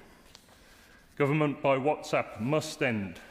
These documents show exactly what happens when significant business is conducted through channels that are imperfectly preserved and impossible to scrutinise. One senior minister told Mandelson in writing that a sensitive matter was a convo for the phone, and warned there is a pattern we must get out of. The review of non-corporate communications must produce enforceable rules, not just guidance. The lobbying register also needs root and branch reform. An ambassador retained a commercial stake in a lobbying firm throughout his tenure, arranging meetings between the Prime Minister and clients of that firm, and the system had no mechanism to prevent it, it seems. And the ministerial code must be placed in statute. A code the Prime Minister can choose whether to enforce is not accountability, but is appearance, which is more corrosive. But ultimately, those reforms only address the system around the decision. The Right Honourable Member for Gainsborough, the Father of the House, observed on Monday that the Prime Minister has almost no presence in the 1,500 pages, comparing him to the man who never was. The Chief Secretary's response was, Prime Ministers do not sit at computers sending emails from Outlook. They have officials who action their decisions on their behalf. And that may be true. Officials action decisions, they do not make them. The decision to appoint Peter Mandelson was the Prime Minister's, his judgment, his decision, his error, as he acknowledges. But it is his account of that decision that this House has never received. After 10 updates and 1,500 pages, the House might begin to wonder about the reasons for that absence. And I think there are three possibilities. Perhaps the Prime Minister genuinely does not know why he made the decision. He cannot reconstruct the reasoning that led him, having read the due diligence, to proceed. If so, that is alarming. A judgment of this sensitivity involving national security, a convicted sex offenders associate, and known commercial conflicts of interests should not be one whose reasoning evaporates without a trace. Or maybe the Prime Minister knows why he proceeded, but believes an honest answer to this House would be embarrassing, that explaining his reasoning would require him to acknowledge something he would prefer left unexamined. If so, that is a choice to protect himself at the expense of Parliament's right to hold him to account. Or the Prime Minister might genuinely believe that saying, I made an error of judgment, repeatedly, constitutes an adequate account of his judgment. If so, it reflects a fundamental misunderstanding of what accountability to Parliament actually requires. Three possibilities, and none reflects well on a Prime Minister who promised that integrity and accountability would define his government. Before taking up his post, Peter Mandelson wrote to the then Foreign Secretary, the Right Honourable Member for Tottenham, that if appointed, he would make sure the Prime Minister never regretted it. The Prime Minister has now expressed regret. But regret without explanation is not accountability. This House and Epstein's victims deserve more than that. They deserve an answer. Thank you. Alex Davis-Jones. I think what has struck me most about this whole affair is not what has been said, but what has been missing. Over the past week, we have seen endless coverage of private messages, political embarrassment, and Westminster intrigue. We have heard discussions about powerful people, powerful networks, and powerful reputations. But amidst all of this, we have heard far too little about the victims. For all the headlines that have been generated by this story, the people whose lives were devastated by Jeffrey Epstein's abuse have too often been reduced to a footnote. And that should concern every single one of us. Perhaps the most revealing aspect of these disclosures is not simply who ministers were meeting, but who they were not. While significant effort appears to have gone into cultivating relationships with influential figures in the tech world, victims were left feeling unheard and overlooked. That is the wrong way round. I sought to use my position in government to advocate for victims. But when you are forced to fight tooth and nail simply to have those voices heard, something is not working as it should. That is why I took the difficult but necessary decision to resign. But stepping down does not mean stepping back. And that is why, Madam Deputy Speaker, I will now voice Lisa's words. My name is Lisa Phillips. I am a survivor of Jeffrey Epstein and Ghislaine Maxwell's global paedophile trafficking and abuse network. I respectfully ask that MP Alex Davis-Jones be permitted to speak on my behalf and be my voice in Parliament today, when so many survivors' voices still go unheard. I met Prince Andrew on Epstein Island on the night I was sexually assaulted by Jeffrey Epstein. Like many of my survivor sisters, I was trafficked and abused over a number of years. I am seeking answers, not only about Jeffrey Epstein and Ghislaine Maxwell, but also about the powerful men who enabled, protected, or benefited from this abuse and trafficking. This debate is about accountability. Jeffrey Epstein's powerful network made many victims and survivors feel unable to come forward. When powerful people protect or turn a blind eye to abuse, justice becomes harder to achieve. That must change. Many UK survivors came forward to the Metropolitan Police, yet they too were left without the answers and accountability they deserved. As a survivor, I struggle to understand why Prime Minister Keir Starmer appointed Peter Mandelson when his association with Jeffrey Epstein had long been publicly known. For survivors, this raises serious questions about whether the lessons of the Epstein scandal have truly been learned. I have repeatedly requested the opportunity to meet with the Prime Minister, but those requests have all been ignored. Must I now wait for the next Prime Minister to acknowledge me and my survivor sisters? With respect, Prime Minister, your apology alone means little without meaningful action. So I ask you directly, Prime Minister, do you and the government you lead support a full public inquiry into Jeffrey Epstein, Ghislaine Maxwell, and those who enabled, protected and participated in or benefited from their crimes, including those on British soil? The simple answer, yes or no.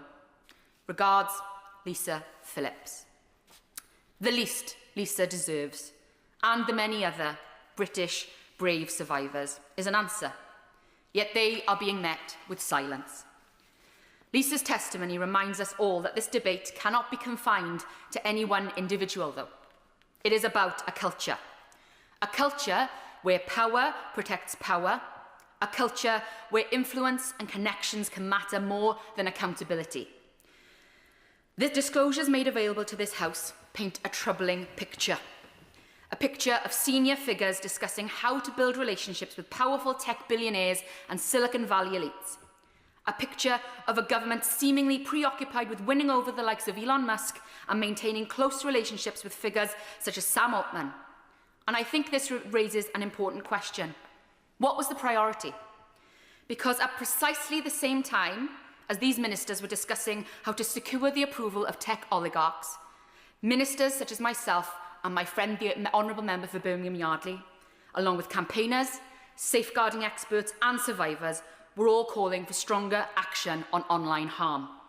We were calling for action on violent pornography, action on misogynistic content, action to better protect children online.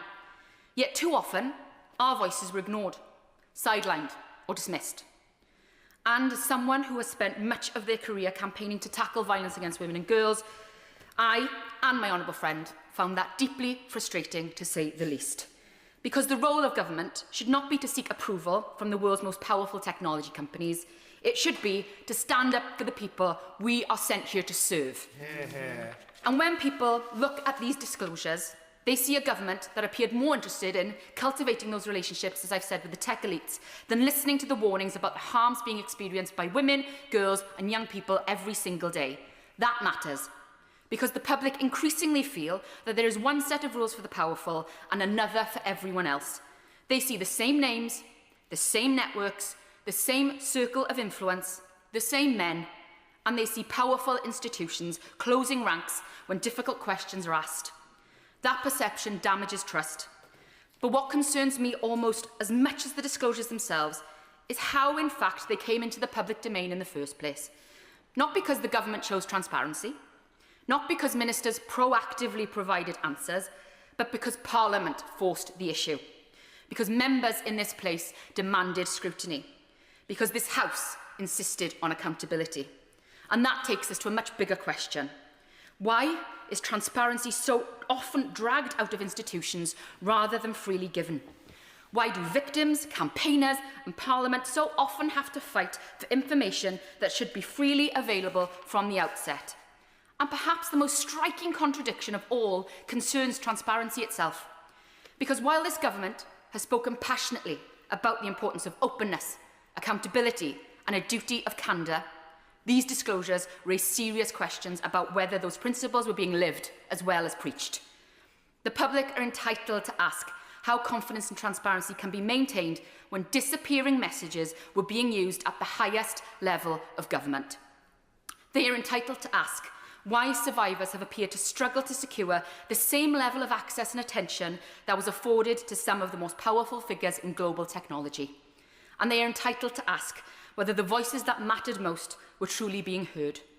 Because when victims and survivors feel ignored, while those with wealth, influence and power are actively courted, something has gone badly wrong.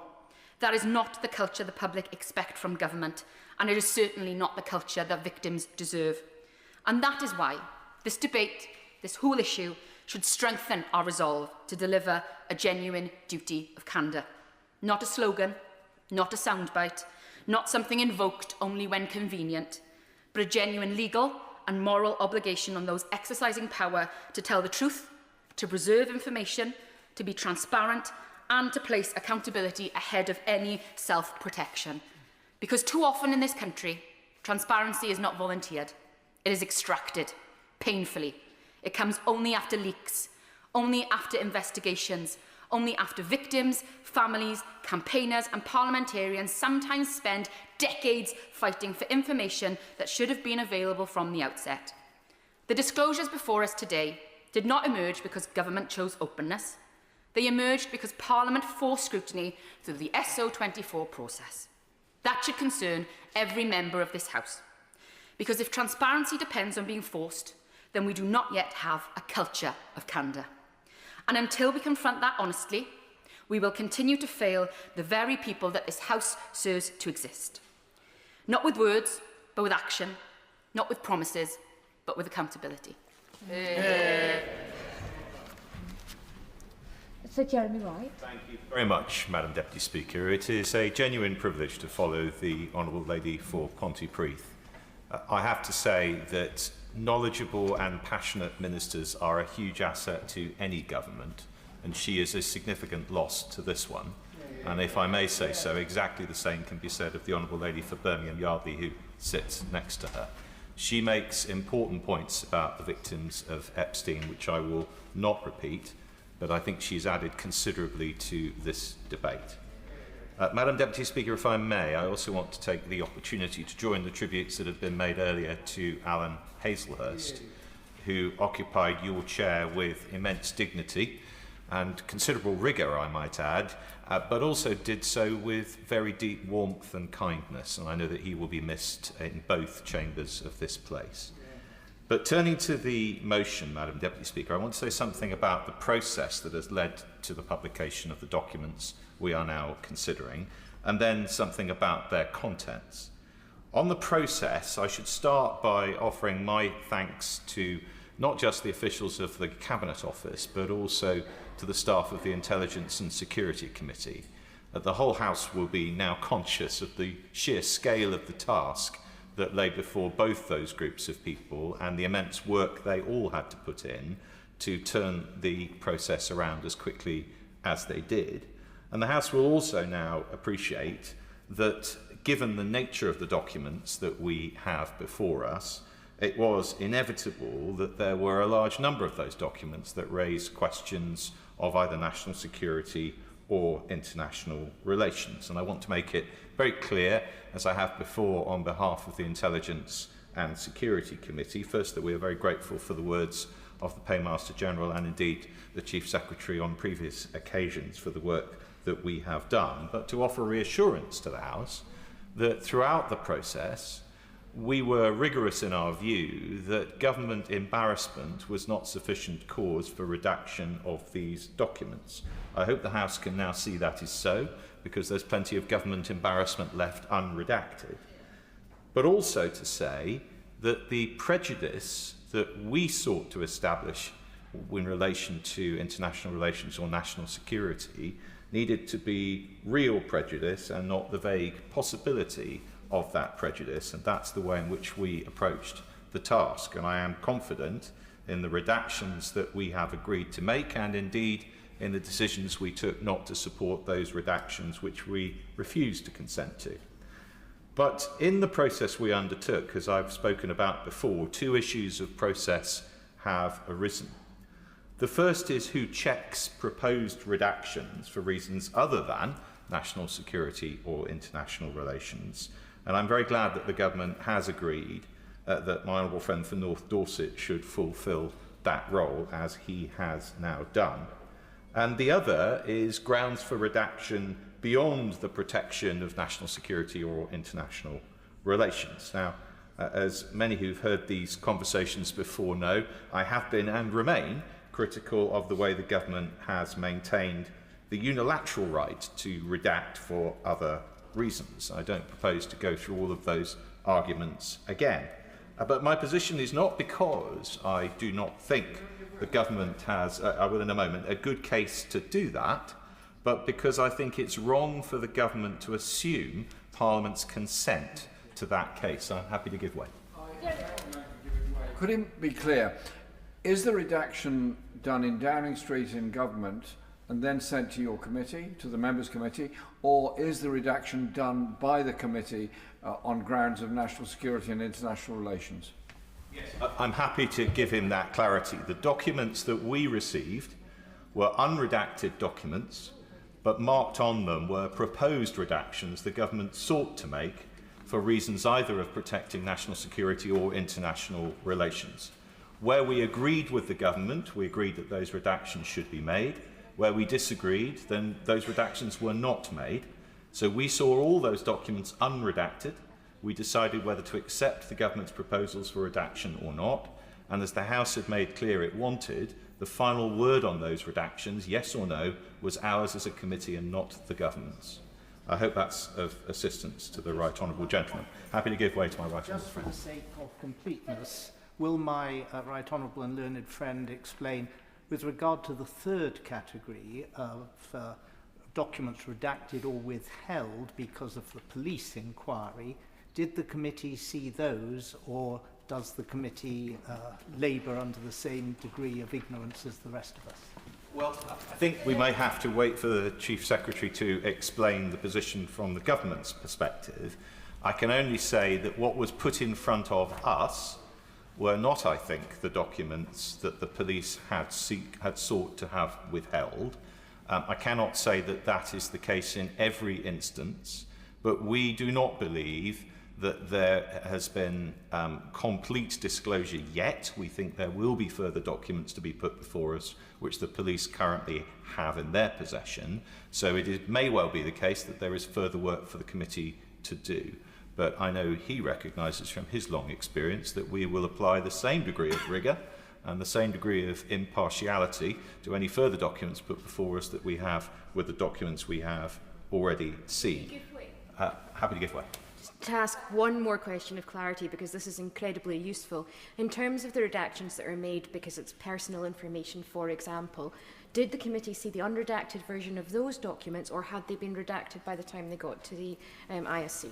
Yes, I'm grateful to the Honourable Lady. The answer to that is that we will only have seen the documents on which there are proposed redactions for the purposes either of national security or international relations. However, in relation to other redactions proposed on the same documents, we may well have seen those proposed redactions too. So the reason, as she knows, that I've raised in the past concern about the breadth of those proposed redactions for other reasons is because the committee has seen some of those proposed redactions, but of course we had no way of knowing what proportion of such proposed redactions we had seen, because if a document doesn't contain within it redactions the government proposed for either international relations or national security reasons, the document wouldn't have come before us at all. Madam Deputy Speaker. Once more. Just one last question then. The Paymaster General said that those marked with the 3 stars are the ones that were redacted with agreement with the committee. Can you confirm that that is correct, that other redactions are marked differently and the 3 stars relate to the ISC? Yes, I can confirm that. And this, of course, is an important point because the Intelligence and Security Committee wanted to be extremely clear that we only took responsibility for the redactions that we had considered and we had agreed. And the government, to be fair to it, has always accepted that those redactions that the government has made, without the involvement of my committee, would appear on the documents differently, and they do. And the House will be able to see exactly the difference when the documents are considered. Now, Madam Deputy Speaker, I need to make it clear, I am not an enthusiast for the use of humble addresses to demand disclosure of documents at all, whichever party may choose to use them. And I will in a moment, but just to expand on this point, simply because I think it is inappropriate to involve the monarch in a political argument. But if we are to have them, or indeed any other motions which demand the disclosure of material, then I think we should be clear about the grounds in which or on which the government is entitled to redact that material. But I give way. Way. I've had the privilege of meeting some of the women who survived Epstein's abuse, and I want to pay tribute to them and to those who are no longer with us. Does he agree that as we rightly discuss the processes that took place, we also have to highlight the sheer bravery of those women, and that should be front and centre in this debate, and that this appalling episode of overlooking the victims and still appointing Mandelson despite his links to Epstein must lead to a fundamental change in political culture? Well, I do agree with the point she makes, and I think that argument was put very forcefully and very eloquently by the Honourable Lady for Pontypridd, which she may have heard a moment or so ago. But, Madam Deputy Speaker, I wanted to return to the issue of grounds on which the government is entitled to redact material under this or similar motions. And it seems to me not only that Parliament should have clarity about the grounds on which government seeks to redact such material, but also that the proper time to have that clarity is when such a motion is first agreed, not as documents begin to be disclosed in response to it.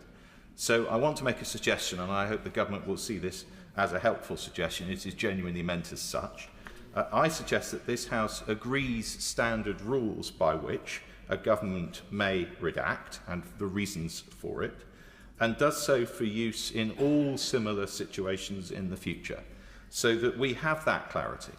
The government has relied on a variety of legislative and common practice routes to support its right to redact, or even in some cases to withhold documents altogether, in relation to this humble address. And I think that process would benefit from consolidation of those reasons into a single document, which the House can then endorse and save this argument being rerun in the future, or at least limit it to a discussion of any specific grounds for redaction the government seeks to rely on beyond the list of agreed reasons to do so. But, Madam Deputy Speaker, I want to turn to the content of these documents and what they tell us, and on which I've said very little in order to, I hope, preserve the integrity of the process the ISC has been conducting at the House's instruction. There is, of course, lots of interest in these documents. How, for example, the ambassador to the United States steadfastly refused to stay in his lane as a diplomat and instead offer his advice on almost every aspect of the government's activity. The fact that he was held in such high regard, not to say awe, by so many members of the government. The slapdash approach to secure communications, to which the government, I know, and perhaps also my committee will return. But I think it is important to remember that this whole exercise, as I think the chair of the Foreign Affairs Select Committee said, was supposed to be about interrogating how Lord Mandelson's appointment as US ambassador came to be made. Now, I think it would be churlish not to accept that Lord Mandelson had successes in this role, and that indicates that he had merits as a candidate for the job that the Prime Minister was entitled to consider. But considering someone for a role is very different to appointing them to it, especially someone who had such obvious and well-known risks, and especially to an appointment of such evident importance and sensitivity. And that is why I find the process of making this appointment so concerning and so surprising. Now, Madam Deputy Speaker, I accept it is unfashionable or even heretical to say it these days, but I have a soft spot for the Prime Minister. I don't think it's just because I like the idea of lawyers with knighthoods being in charge, though I do. It's really because I am an enthusiast for good government. And I think the question of whether you support a government's policies or not is one thing, but we should all be in favour of good government nonetheless. I want to see responsible decision-making, considered judgments, a preference for evidence over instinct, and flashy ideas properly tested to ensure that they will actually work. That is good government to me. And I thought in this Prime Minister's administration I would see it. But good government requires that where a sensitive appointment carries considerable risk, extra work is done to understand that risk and to mitigate it. And these documents don't show that. Peter Mandelson's letter to the then Foreign Secretary, now Deputy Prime Minister, has become famous for Lord Mandelson's assurance that the government would not regret his appointment, ranking up there, I think, with Peace in Our Time and Michael Fish's pre-hurricane weather forecast in the pantheon of poor predictions. But there is something else interesting about it, and that is its date, the 18th of November 2024, making it clear that Lord Mandelson was at the very least under serious consideration for the ambassador position in mid-November of that year. And yet the vetting process did not begin until late December, with everyone then being told, and this is very clear, that it should be completed in time for Mandelson to begin work in January. And there are several mentions in the documents of the urgency of this from officials.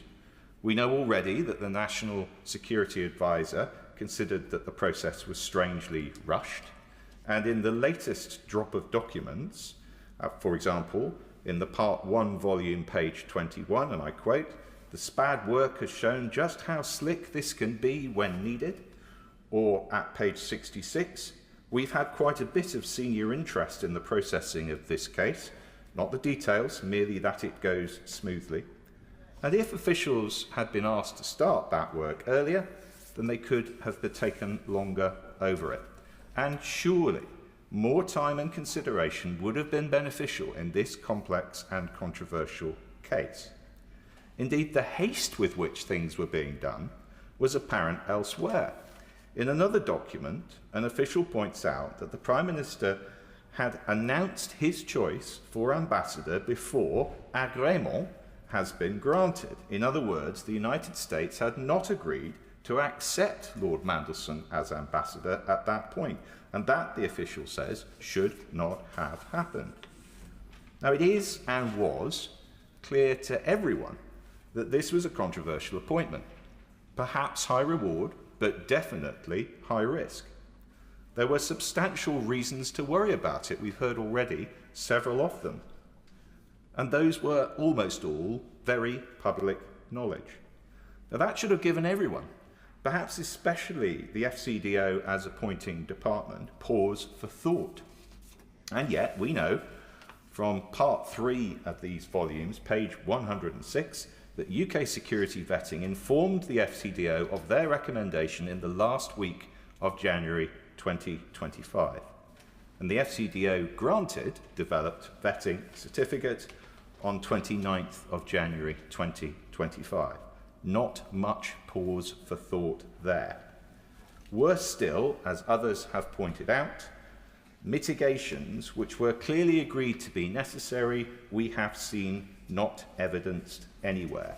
Madam Deputy Speaker, good government this was not. It has been said by many on the government's behalf that mistakes can be made, and that is of course true. But the Prime Minister pointed out in opposition more than once that Prime Ministers are accountable for the tone and character of the governments they lead and how those governments transact their business. And he was right. These documents show that in the making of this very important and sensitive decision, there is much wrong, with the tone and character of this government? Ian Benn. Thank you, Madam Deputy Speaker. The latest Peter Mandelson scandal epitomises everything my constituents in Liverpool West Derby detest about the political establishment and why so many are losing faith in this place. Here was a man who brought government into disrepute on multiple occasions, a man who repeatedly placed personal interest and profit ahead of public service. Yet instead of being consigned to political history, he was rehabilitated by senior figures in my own party and elevated to a position of extraordinary, unelected influence. Why? Because his value to the political establishment was never rooted in principle or public service. It was rooted in his history of brutal factional manoeuvring, his network of powerful contacts and his ability to pull strings behind the scenes. Even his association with one of the world's most notorious paedophiles was seemingly outweighed by the usefulness of those connections, and shamefully for those responsible for his appointments, with no apparent regard for the victims of Jeffrey Epstein. And I'd like to thank my honourable friend from Pontypridd for her speech, which outlined that so powerfully. The latest documents, while revealing moments of embarrassing sycophancy, tell us little that we did not already know. Mandelson's fingerprints are all over this government. His involvement stretched from ministers and advisers to the very centre of power. Just yesterday evening, we learned that the Chancellor asked Mandelson to visit her in the Treasury to advise on trade matters while he was chair of the private lobbying firm Global Counsel. No record of the meeting was disclosed. His influence, exercised through figures such as the Prime Minister's former Chief of Staff, Morgan McSweeney, was vast, unaccountable and entirely undemocratic. And based on the great lengths McSweeney and others went to ensuring Mandelson was given a job as US Ambassador, including applying pressure on civil servants, it's very reasonable to conclude that Mandelson's influential position was reward for support of the Labour Together faction. The damage this organisation has done to my party and this government cannot be ignored. So I once again reiterate to my right honourable friend for a full, transparent and independent inquiry into Labour Together and all those involved in the organisation. Madam Deputy Speaker, the question many of my constituents are asking is, how can an unelected figure, whose public record is so controversial, wield such influence over the decisions of governments while facing so little scrutiny or accountability? That lack of accountability also helps explain why the latest disclosures were not far more uncomfortable for Mandelson and those around him. As we know, despite requests to do so, he refused to hand over his personal phone as part of the evidence-gathering process. This speaks of a wider problem of culture in Westminster and Whitehall, and is exactly why we need the duty of candour that a Hillsborough law would introduce. There can be no more exemptions from transparency for the powerful. There can be no special rules for those at the top. Public confidence depends upon accountability applied equally to everyone. I, like many others, await government's actions on the progress of this crucial piece of legislation, and I hope my right honourable friend can shed some light on its stalled progress when he winds up the debate. The ongoing police investigation means Mandelson may yet face further scrutiny. However, the absence of so much correspondence, together with the significant redactions in material already published, means the true extent of his influence over government decision-making may never be fully known. My particular concern, Madam Deputy Speaker, centres on the relationship between this government and the US technology firm Palantir, a former client of Global Counsel. The documents reveal Mandelson arranged meetings with Peter Thiel, Palantir's founder and a historic supporter of Donald Trump, and with Lewis Mosley, the company's UK head.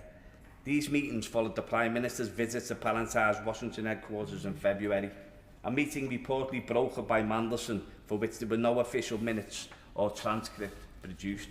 Following this, later on in the year in September, during the state visit of Donald Trump, there was a pledge by Palantir to expand its work with the Ministry of Defence to a value of $750 million over 5 years. I, and many others in this place and beyond, do not believe a company associated with the military operations in Gaza and the facilitation of aggressive immigration enforcement in the United States should be entrusted with expanded influence over any public services in this country. But my greatest concern is Palantir's growing role within our National Health Service, a matter which the Science, Innovation and Technology Committee today described as an unacceptable point of weakness, which could leave our data at the mercy of hostile actors. I first raised concerns about this company in 2023 when the Federated Data Platform contract was awarded. Since then, I have repeatedly called on this government and the last government to exercise the 2027 break clause and end this relationship. Yet despite widespread concerns from parliamentarians, healthcare professionals and members of the public, for some reason, Palantir's presence within our NHS and access to patient data has only continued to grow. That expansion comes despite significant concerns being raised elsewhere. New York City Health and Hospitals withdrew from its contract with Palantir earlier this year, while a proposed Metropolitan Police contract was blocked last month. Those decisions reflected principled leadership and a recognition that public trust must come before corporate influence. And I thank Mayor Khan for showing that desperately needed leadership, a real example to others. The concerns they acted upon are shared by many NHS staff and many of my constituents who are deeply uneasy about the growing role of Palantir in managing sensitive personal data. That's why I was particularly concerned when the former Health Secretary ruled out ending Palantir's contract earlier this year, citing efficiency gains, despite evidence that many NHS trusts using the platform had not reported clear benefits of the software. And here, that the missing documents for me become extremely significant. Just months after Mandelson sought a meeting with Palantir's UK Lewis Mosley, the former Health Secretary, who we know was in regular contact with Mandelson, held a private meeting with Mosley himself, as reported by The Guardian, amongst others. So a legitimate question arises: did Mandelson facilitate that meeting in the same way he appeared to broker discussions between Palantir and the Prime Minister? While many in Westminster are preoccupied with the gossip, personal exchanges and political intrigue contained within these documents, I'm far more concerned by what is absent: the gaps, the redactions, the missing correspondence that may never come to light because relevant material was withheld or phones were stolen. Because those missing pieces would not simply demonstrate that Peter Mandelson was embedded within the machinery of the government, they would reveal the consequences of that influence. They would show how decisions affecting our public services, our NHS and our democracy may have been shaped by unelected power, corporate interests and private relationships operating beyond public scrutiny. Until there is full transparency and genuine accountability for how decisions of national importance are made, public trust in this place will continue to erode, and that, Madam Deputy Speaker, is a very, very dangerous place to be going. That principle should have applied to Peter Mandelson, but it clearly didn't. And what a catastrophic mistake that was and continue to be. But moving forward, it must also apply to all those currently exercising power within this government and anybody seeking to lead this government in the years ahead. Sir John Hayes. Thank you, Madam Deputy Speaker. This House stands tall when people across it find common cause in speaking for the people. Our authority is derived from just that. There is immense wisdom present in the House today, and probably even greater wisdom that's not present. But that's not the essence of the root of our authority. Our authority is derived by our election. And when the House finds its feet in the way that it did, personified by the speech of the Honourable Lady from Pontypridd, I think the message that's broadcast from this place more broadly is that MPs don't merely dance to a tune composed and conducted by the Treasury bench, or indeed the opposition front bench, but are capable of making judgments of the kind that she epitomised when she made her contribution earlier. Now, I've been part of this process I won't say sweated blood, but certainly spent a great deal of time, like my right honourable friend, over the past weeks. I've seen more of my fellow members of the ISC than I have my own family, and we have trawled through immense numbers of documents. And following that process, I want to make 5 points. The first is that the humble address, and there is a debate to be had about the appropriateness of humble addresses.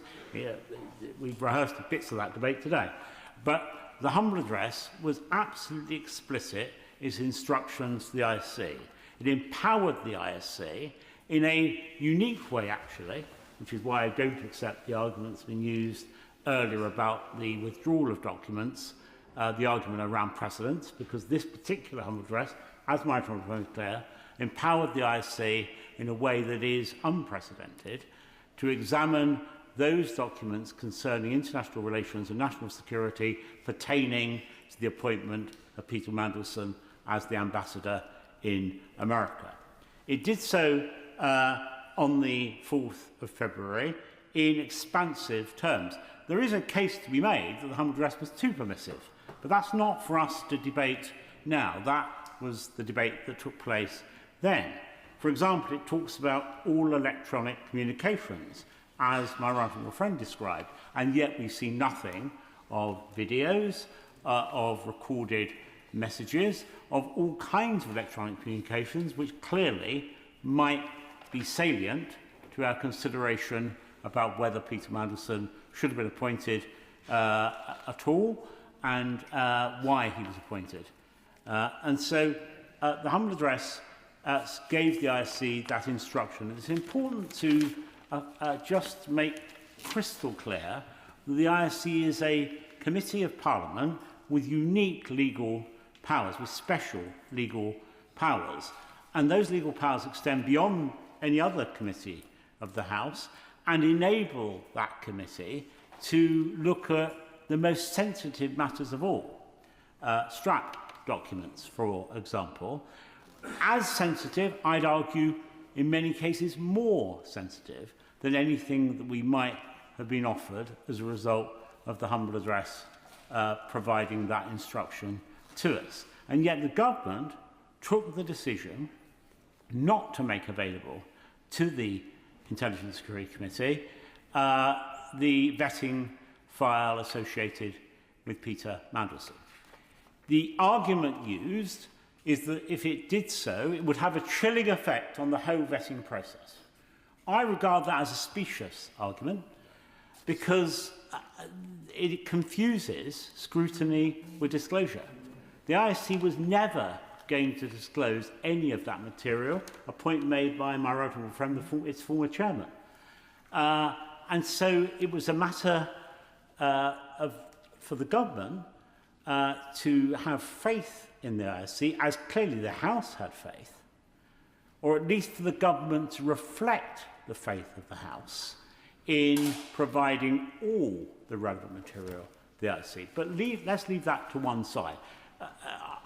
The Minister may want to come back to this again, because my right honourable friend who sits on the ISC with me, indeed is the Vice Chairman of that committee, came to the House in the form of an urgent question and explicitly requested that the government return to the subject of the humble address to see if they wish to amend it to legitimise their decision not to provide that information. The government chose not to do that. They chose not to ask the House for consent. I think that is a highly questionable decision, and I think frankly, I think the government will come to regret not coming back to the House to obtain that consent. But let's move on, because my second point is that it is now known, and I won't say too much about this, but it is now known, it's in the public domain, that the ISC did receive a summary document. And indeed, some of that summary document has found its way into the public realm by means of a national newspaper, the Manchester Guardian, which clearly had access to information. And we've heard earlier that there may be an inquiry into how that information found its way into the press. But at a point, we were told that that information, or even in redacted form, would not be available in this tranche of information because it was required by the police. But we don't know when the police made that inquiry, when they decided that this was vital to their investigations, and we've been given no rationale as to why they might have come to that decision so late on in the process. For had they made the decision earlier, we would both saved a lot of time, and the expectation that we might have seen more about vetting would not have been fixed in the minds of members of this House. So I do think it's important the Chief Secretary is crystal clear about when that request from the Metropolitans was made, and it would be helpful if he could give us some indication of why. Clearly, he couldn't compromise the investigation or any subsequent legal action, but giving the House some indication of when and why the police changed their tune, as it were, in respect of the vetting file or the summary of the vetting file would be highly desirable. My third point, I said there were 5, and I know you're counting, Madam Deputy Speaker, and you'll be chastising me if I don't stick to my chronology precisely. My third point concerns mitigation, because as the Chairman of the Foreign Affairs Select Committee said, there is some confusion about the character of mitigation. Certainly we know nothing's been provided in respect of mitigation. Nothing about the reaction to the flags about his associations with senior figures in foreign states or his personal circumstances. And yet, Sir Oliver Robbins gave evidence to the Foreign Select Committee, and the chairman of it has made this clear in April, in which he said clearance could be approved, quote, if risks identified of the highest concern through vetting could be managed and or mitigated. And such mitigations were meant to have been noted in an email from Ian Collard, the Foreign Office Head of Security, noting the decision to grant Mousel's clearance. According to Oliver Robbins, that email recorded, quote, the ways in which we would manage his clearance and, quote, the mitigations. Sir Oliver Robbins' claim was supported by the top official in charge of gathering the humble address material, Kat Little. She told MPs that she had seen an email which, quote, sets out the decision to grant DV and some mitigations. So there was certainly a stated need to manage the risks associated with Peter Mandelson's appointment, and an acknowledgement that that might be done through some process of mitigation. But we've heard no more. Now, maybe that no detailed mitigation plan was drawn up. Perfectly possible that might have happened for the very reason that these risks were so great they couldn't have been mitigated. But even if that were the case, surely there would have been box notes, there would have been communications, there would have been emails making all that clear between the Foreign Office and the Cabinet Office, between UK vetting and the Cabinet Office, between ministers and officials, and yet we've seen nothing. So I will happily give way to my honourable friend. My right honourable friend for giving way. Would he agree with me that in addition to the concern he's expressed that there is no evidence of mitigations having been put in place, there's an additional concern which there wasn't much time to do those mitigations between the point at which UKSB recommendations were received and a decision by the Foreign Office was made to grant vetting, then there really wasn't much time for mitigations, as well as very little evidence that they were provided. That's true, and that indeed might have been reflected in some of the messages that I have suggested to the government, that they might, even at this late stage, make it available either to our committee, perhaps that's the most sensible thing given the terms of the humble address, or if and subsequently in a redacted form more widely. So even if it were true that because of the pace of the appointment, that a full plan couldn't be drawn up. I find it inconceivable, I go as far as to say unbelievable, there were no communications of any kind associated with the measures referred to by Sir Ollie Robbins and by Ian Collard. I give way to the... Right, Honourable Gentleman, I'm just, I hope this is helpful.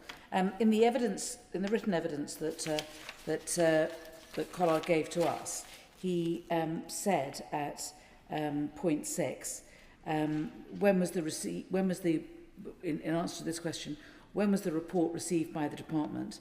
So that's, they received an email from UKSV at 1:52 on the 29th of January, informing PSD that the report was ready for the FCDO to review. So that's the date you heard about the developed vetting. And then the email with the, which is the nearest thing we have to anything that has any mitigations, is dated the 30th of January at 10:12 in the morning. The Right Honourable Lady will know, furthermore, that Ian Collard, through a letter sent on behalf to the Foreign Office, told MPs he had sent an email, quote, recording the fact of the decision, but not any of the underlying discussions or reasons for doing so, and mitigations. So she's absolutely right. And when she said earlier she was unknowing of why this had occurred, I think the whole House would share her view. None of us quite know why on earth that material doesn't exist, or if it does exist, why it's not being made available.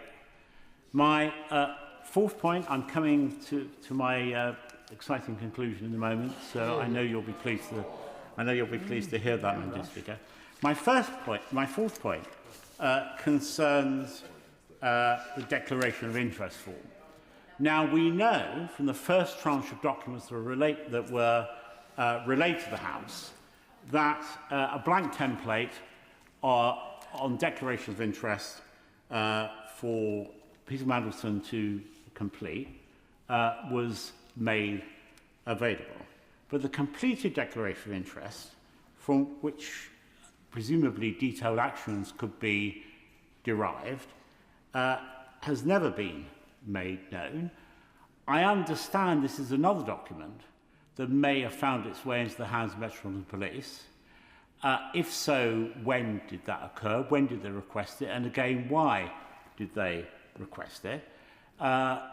Greater clarity from the government on the declaration of interest would be most welcome. Finally, Madam Deputy Speaker, I'd say this, thanks to the learning of the Paymaster General, we were able to speak a little earlier of Gladstone and Disraeli. And Benjamin Disraeli, whose picture I carry with me at all times. Many people carry pictures of their children, their grandchildren. I carry a picture of Disraeli. Benjamin Disraeli, I'd be happy. Should I carry a picture of Gladstone? Well, I would recommend not. Before the honourable member responds, regardless of whichever picture Mr Martin would wish to carry, it's always decent to make sure you're in the chamber long enough to intervene on someone that's giving a speech. Sir John Hayes. Madam Deputy Speaker, I'll say no more, but Come on, John, you're dizzy. Except this. Disraeli said that circumstances are beyond our control, but we all have control of our conduct. And of course it's true, the context in which the appointment of Peter Mandelson was made was beyond the control of the gentleman who's responding to this debate tonight. But the conduct of the government, as described by my right honourable friend, is a matter for which he and other members of the Treasury bench are answerable. And the conduct of this affair seems to me to be, at best, highly questionable, and at worst, something much more serious. So I simply say to the Minister winding up, there is still a chance to right some of these wrongs in what happens next. Some of the questions posed from across this House as it found its feet earlier today can and still should be answered. We won't get the full detail until the Metropolitan Police have conducted their own inquiries, I understand. But there's much that can be done to provide further explanation as to about the things we haven't seen and why. Flo Anderson. Thank you, Madam Deputy Speaker. Thank you for the opportunity to speak in this debate. And let me start, as we must, with the victims of Jeffrey Epstein. And I'd like to thank the Honourable Member for Pontypridd for raising the testimony of Lisa Phillips, of naming one of those Epstein, of those victims, because they do have names. They are people who will be listening to this, who find this whole process re-traumatising and painful again and again and again. And the fact that this all seemed to happen from the ultimate boys' club situation of a boys' club which surrounded Epstein, a boys' club that surrounded Mandelstein, a boys' club that was in number 10, that led to all of this happen. I think we've been just drawn here, even today, into this vortex that happened. And I don't like the fact that we are still having to be part of it, still saying his name when he did such dreadful things to so many people. But I'd like to also pay tribute to the women and girls who were abused and exploited by him and his associates, and that they do deserve truth, accountability, and to know that public institutions have learned lessons. Their bravery in speaking out is why this House keeps returning to question of standards, of judgment and transparency.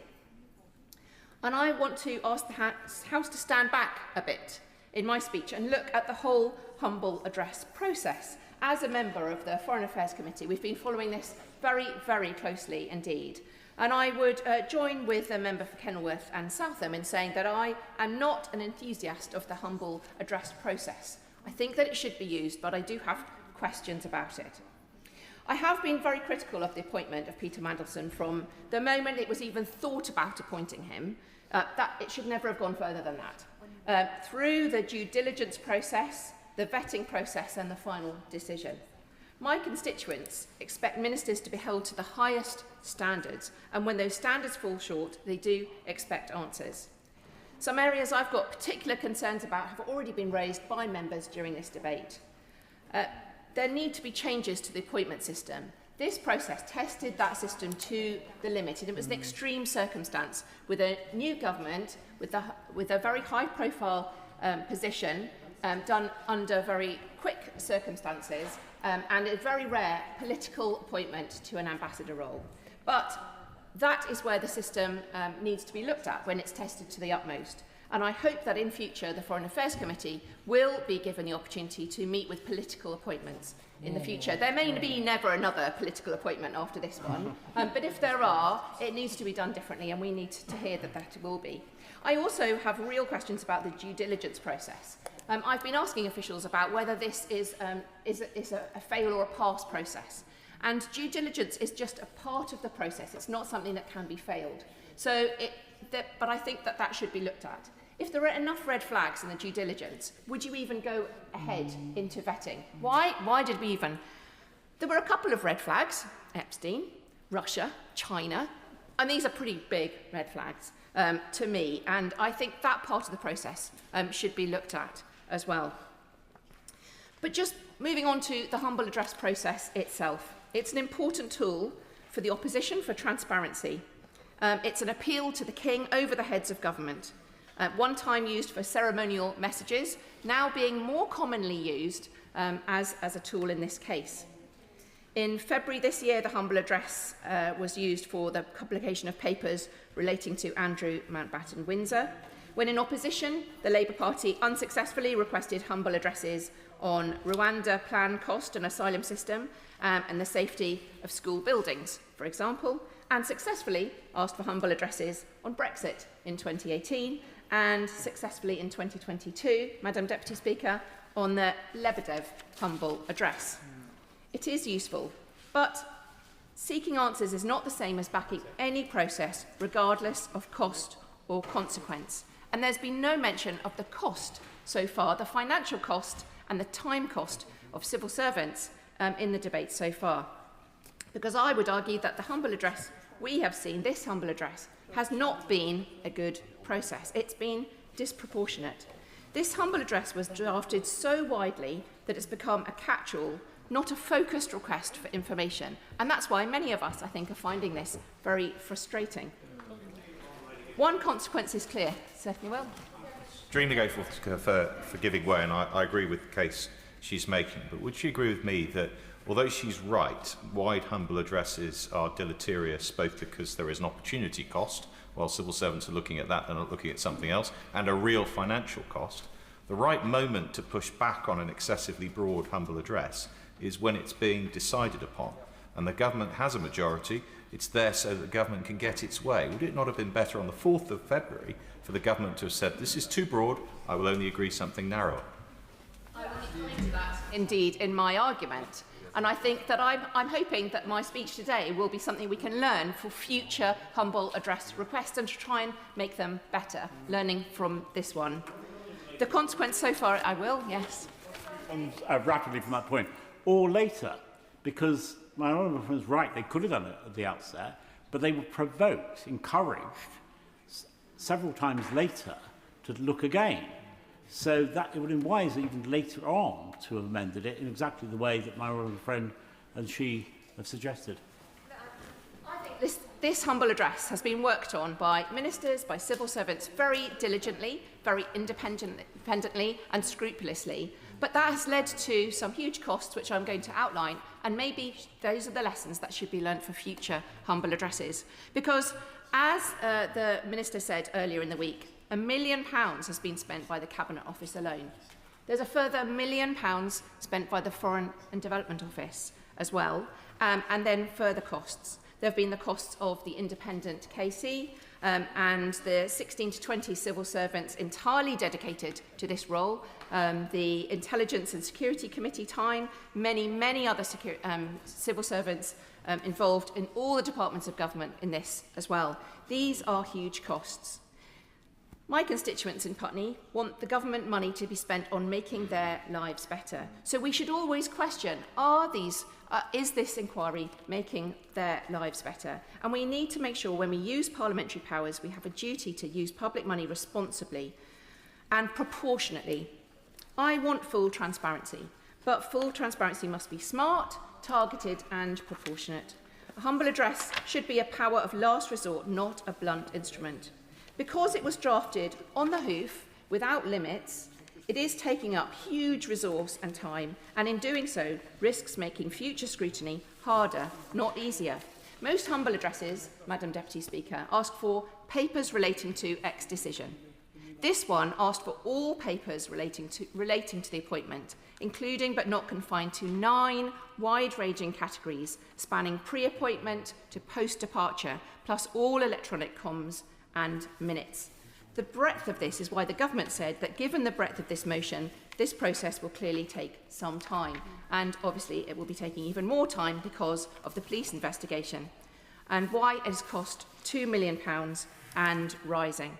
I reiterate the need to be able to use this as an opposition tool. Maybe one day we'll be in opposition on this side. We want to be able to use this. I absolutely agree with that. But I do think there should be some guardrails put in place. And I ask that the Procedure Committee, alongside the Public Administration and Constitutional Affairs Committee, reviews how humble addresses are used. Give way on that point? I will. I thank my humble friend for giving way. She's making a really important and really thought-out speech. I wonder when she talks about those guardrails, because my constituency in Harlow would feel the same as her constituencies about the time this is taking and the amount of government resources that's being used. But it's also really important that we get that transparency piece. But would you agree that one of those guardrails should be to protect those minor officials, which is what the redactions that have caused some discussion are seeking to do, because actually what this humble address should, what should happen in this process is those that are guilty should be punished, but those that are innocent should not. And my honourable friend raises another good point, and has also been raised earlier, is about the rules around redactions to make sure that they are consistent between inquiries. There are many things we can learn from this, and we should build them in the future. But I would make 3 points, only 3. First, we need scope and limits. Motions should set out the subject, the time period and the type of documents sought, much more rigorously than this humble address did. Second, we need a proportionality check. When we voted on this, were not given financial information. Before the House votes, we should have an estimate from the government of the likely cost, staff time, how long compliance will take. That should be part of our measured judgment. We can weigh that against the public interest and use this information in our vote. And third, we should use the right tool for the job. There are select committees, as we very well know in the Foreign Affairs Select Committee, we have been rigorously looking at this, written questions, FOI requests, police investigations, as there is in this, evidence under oath. There are other routes to transparency as well. And I'm not saying we should have used that in this case, this is the right thing for this time, but we should be prepared to check ourselves for future humble addresses that those other routes should not be used. Before she sits down, may I just may I intervene? Because I wanted to congratulate her on her thoughtful and really important contribution, because I do think this is a moment where we need to make sure that if we use a humble address, again, we use it as effectively as we possibly can. But I'd also like to just ask her to highlight a little bit more, because we talked about the amount of money, but also the opportunity costs. And we heard, did we not, from the Foreign Office and from the Cabinet Office about the amount of time that civil servants were spending on this. And one particular gentleman who'd come back from Iran and was an expert on that, but was spending his time on this, as opposed to being able to give the right sort of assistance to the Foreign Office when it comes to the really important issue of what we should be doing with regard to Iran. I absolutely agree with my honourable friend, the chair of the Foreign Affairs Select Committee, because this is foreign affairs money that's being spent. Now, what else could it be spent on? It could be spent on aid, humanitarian aid. It could be spent on ensuring that our systems and processes are supporting those worldwide to make sure we're all safer. The Intelligence and Security Committee has been looking at this a lot, but there are many other intelligence and security issues we're facing in the world. There are huge amounts of very, very senior civil servant time spent on this as well. And they themselves have been reflecting on this process. And I think what I'm sharing is some of the frustrations that they are feeling as well, because they're the ones who've had to look through an enormous amount of papers that are well outside the very focused questions we're having. Why was Peter Mandelson ever employed in the first place?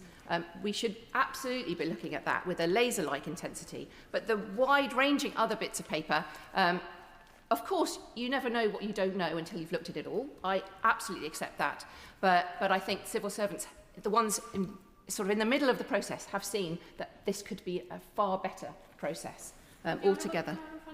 Certainly. I'm grateful for my honourable friend for giving way. She's making a very important contribution about the effort, time and the amount of documentation involved in this. She's also talking about the amount of money and the cost that this has endured. And she's talked about a number of things that could have paid for. Does she agree that one of those things could potentially have been an inquiry into this, which is what the victims and survivors are calling for, and also the reams of information that could then be included in that have been necessarily not included in this humble address, given that it was not necessarily relevant to the appointment of Mandelson as the ambassador to the US? I absolutely agree. And during my honourable friend's speech, when she talked about the inquiry, I thought exactly that. Shouldn't an inquiry and all this money be also making sure that we look at the victims, the justice that's needed? In my own constituency, I'm working with women who are the victims of the PIP breast scandal incident. 47,000 women are affected by that. They have never had any amount of parliamentary money spent on any inquiry into them. They would be looking at what we're doing here and want us to just look at the proportionality of it. And I always like to raise their case as well, Madam Deputy Speaker, so I hope you'll allow me that. But I think it's those kind of comparisons we have to have in our mind all the time. And as constituency MPs, we do. Yep. Madam Deputy Speaker, moving on from my 3 points about humble address, which I hope the Procedure Committee will be taking up, I also want to briefly address the issue about the full internal vetting document being published. I understand why colleagues opposite want this to be published, and I share their frustration about how the appointment was handled. But I cannot support publishing the raw vetting documents because it would do lasting damage to our vetting process, and I want to underline that. Vetting only works. Yes. wants to publish that document. The point was that it was a document that could have been made available to the ISC, not for publication, not for disclosure, for scrutiny, because it might have informed our understanding of the whole process. Thank you, and I thank the honourable member for that pushback. But having spoken to those who do the vetting process, even understanding that anything you say may be disclosed to a parliamentary committee is itself a hugely chilling factor. Vetting only works if civil servants can give the most frank, professional advice without fear that anything they say will be published, shared with committees, and we may need to make sure. Again, but I'm sorry, she could still develop her case if she talked about parliamentary committees in general. But I chaired the ISC for 4 years, and the ISC has been in existence, as I said in an earlier intervention, since 1994. The ISC never leaks. If it leaked, the person who leaked anything would be criminally prosecuted.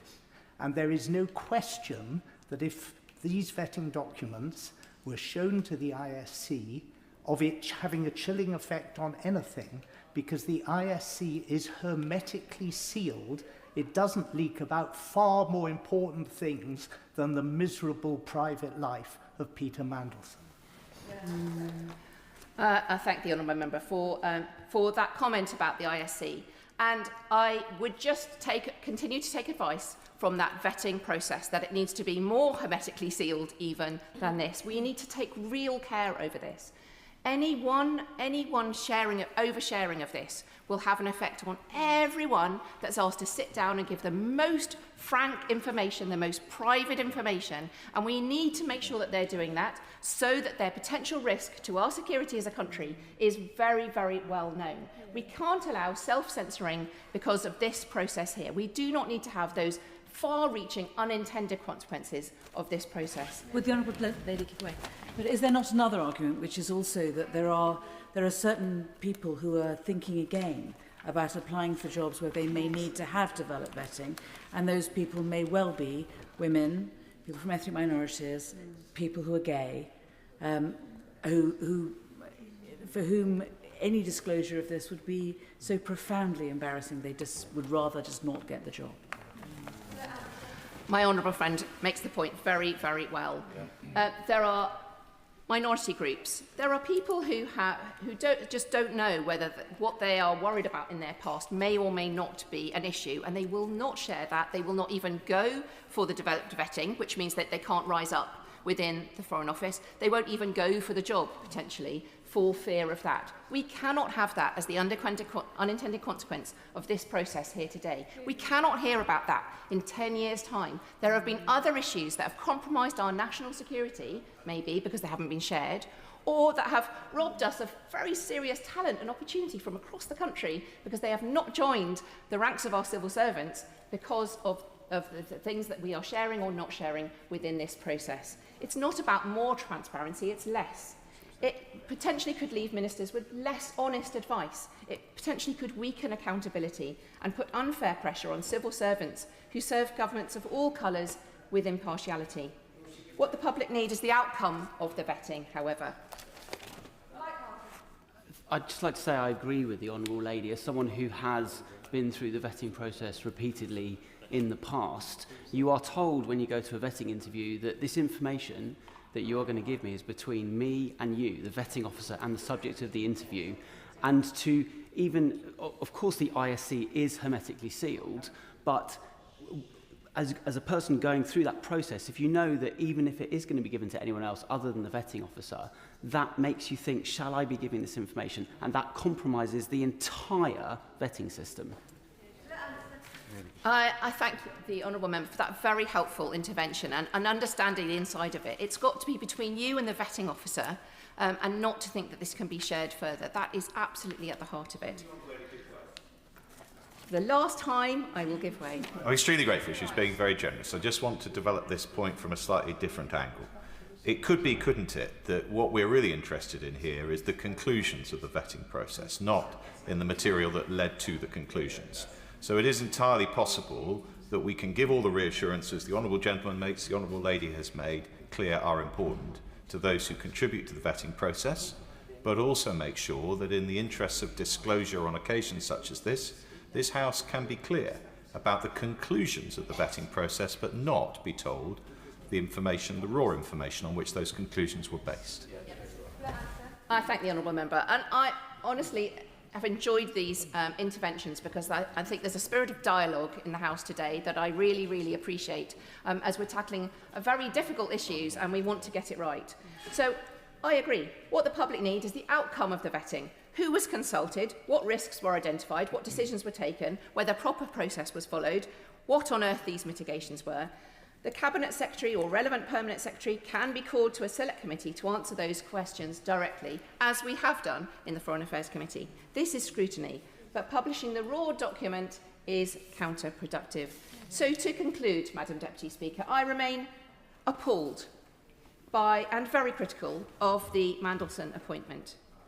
My constituents deserve full answers, and I await the documents when they are released by the Metropolitan Police after their investigation.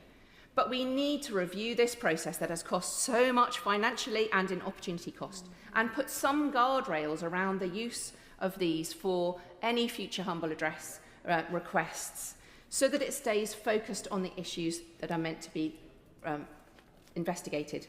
We must make sure that when we demand accountability, we do it in a way that's effective, responsible and sustainable. Thank you. Yeah. Kirsty Blackman. Thank you, Madam Deputy Speaker. This has been interesting, wide-ranging and at times painful to listen to debate because we are talking about a really terrible decision that was made by the Prime Minister. We're talking and hearing about the re-traumatising of victims who are having to keep hearing about this without seeing justice. If we were talking about a way to get justice, then that would be a different proposition. The member from Pontypridd has made an excellent speech, and I agree she has consistently been a champion for safety for women, particularly online, but it has constantly raised those issues.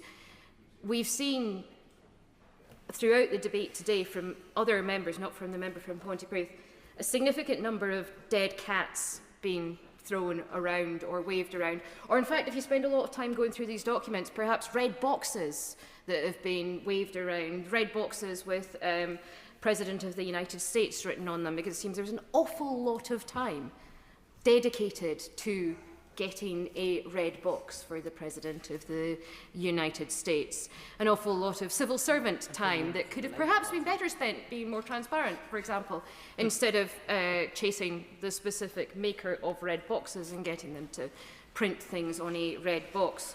There have been other dead cats or red boxes around the mitigations, for example. I do think it's important that there should have been mitigations. I think that's the point that was made when the Prime Minister was first given a document on whether or not Peter Mandelson should be appointed. It said the advice that was given was that mitigations would need to be put in place. But the problem wasn't that mitigations weren't put in place. I'm not saying that mitigations were put in place. I'm not saying that we know which mitigations were put in place or that we don't know which mitigations were put in place.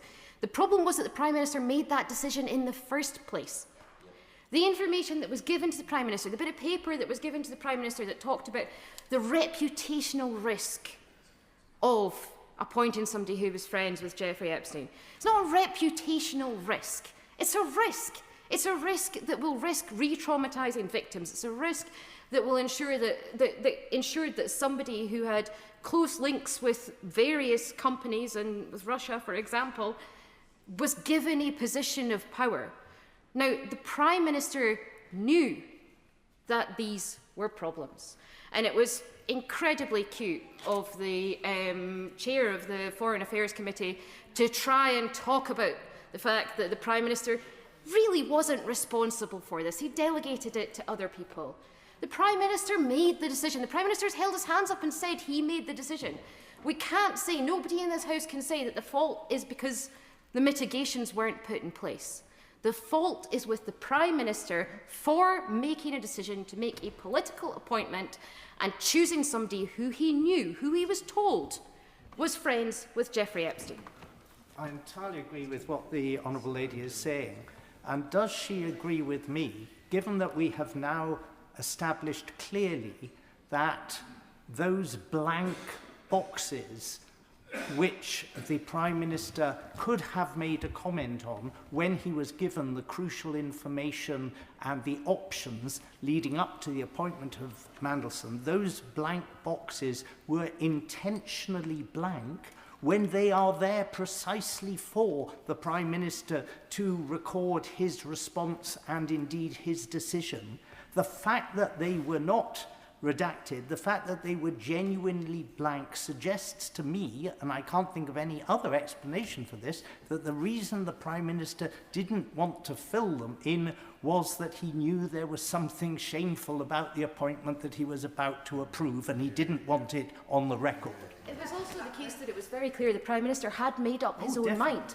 It almost did not matter what people said. You know, there was the awareness that there had been an article published saying that Peter Mandelson had stayed in Jeffrey Epstein's house while Jeffrey Epstein was in prison. I mean, it doesn't get much worse than that. The Prime Minister had made the decision. And actually, we can see from a whole lot of this documentation, and I'll just touch briefly on the fact that I do appreciate that redactions have been made. I appreciate the reasons for how redactions have been made. I appreciate this was a massive amount of work pulled together by a significant number of people dealing with things in all different formats. But there's a significant lack of consistency in this document that makes it really, really difficult to work out what's going on. There are, for example, spaces in this document. If you were to look at the Part 3, page 199, John Garvey apparently sends a blank message, to which Peter Mandelson replies, quite. So I don't know how you can reply quite to a blank message. It doesn't have stars, it doesn't say it's been redacted, it doesn't explain what this message was. At other points in the document, it does say what messages were, it does say what the redaction was, it does say that a certain picture was something, and I do, as I said, appreciate the amount of work that was put in to pull this together, but we're not getting the full picture.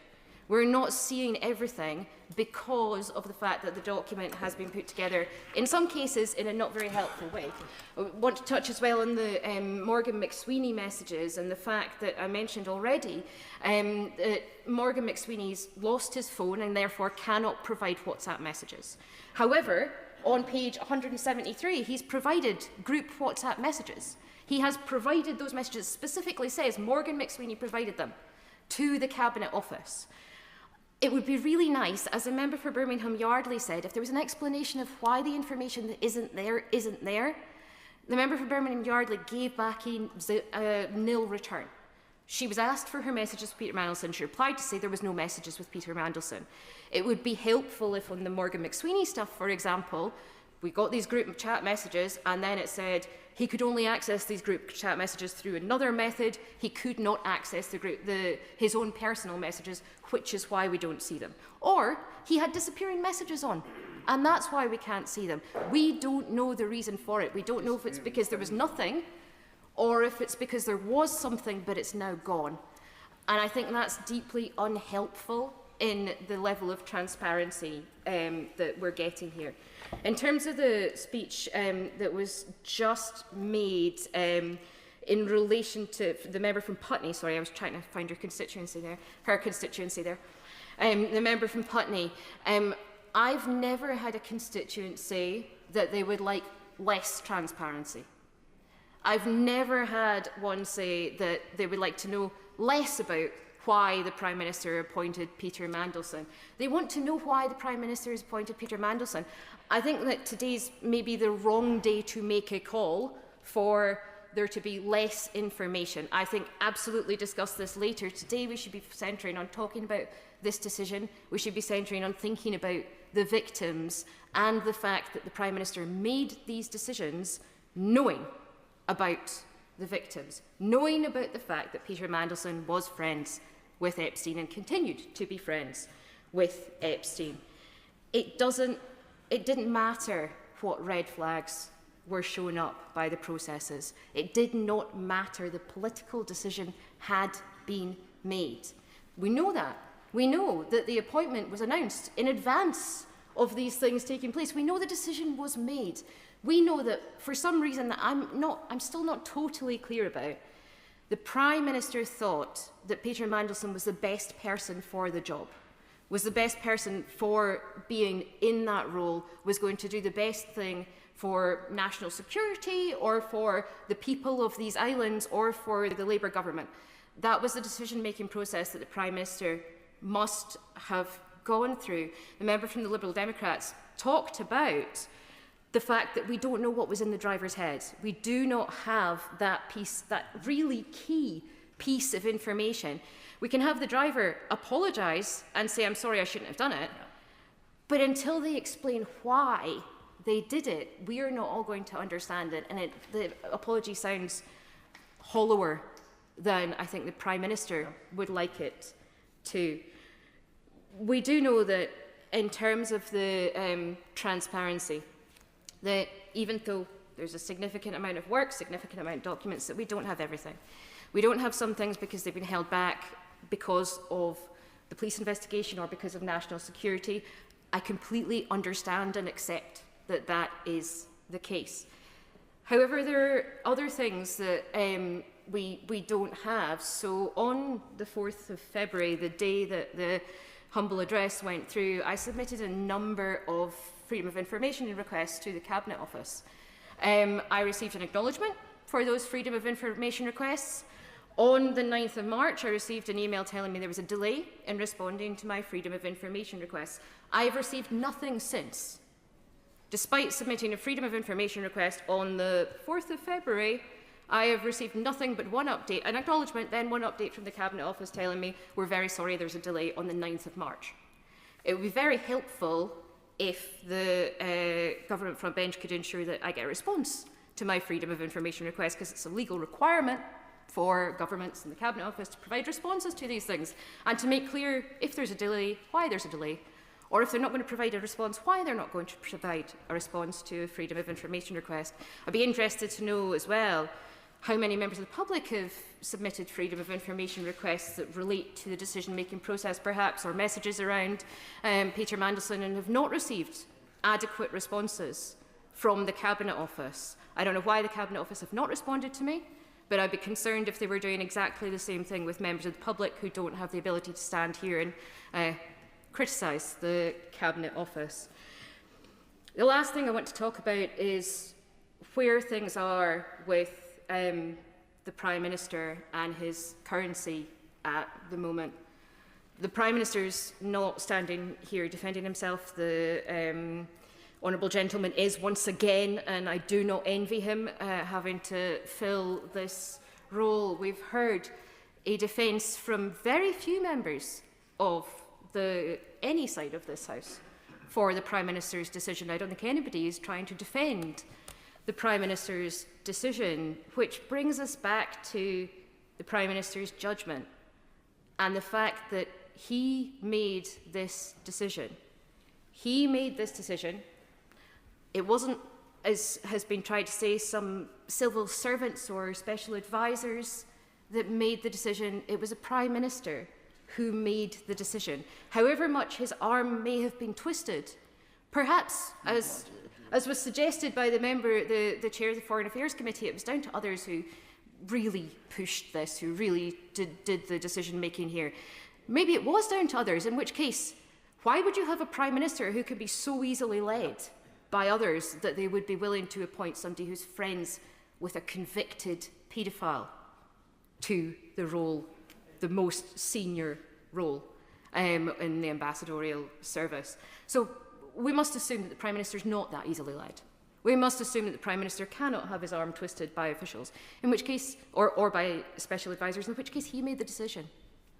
And he's not here, standing here, explaining why he made that decision. He's not meeting with the victims, which is, I think, the worst thing that we have heard today. The worst thing that has been uncovered today is the fact that he's had requests from those victims and not met with them, despite the fact that in these massive documents we can see the people that he did meet with, who are people that my constituents would be much less keen on him meeting with than actual victims of Epstein. I think the Prime Minister has got a significant number of questions to answer. This is not the change that he promised when he stood in his manifesto in 2024. This is not a parliament that is working for the benefit of people. This is a parliament that is continuing to hide things from people, that is continuing to duck away from having those difficult conversations and from listening to the people that it really needs to listen to the most.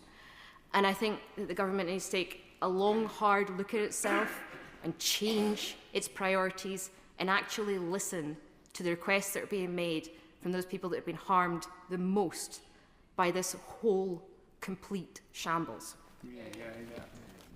Jeremy Corbyn. Thank you, Madam Deputy Speaker. This is a debate that I originally thought there would be a very large number of members wanting to attend, because it goes to the heart of so much about the political system of this country and indeed the power and influence of very wealthy people around the world. But I'm sure this isn't the only time we're going to be debating this, and I hope there will be a more thorough public inquiry into this whole issue at some point later down the line. I think we should also put a particular note of thanks to the member for Pontypridd for what she said in her speech, the way she put it, and the way she put centre stage the victims, some of whom are nameless, victims of the depravity of Jeffrey Epstein, the depravity of the whole golden circle surrounding Epstein, and the fact that one took her own life and died as a result of that. These were young women that were trafficked and exploited by very wealthy men who felt they could get away with it. And even after Epstein's initial conviction, they carried on gravitating towards the golden light of Epstein and the money that he exuded, the influence he exuded, and the way he'd made his money, which was actually all about helping the super rich in the United States to avoid paying tax by relocating them and their resources to the US Virgin Islands.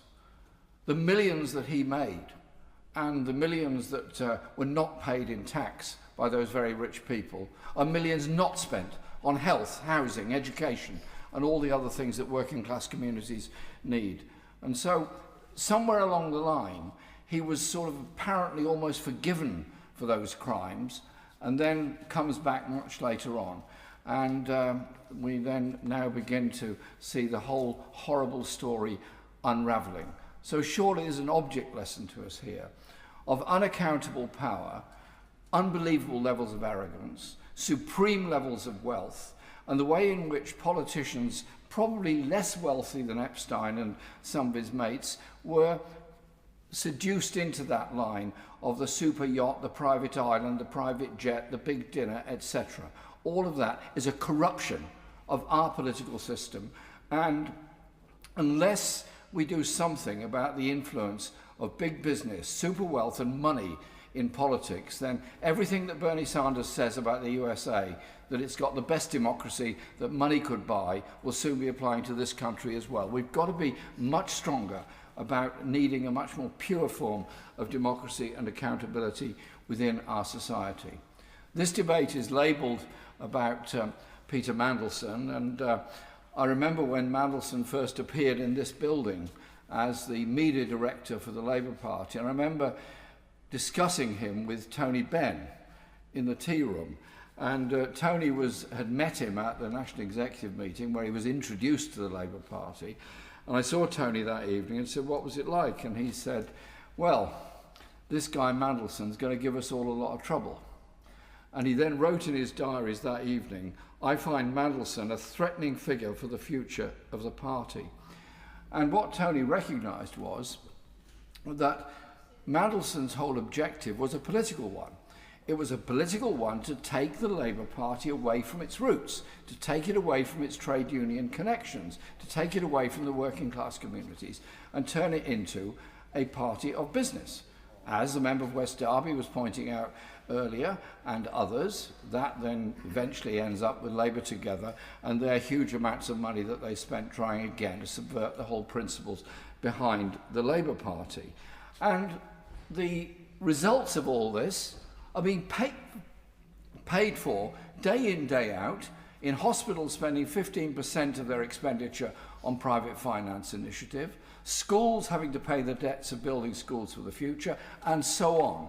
The whole idea that the state should become an arm of business rather than the state providing services that are necessary for the people of our society. Mandelson was successful in many ways in turning things away from what their original purpose was. And so all the contracts that are now being agreed upon, I'll come back to this in a moment, are a consequence of that sort of philosophy and that sort of that sort of dealings that went on, political dealings that went on. When we had an early debate on this, I said there has to be a serious, open, public inquiry into the influence of business, money, and corruption on our political system. I understand the limitations of a security committee and the work you have to do. I understand the limitations of it, which is why I did the intervention on the chair earlier on. And I'm sure he may well agree with me that this will not be done and dusted by his committee. It will actually go on for a very long time because it goes to the heart of democracy within our society. And so I hope at the end of this, we do have an open public debate about money and politics. We do have a serious open inquiry which will get to the heart of everything that's going on. Because if we don't, then we're all the weaker for it. And as the member for Pontypridd pointed out, the victims of this at the moment are known to be those young women who had such terrible experience and terrible time at the hands of the rich and the powerful. And if we don't, then there will be other victims of the rich and the powerful further down the line. I want to just talk briefly, if I may, because I realise that time is of the essence, about Palantir. On the 22nd of July 2025, that's less than a year ago, Peter Mandelson sent an email to Morgan McSweeney. The subject was a name, Peter Thiel. Mandelson wrote, "This celebrated techie is in London till August the 9th. I don't know whether you have been approached already, but it would be good for the PM to meet him." So the ambassador for Washington starts trying to set up meetings with a tech entrepreneur who happens to be a friend and supporter of Donald Trump. And then in the second tranche of the so-called Mandelson files laid before Parliament, the email is one of a series of moments in which Mandelson personally connected the UK government to Palantir, the data analytics and surveillance firm co-founded by Thiel, and to the wider network of investors around it, at a time when his own consultancy, Global Counsel, still counted Palantir among its clients. Is that corrupt or what? That the ambassador to Washington owns a company in which he is trying to introduce them to the head of the British government by a series of private emails using his connections that he obviously obtained as through the Labour Party over a very long time. And in 2024, he did not divest his significant financial stake, despite official advice that he should do so, before taking up the appointment, and I quote, "The retained role and interest of Global Counsel would have to cease if appointed His Majesty's ambassador." It didn't. He carried on with that, as we well know, because we also know that the firm was met by the Prime Minister with Peter Mandelson in Washington. And that is this mysterious meeting that apparently nobody was at, but it happened. There's no record of it, but everybody was there. There was no discussion went on because nothing was reported, yet we all know it took place because they were filmed going into it. And that was only a fortnight after he'd gone into the job. And days later, on the 5th of March 2025, a partner in the Silicon Valley venture firm 137 Adventures, an investor in both Palantir and the defense company Anduril, emailed an invitation for Mandelson to attend the Hill and Valley Forum, the Washington gathering that brings together Defence Technology Executives and Congress. The sender's name was redacted, but the file notes Mandelson will be attending with Louis, who we understand to be Louis Mosley, the head of Palantir's UK business. So this very